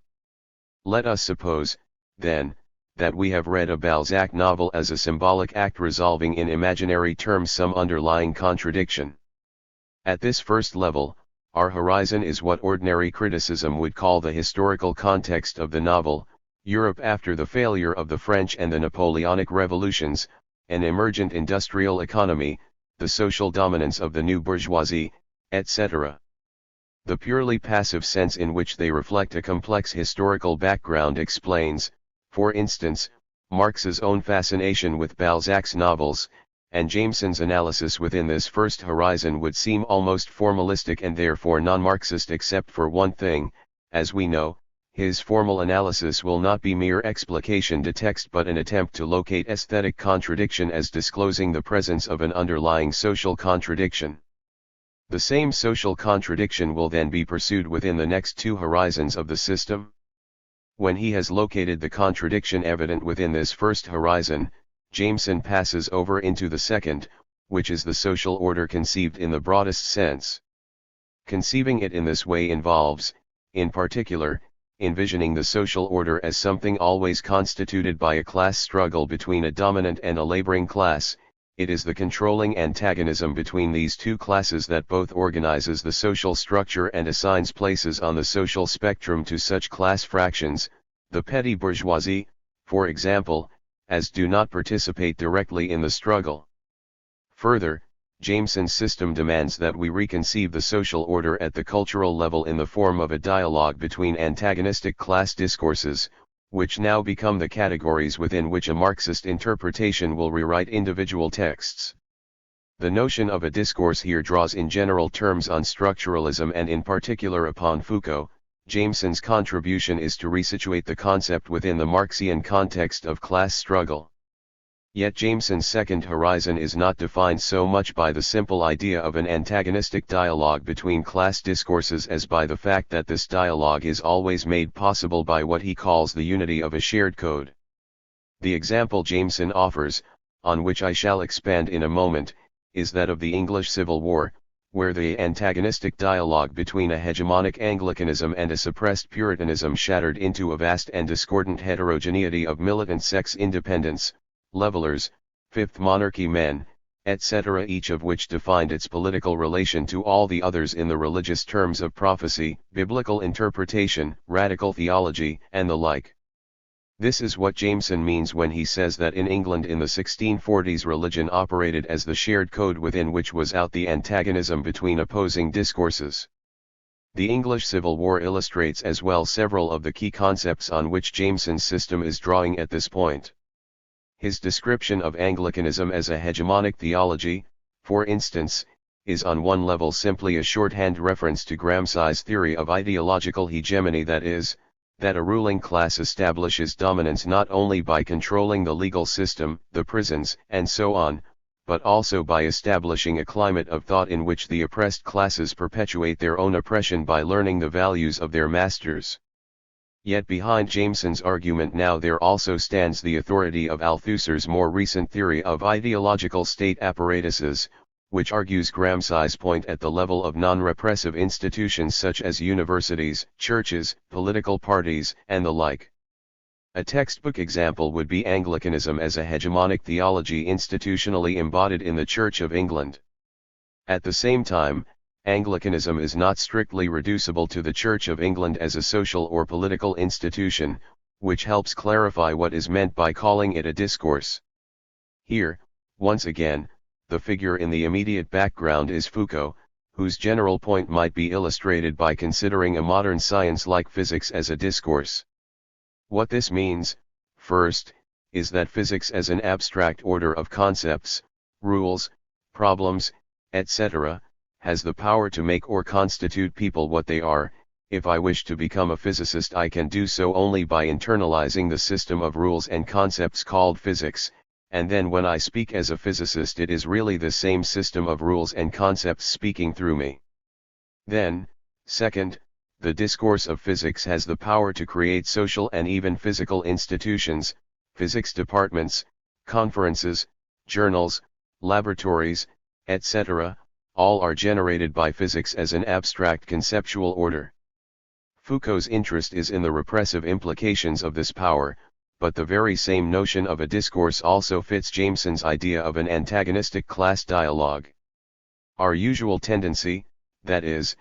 to think of 17th-century Anglicanism primarily as a state institution, the Church of England as a state religion, with Oxford and Cambridge as its seminaries, its cathedrals and bishoprics embodying a national administrative structure, its parish churches and their vicars an institutional presence reaching into every village and hamlet and only incidentally as that body of abstract thought or theological discourse represented in sermons, controversial pamphlets, works of systematic theology, university curricula, and the like. Yet the whole point of thinking of Anglicanism as a discourse is to see that a reverse perspective is also possible, that Anglicanism as an ideology or hegemonic theology may equally be said to have generated the Church of England as an institution, to have created its flesh and blood vicars and bishops and its actual cathedrals and village churches as the outward expression of an inner imperative. This is the sense of discourse that Jameson's argument now demands. Then too, we can conceive of Anglicanism as a dialogical discourse, in the sense Jameson borrows from Bacon, by viewing it as a response to a repressed oppositional voice, in rough terms, a discourse of Puritanism. The value of Bacton's point is that it insists on the sense in which speech or discourse must always imply a dialogue. If I overhear a voice in conversation in the next room, I make sense of it by supplying the idea of a listener or another voice I cannot hear, and even if it turns out that the speaker is physically alone, I will construe his discourse as one half of an imaginary dialogue. A hegemonic discourse, in fact, has just this character. Historically speaking, we hear only one voice because a hegemonic ideology suppresses or marginalizes all antagonistic class voices, and yet the hegemonic discourse remains locked into a dialogue with the discourse it has suppressed. This is why we must picture Anglicanism, even in the comparative serenity of the period preceding the Civil War, as already dialogical in nature.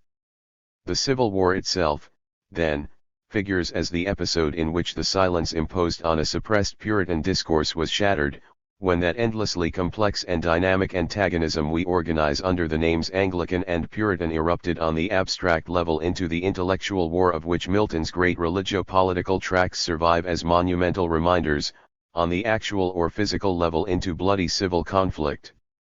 Jameson's point is that we can call this suppressed discourse Puritan with no great historical distortion because religion was for all parties the shared code within which their differences were fought out. Thus it was, for instance, that the communism of the levelers could not take the form of an atheistic doctrine, a doctrine, say, calling for the end of religious delusions as such, but, on the contrary, presented itself as a purified Christianity. The unity of Jameson's second horizon is thus the unity provided by a single dialogue and a shared code. What happens to the individual text within this second horizon? Jameson's answer is that it must be reconstituted as a parole in relation to the langue of its class discourse. On the simplest level, Jameson is merely invoking here the standard Saussurean distinction between parole and langue in linguistics, parole as any individual utterance within a language, as when I say good morning to you on the street, langue the total system of linguistic rules that makes individual utterance possible. His point will then be that when we interpret, say, a Balzac novel as the parole of a langue, the class discourse that is the langue is, like its Saussurean counterpart, an abstraction nowhere completely present in any body of texts or utterances and something that must always be reconstructed from partial evidence. His further point is that we must continue to conceive of this process dialogically. The class discourse that functions as a langue does so by virtue of an antagonistic relation to an apposing discourse. In practical terms, this means that we complete our view of Jameson's second horizon not simply by reconstructing the parole-langue relationship between individual text and class discourse but by then going on to reconstruct the antagonistic class dialogue in which both figure. Jameson cites as examples Ernst Bloch's treatment of the fairy tale as a subversion or deconstruction of the aristocratic form of the epic and Eugene Genovese's analysis of black religion as having emptied the content of the slave owner's Christianity while retaining its forms for oppositional or subversive purposes. A similar dynamic is laudably at work, in Jameson's view, in the contemporary reclamation of such marginalized voices as minority, gay, and women's literature, his only caveat as a Marxist being that criticism must be alert to the ways a hegemonic ideology ceaselessly co-opts or reabsorbs or universalizes such oppositional voices, thus perpetuating the illusion that there is only a single genuine culture. Within this second horizon of interpretation, the object of study becomes what Jameson calls the ideologeme, a kind of minimal unit around which a class discourse is organized. Ultimately, of course, this draws on the notion of the phoneme in linguistics as the minimal phonological unit that creates a word or changes its meaning, as the sound represented by p changes bad into pad. Yet this notion of a least significant unit has been expanded in recent years to serve other purposes, as in Foucault's notion of the episteme as a sort of structural equivalent of the Zeitgeist, and Jameson's positing of ideologisms participates in this expansion. The concept is not, one supposes, meant to be rigorous or precise in the way that phoneme is rigorous and precise, but simply to make it clear that the ideological structure of class discourses is analyzable as a structure. It is to this end that the notion of a minimal, rather than a least significant, unit contributes. As a minimal unit, the ideologeme can be developed in either of two contrary directions: the conceptual, in which case it appears in rudimentary form as a pseudo-idea, opinion, belief, prejudice, etc., but can then be taken to the length of a complete philosophical system, or the narrative, in which case it appears first as a proto-narrative, fantasy, anecdote, tale, etc., but may then be taken to the length of a cultural narrative like a novel or epic poem. Here Jameson's argument draws on a notion of deep structure that once again comes from linguistics, this time from the insight of transformational grammar, that such sentences as "John ate the apple" and "the apple was eaten by John" point, for all their apparent dissimilarity at the surface level of syntax, to an identical core or kernel sentence at the level of deep structure. In the same way, Nietzsche's philosophy and the novels of Gissing represent, for Jameson, complex transformations worked on the same core unit, the idea or theory of ressentiment, which is their shared ideologeme. Even within the corpus of Nietzsche's writings, however, we can trace the ways in which ressentiment as an ideologeme undergoes both a conceptual and a narrative development. On the conceptual or philosophical level, this gives us Nietzsche's unmasking of Christian charity as the subversion of a race of masters, strong and self-sufficient in their vitality, by a weak and self-hating race of slaves. On such a reading, all ethics then becomes the imposition by the weak of an emasculating ethic on the strong, a ruse through which the masters are themselves infected with a slave mentality. Yet Nietzsche also gives his theory of ressentiment a narrative form, as the story of Christianity as a slave religion that emerges in the Roman world ultimately to emasculate and bring under its despicable domination the natural masters of society. In the background there then is the story of the entire Judeo-Christian tradition as a slave revolt that, too pusillanimous to assert itself at the healthy or Spartacist level of physical violence, is achieved at the level of ethics. Thus ressentiment figures as the ideologeme of Nietzschean philosophy and Nietzschean fable alike. In a general sense, it is clear from a Marxist perspective that Nietzsche's notion of ressentiment must be ideological. As a philosophy produced within a newly hegemonic capitalism, it could be no other. Yet its ideological nature becomes clearest, for Jameson, when ressentiment is invoked by a 19th-century bourgeoisie and its intelligentsia as the mindless and destructive envy that the have-nots of society always and universally feel toward the haves, thus utterly denying the origins in economic exploitation of all discontent from below, of Peterloo and Chartism and the Paris Commune. Add one more modification: the ressentiment of failed intellectuals, bad poets, hack journalists, unilluminated philosophers, all the aesthetic priests of Nietzsche's system who then turn against society, and we have, Jameson argues persuasively, not only the theme of the alienated intellectual in Gissing's novels but also the coming to light of ressentiment as the shared ideologeme of Nietzsche and Gissing. To bring to light an ideologeme in this manner is to pass over into the third and last horizon of Jameson's system, the horizon of history conceived in the broadest possible sense, as it embraces mankind from its emergence to its eventual extinction as a species. Our earlier discussion perhaps makes clear the danger lurking here. Even to speak of history as extending from X to Y is to impose a narrative framework on the raw data, in effect to promise to tell a story. And should Jameson as a Marxist critic fulfill this promise in any unqualified way, he will immediately become susceptible to the sort of objection we have already heard powerfully urged by Deleuze and Guattari, that is, that he is merely setting up a master narrative or master code in terms of which to rewrite literary works, which rewriting or allegorizing will then be exhibited as the underlying meaning exposed by a Marxist interpretation. Jameson is wholly alert to this danger, and he is at his most resourceful in avoiding it.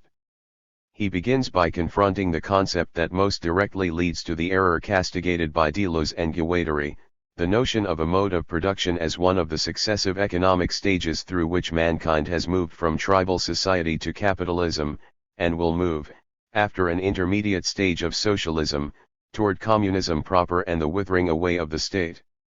Here the story being told is clear. It is Marx's own story of a movement from the tribe to the gens and then to the slave-holding society of the polis, the ancient mode of production, and finally to the modes of production embodied in feudalism and capitalism respectively, as is the process through which Marxist interpretation compels texts to yield up their allegorical meaning according to this story.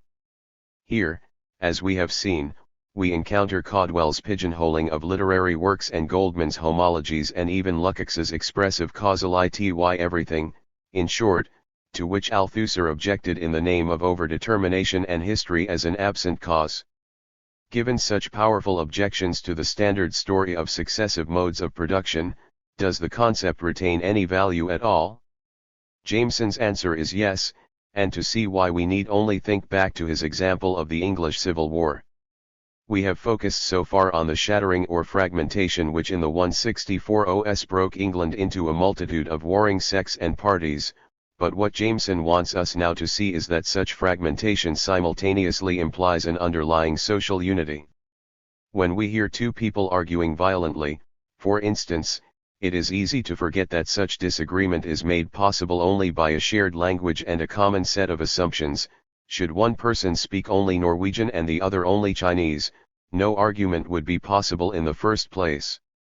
To observe that religion was the shared code within which parties in the English Civil War fought out their conflicts, then, is similarly to stress an underlying unity. In this view, which is Jameson's, what the concept of a mode of production is ultimately about is not some story of successive economic stages but the possibility of seeing all the social phenomena within a given historical framework as being related to one another as to a totality. In Capital, Jameson reminds us, Marx was not trying to give an account of human history but to construct a systematic account of capitalism. The story of successive modes of production is thus heuristic merely, and the value of the concept lies in its use as an instrument of social analysis. A mode of production is not, in short, anything we should expect to find in a historically existing society, but a conceptual category that becomes indispensable when we set out to analyze the complex structures of actual historical societies. If we may not envision them as modes of production, however, what becomes of actual historical societies? The answer, which is central not only to Jameson's third horizon but also to his system as a whole, lies in the concept of Ungleichzeitigkeit or the non-synchronous development of the various levels constituting a social whole. The term as Jameson invokes it here is taken from Ernst Bloch, but the concept as it now exerts its force within contemporary Marxism goes back once again to Althusser's notion of overdetermination, especially as it insisted on the relative autonomy of the various levels of the superstructure. This is to insist, for instance, not only that, say, a legal system and a religious system represent within their society separate and relatively autonomous cultural levels, but that each has a history or temporal development internal to itself and independent of the other. Indeed, this is for Althusser one of the conditions of their relative. The process of non-synchronous social development may be illustrated, as we earlier had occasion to illustrate the concept of overdetermination, by an analogy with the human body. The cells of our bodies, we are informed, replace themselves in a constant process, so constant that at intervals, about every 7 years, all the cells in our body are new. But within this total process cells replace themselves at much different rates, skin cells renewing themselves more quickly, for instance, than the cells of the liver or the bones.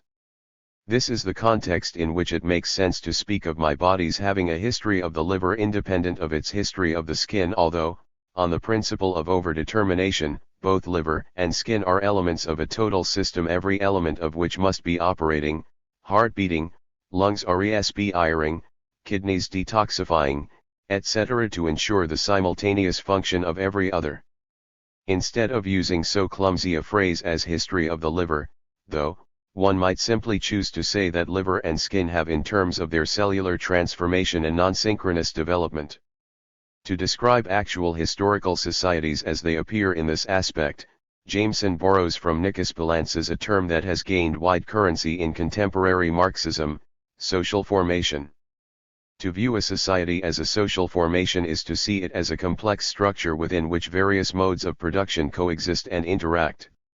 Thus we should expect modern industrial society, for instance, to consist of certain cultural levels. Commodity reification would be, for Marxism, the prime example that trace their inner development back no further than the Industrial Revolution, others incorporating a development from the feudal stage on, others still from tribal society, and all these levels simultaneously interacting with one another to produce the complex dynamic of a society going through the process of historical change. To view societies in this way is to attain what Jameson calls a metasynchronic perspective that allows for an account at once of society as an system of history as a process of development. The consequences of this view for a theory of the text are, as we shall see shortly, enormous, but as always for Jameson they are only as important as their political implications. Thus, for instance, the notion of non-synchronous social development allows him to reconcile the claims of Marxism and radical feminism, which has in recent years urged against any analysis of history in terms of class struggle the cogent claim that in the past women of all social classes have been oppressed by men. To view societies as social formations, however, is precisely to expect that earlier levels will coexist with later. In this case, male domination is to be viewed as the virulent cultural survival of a relation developed within tribal society as the earliest human social stage and today coexisting with other, more recent, levels such as commodity reification. The point of the revolution envisioned by Marxism is then that it will abolish all such relations of domination simultaneously. The third horizon of Jameson's system is thus not history merely but history viewed in this new metasynchronic perspective, to which Jameson gives the name cultural revolution.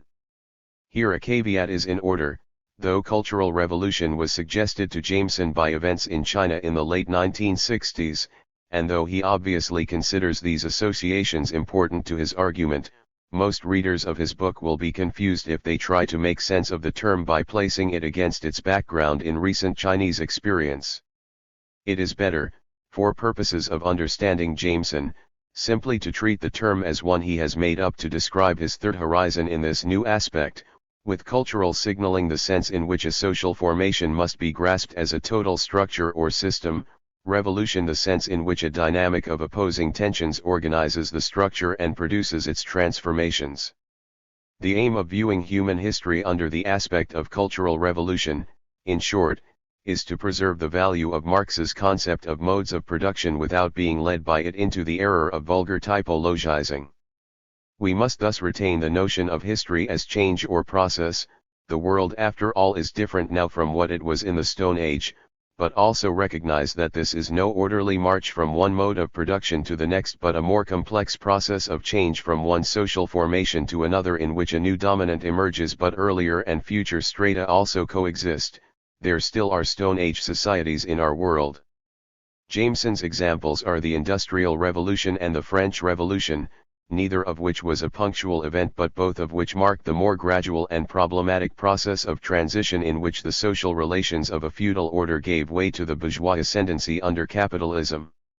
Jameson means the term cultural revolution to this whole process.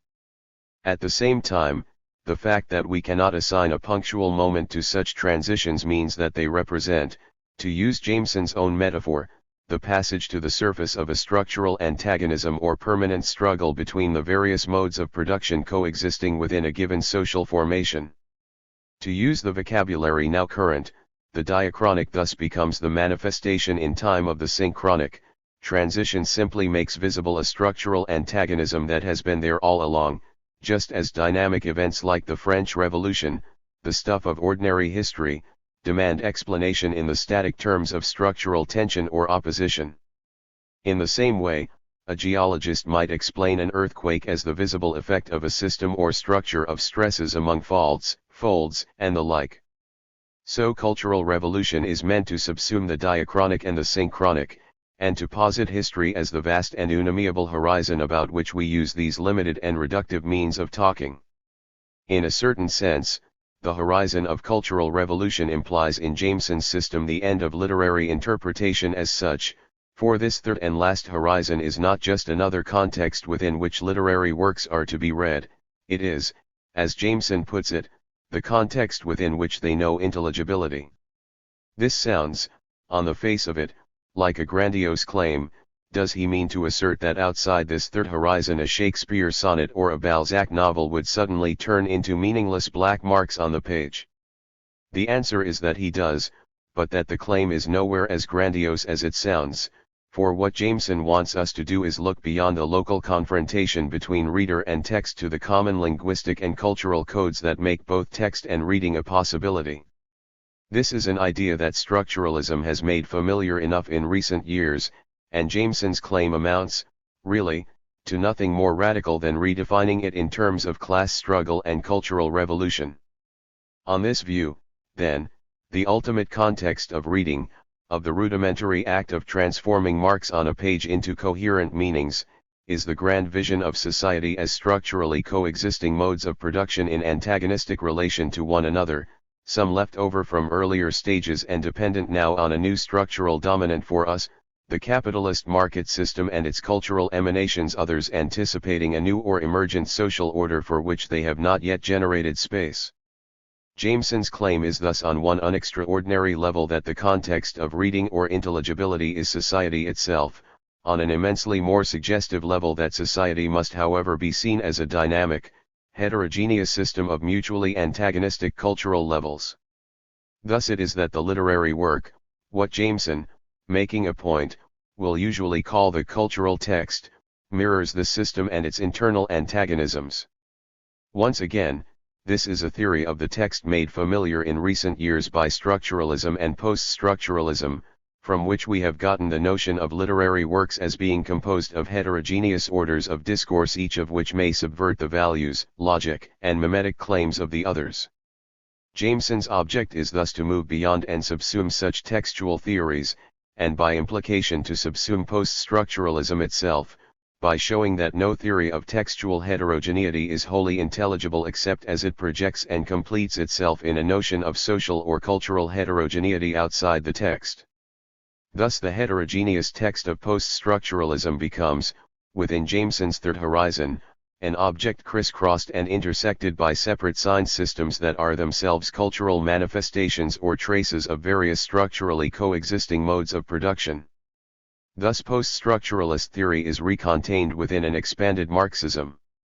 The object of study within this third horizon then becomes not the heterogeneous text merely, but that text viewed under the aspect of what Jameson calls the ideology of form, in which its various registers and discourses reveal to interpretation their content of form. The phrase, which Jameson borrows from Hjelm's Leff, is paradoxical only so long as one is imprisoned within an expressive theory of form and content. There is no paradox when we think of forms, as Jameson means us to, as transmitting ideological signals in their own right, as, for instance, the very notion of epic as a form or genre also signals, on one level, a notion of heroic values or the heroic world, on another the stage of human economic and social development for which those values served as a hegemonic ideology. When we encounter the epic as a comically discordant tone or register in a work like The Rape of the Lock or Tom Jones, then, we may immediately recognize the sort of heterogeneity Jameson will explain in terms of the idea of form. The social resonances of this notion are made clearest, curiously enough, by an example Jameson draws not from literary but from musical form. The ideological content of a form like the folk dance, for instance, will be its association with the rhythms and rituals and values of the agricultural society in which it was produced, and it continues to transmit the signals of its ideological content when it is transformed into an aristocratic form like the minuet. Indeed, it must, or the whole point of the minuet as aristocrats playing peasant would be lost. The same folk dance as a theme in a romantic symphony then carries with it the history of these earlier transformations in signaling, now, a new ideology, an emergent nationalism that carries within itself, as the symphony carries folk dance and minuet, the cultural traces of earlier feudal and agrarian orders. The literary equivalent of this heterogeneity of symphonic form is what Jameson will discuss under the name of generic discontinuity. This brings us to the outer limits of Jameson's interpretive system. Beyond them lie the issues of actual interpretation as pursued by the most original and resourceful Marxist critic now writing, moment after moment, of the dialectical shock generated by his brilliant readings of individual texts and authors. Yet to end by considering Jameson a literary critic would be to mistake him and the ultimate purpose of his system, which is to employ the normal categories of literary or cultural study only as a means of transcending them, to move through readings and discussions and analyses only to emerge, on the other side, into a space where one may trace the lineaments of history and necessity within the social firmament of men and women. To do this is to achieve a revolution within consciousness, the undeniable premonition of that outward revolution toward which the broad stream of an otherwise inscrutable history is carrying the world. Jameson includes the so-called Oriental mode of production in his summary account, but its status is a hotly debated issue in contemporary Marxist theory.